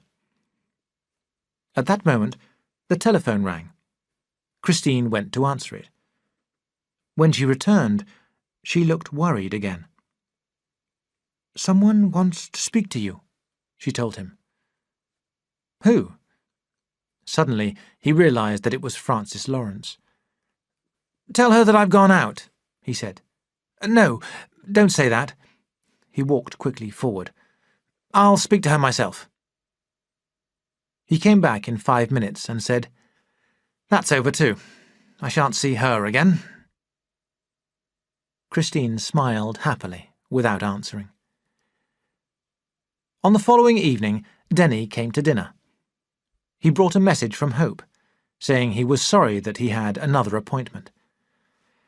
"He said that he had work to do," Denny remarked, knocking out his pipe. "But I believe that his appointment is really with a young lady. I wouldn't be surprised if our friend Hope decides to marry her." "Did he say anything about my idea?" Andrew asked quickly. "Yes, he's interested, and so am I. I'm surprised that a man with your dull brains has the ability to think of such an excellent plan. Tell me about it." Andrew explained his plan with rising excitement. They then began to discuss the practical details. "In my opinion," said Denny, "we ought to choose a town with a population of about 20,000 people. An industrial town where 4 or 5 doctors are all working against each other. In such a town, we would have the best opportunity to show the advantage of doctors with different medical qualifications working together. We might make enemies at first, but we would succeed in the end. Perhaps, after a time, we might start our own hospital. Yes, this is a good idea." Suddenly feeling Christine's eye on him, Denny smiled. "And what do you think about it, Christine? Crazy, isn't it?" "Yes," she answered, "but sometimes the crazy things are best." "You're right, Chris," Andrew cried, hitting the table with his hand. "Our aim must be to set an example in medical practice." They talked until such a late hour that Denny missed the last train home and had to spend the night with Andrew and Christine. On the following Wednesday, by which time Dr. Lowry was on the point of buying his practice, Andrew went to the Victoria Hospital to take Mary Boland away. Everything had worked out just as he had planned. No objection was raised to Mary's leaving the Victoria, and at 2 o'clock Andrew arrived with Nurse Sharp to pick her up. Nurse Sharp was in a bad temper, because Andrew had just told her that he intended to close his office in Welbeck Street and had given her a month's notice. She sat with Mary in the back seat of the car and did not speak a single word during the journey. They reached Stillman's Hospital at 3:30. As soon as Mary was in bed, Stillman went to her room to examine her. When he and Andrew entered the room, Nurse Sharp seemed surprised and annoyed. Stillman examined Mary very thoroughly, and then led Andrew out of the room again. "She is very ill," he said. "I must do an operation on her lung immediately. It should have been done several weeks ago." While Stillman got ready for the operation, Andrew went back and told Mary of their decision. "It's nothing to worry about, Mary," Andrew comforted her. "You won't feel any pain. I'll be in the room. I'll see that you're all right." 10 minutes later, Stillman began the operation. He worked quickly and with great skill, employing several new ideas that he had discovered in America. Andrew had never witnessed a more skillful operation.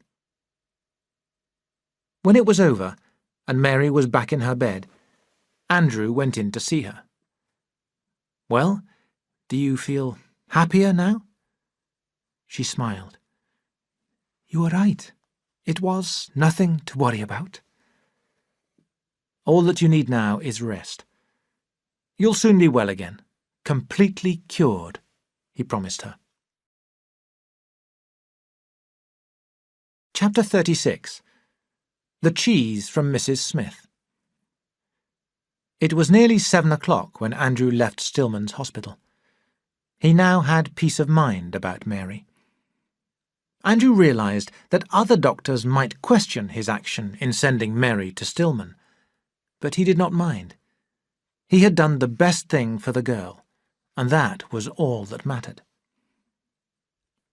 He drove slowly, enjoying the quiet of the evening. Nurse Sharp again sat in the back of the car, without speaking.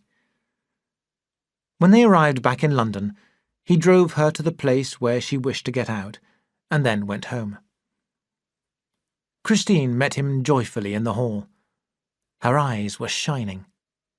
"Sold!" she cried. "Dr. Lowry has bought the practice." He followed Christine into the living room, where the remains of her evening meal were on the table. "Isn't it good news?" Christine continued. "And we've sold it so quickly. I've been thinking, let's go away for a holiday. We had such a lovely time—" She broke off suddenly. "Why? What's the matter, dear? You look so strange." He smiled and sat down. "I suddenly feel a little tired, perhaps because I have had no dinner." "What?" she cried. "I imagined that Mr. Stillman had given you dinner." She looked at the table. "I've had mine." "It doesn't matter." "But it does matter. Wait there, and I'll get you some food. Would you like some soup, or an egg, or what?" He thought. "An egg, please, Chris, and perhaps a bit of cheese after that."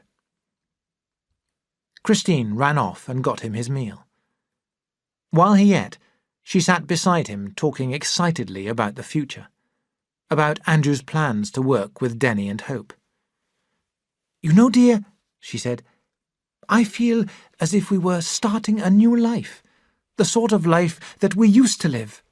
Oh, I'm so happy." He looked towards her. "Are you really happy, Chris?" She kissed him. "I've never been happier in my life than I am at this moment."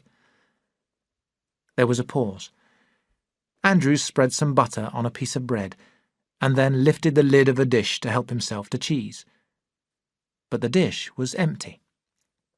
At once Christine gave a little cry of shame.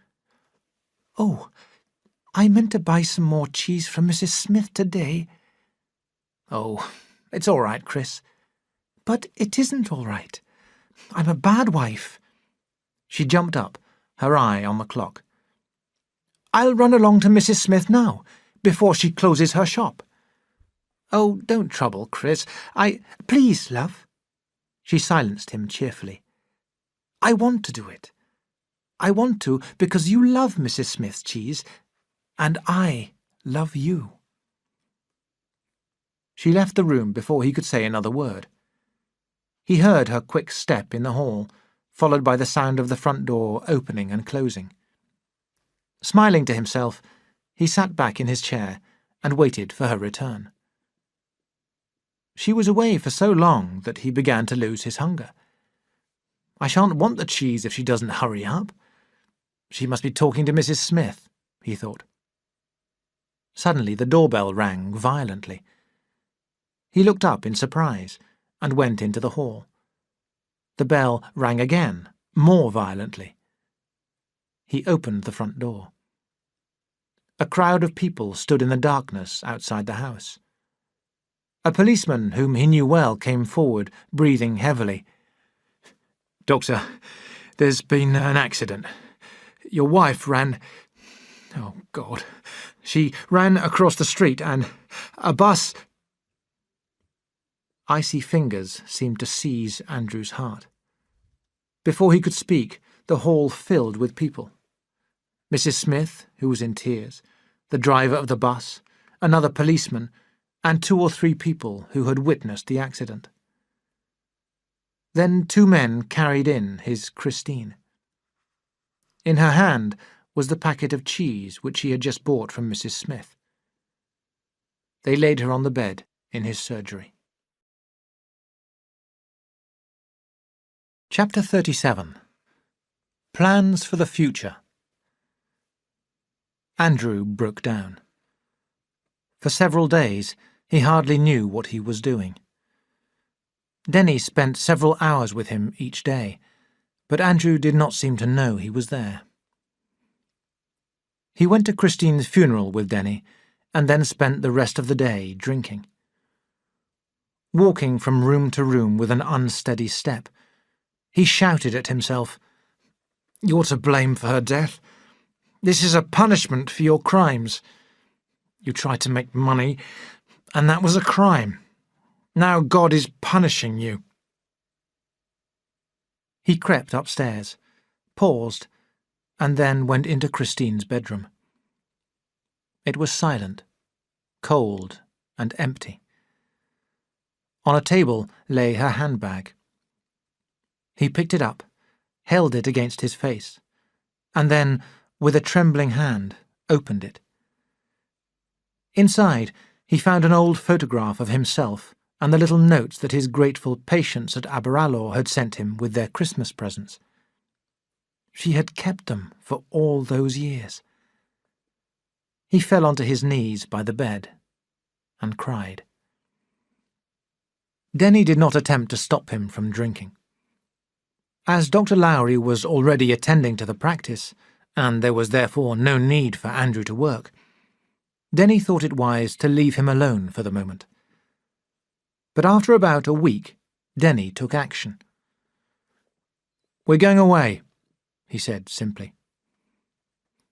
Andrew did not argue, did not even ask where they were going. In silence, he watched Denny pack a bag for him. An hour later, they were in the train, travelling to Wales. They went to stay at a lonely village by a beautiful river in the mountains. "I used to come here to fish. I think that this place should suit us," said Denny, when they arrived at their small but comfortable hotel. The next morning, Denny took Andrew for a walk.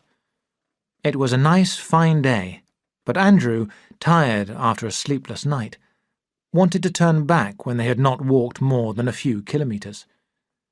But Denny was firm.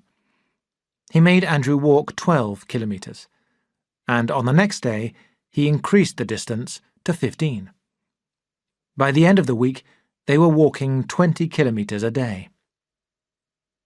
They did not speak during their walks. At first, Andrew did not notice the beauty of the country, but gradually he began to enjoy the woods and rivers and mountains. The exercise and fresh air made him feel better. He began to eat and to sleep well. He even began to talk again. At first, he made only an occasional remark. Then, one day, he asked Denny to tell him his news. Denny had been waiting for this moment. "Hope and I are both free men now. We've both given up our posts," he told Andrew. Andrew's face lit up. Given up? Then this means that we... Denny smiled. I shall be fit to work again very soon, Andrew said. That evening, Denny and he looked at a map and made a list of possible towns in which to start their new practice. A few days later, to Andrew's surprise, Hope arrived to join in the discussions. He made his usual jokes, and Andrew actually laughed. Of course, said Denny, we are all completely crazy. We haven't much money, and we shall probably quarrel. But somehow... We shall probably murder each other, said Hope, rising and stretching himself. Hope left the next morning. After breakfast, Andrew went for a walk by himself.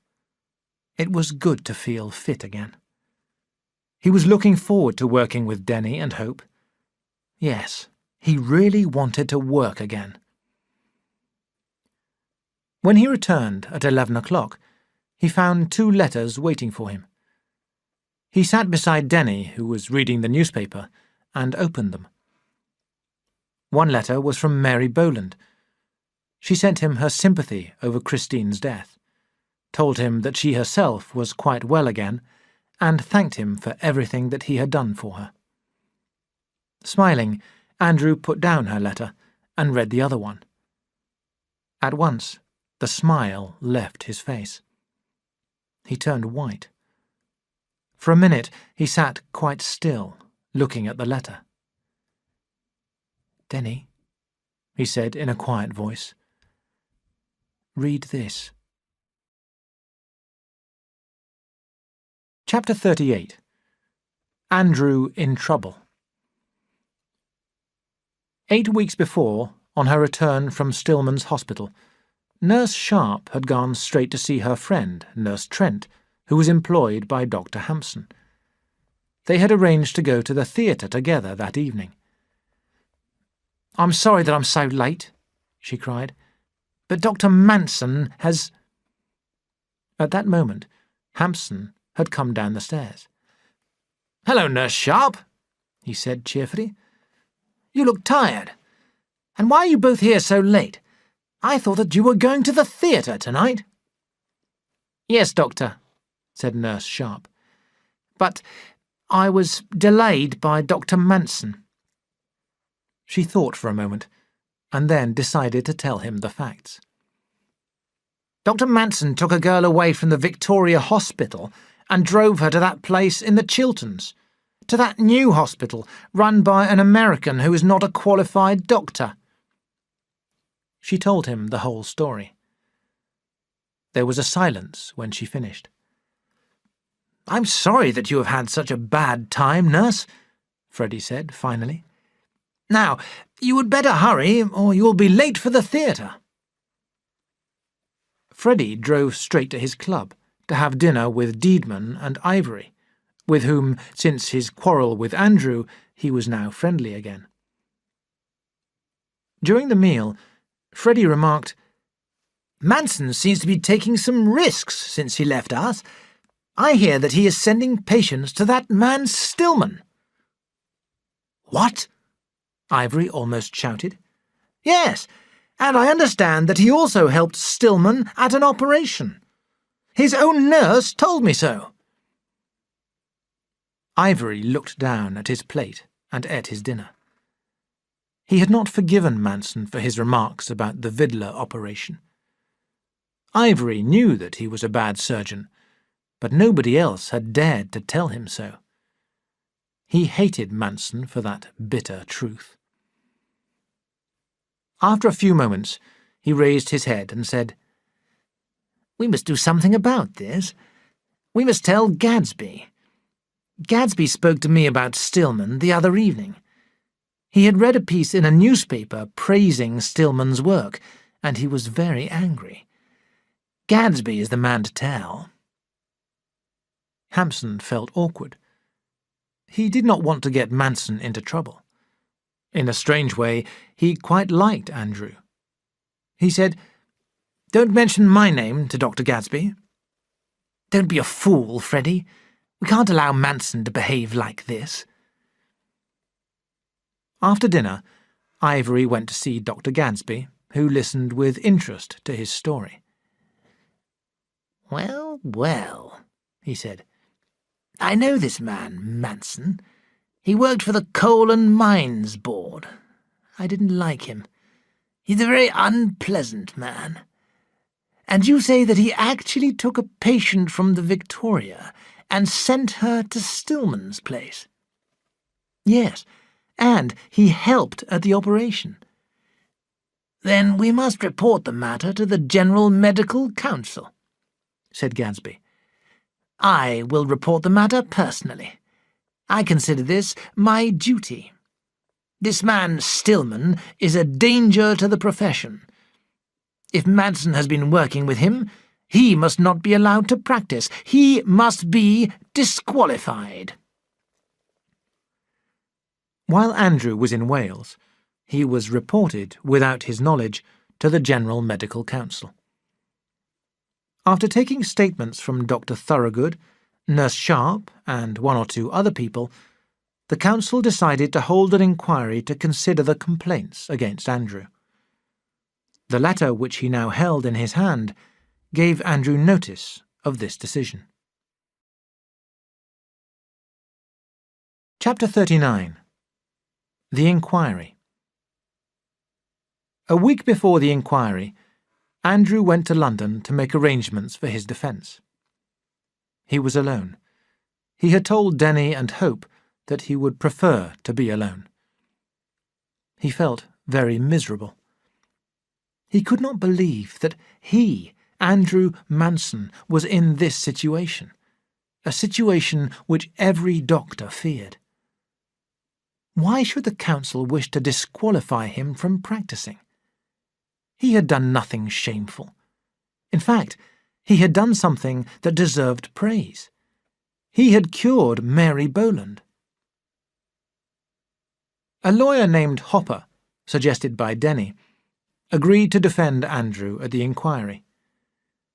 Andrew considered Hopper a weak, stupid man, and they nearly had a quarrel at their first meeting. Andrew wanted to ask Sir Robert Abbey, his only influential friend in London, to help him. But Hopper objected to this because Abbey was a member of the General Medical Council. The lawyer also refused to allow Andrew to call Stillman as a witness because he was afraid that Stillman's presence might anger the members of the council. "What does that matter?" Andrew cried. "I haven't done anything wrong. I'm not ashamed of my actions.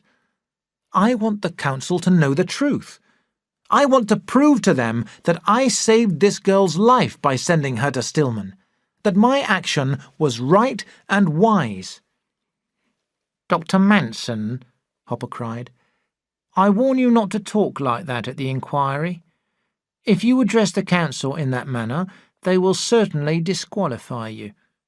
I advise you to say as little as possible. Simply answer their questions."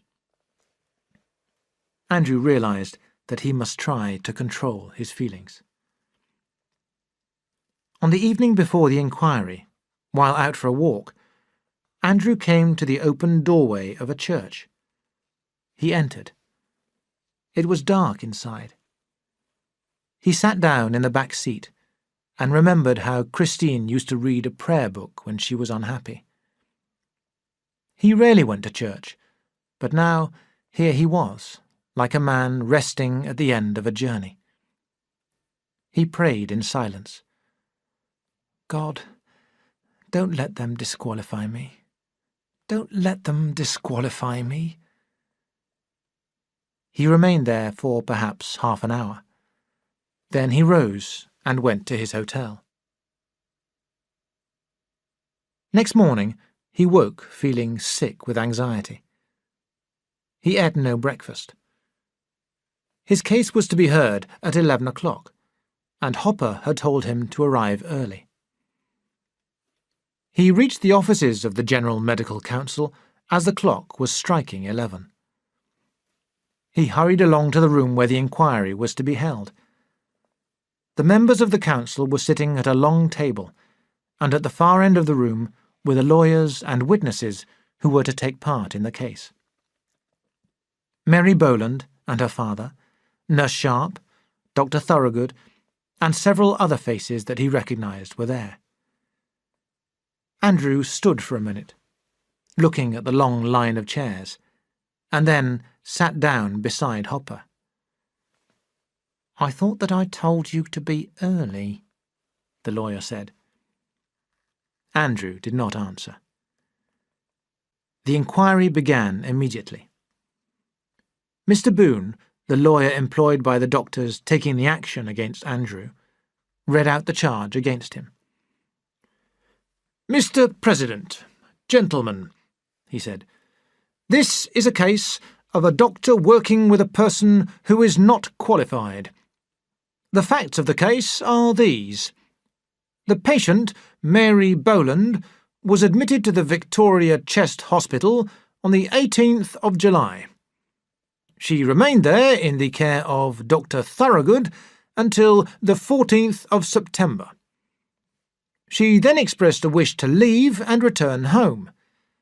But instead of returning home, the patient was taken by Dr. Manson to a health centre run by a man named Stillman, a person not qualified in medicine, and a foreigner.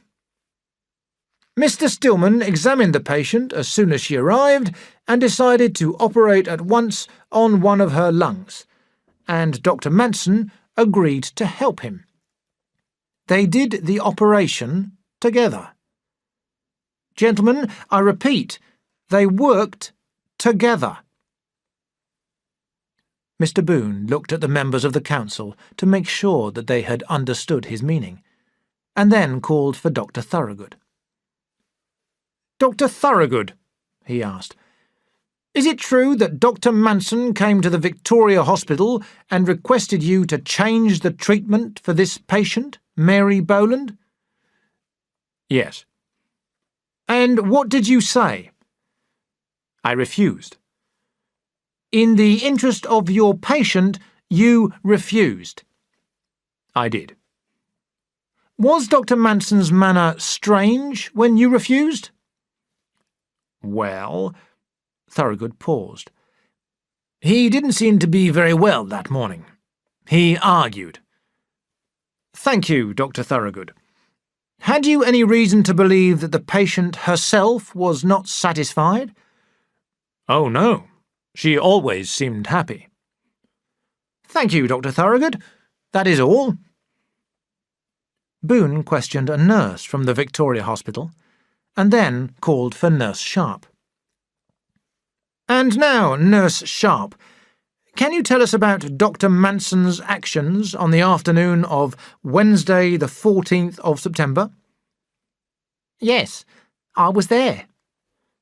"I imagine from your voice, Nurse Sharp, that you did not wish to be there."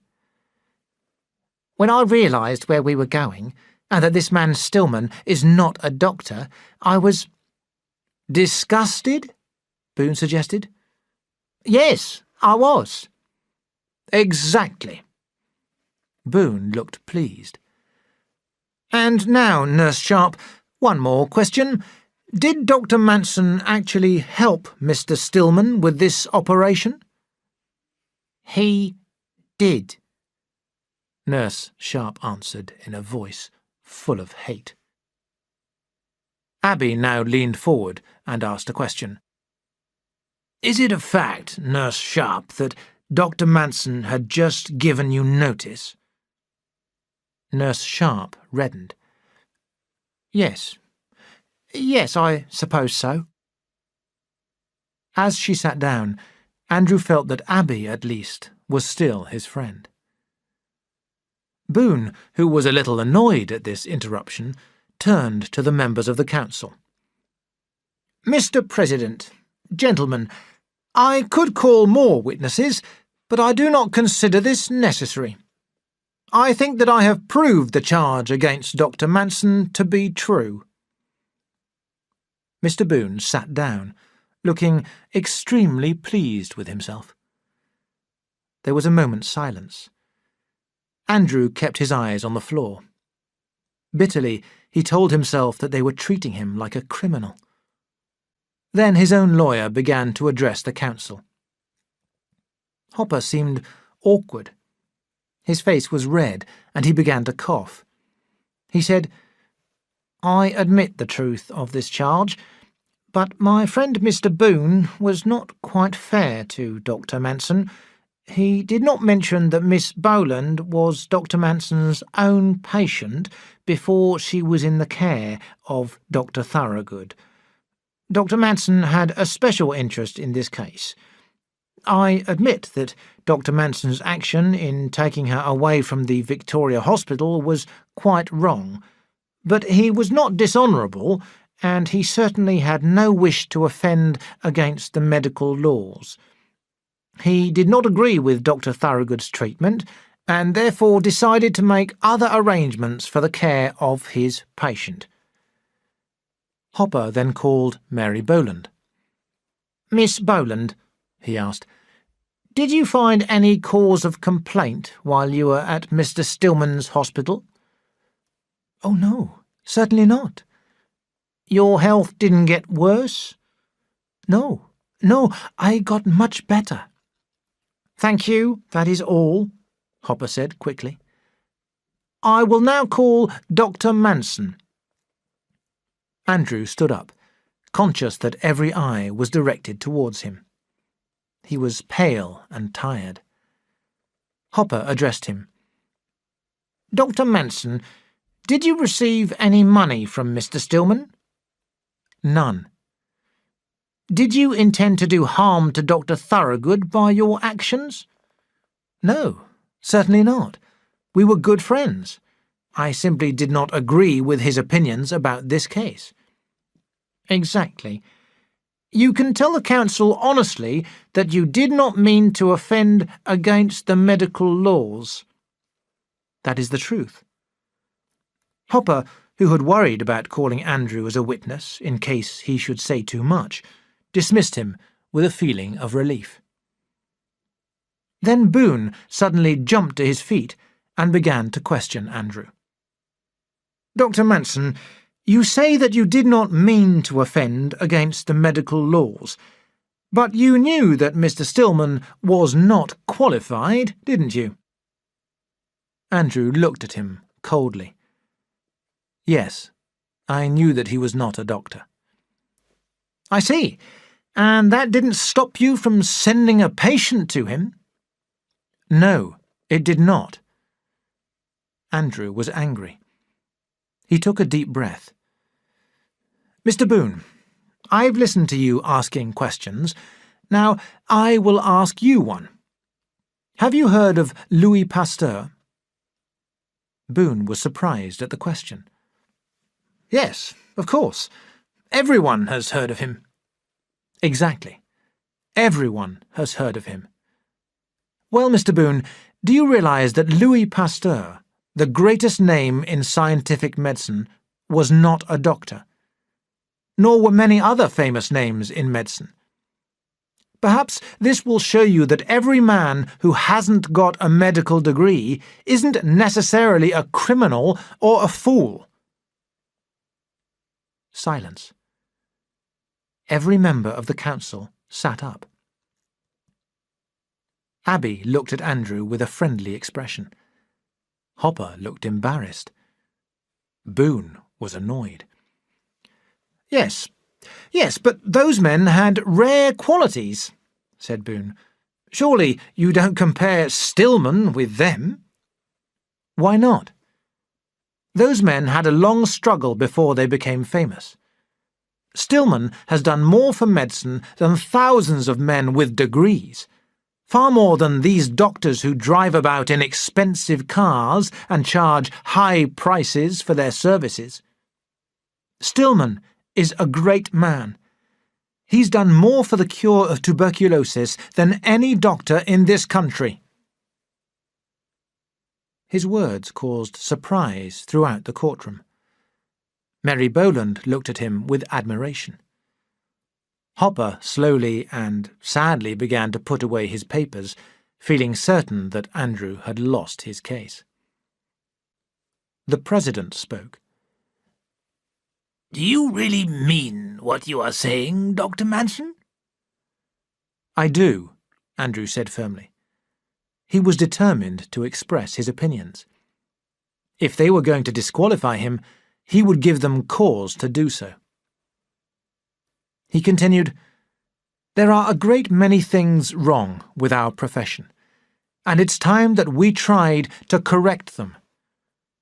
Doctors are not trained properly. They learn only the basis of medicine at the medical schools. When I qualified, I was a danger to society. I only knew the names of a few diseases and the medicines that were supposed to cure them.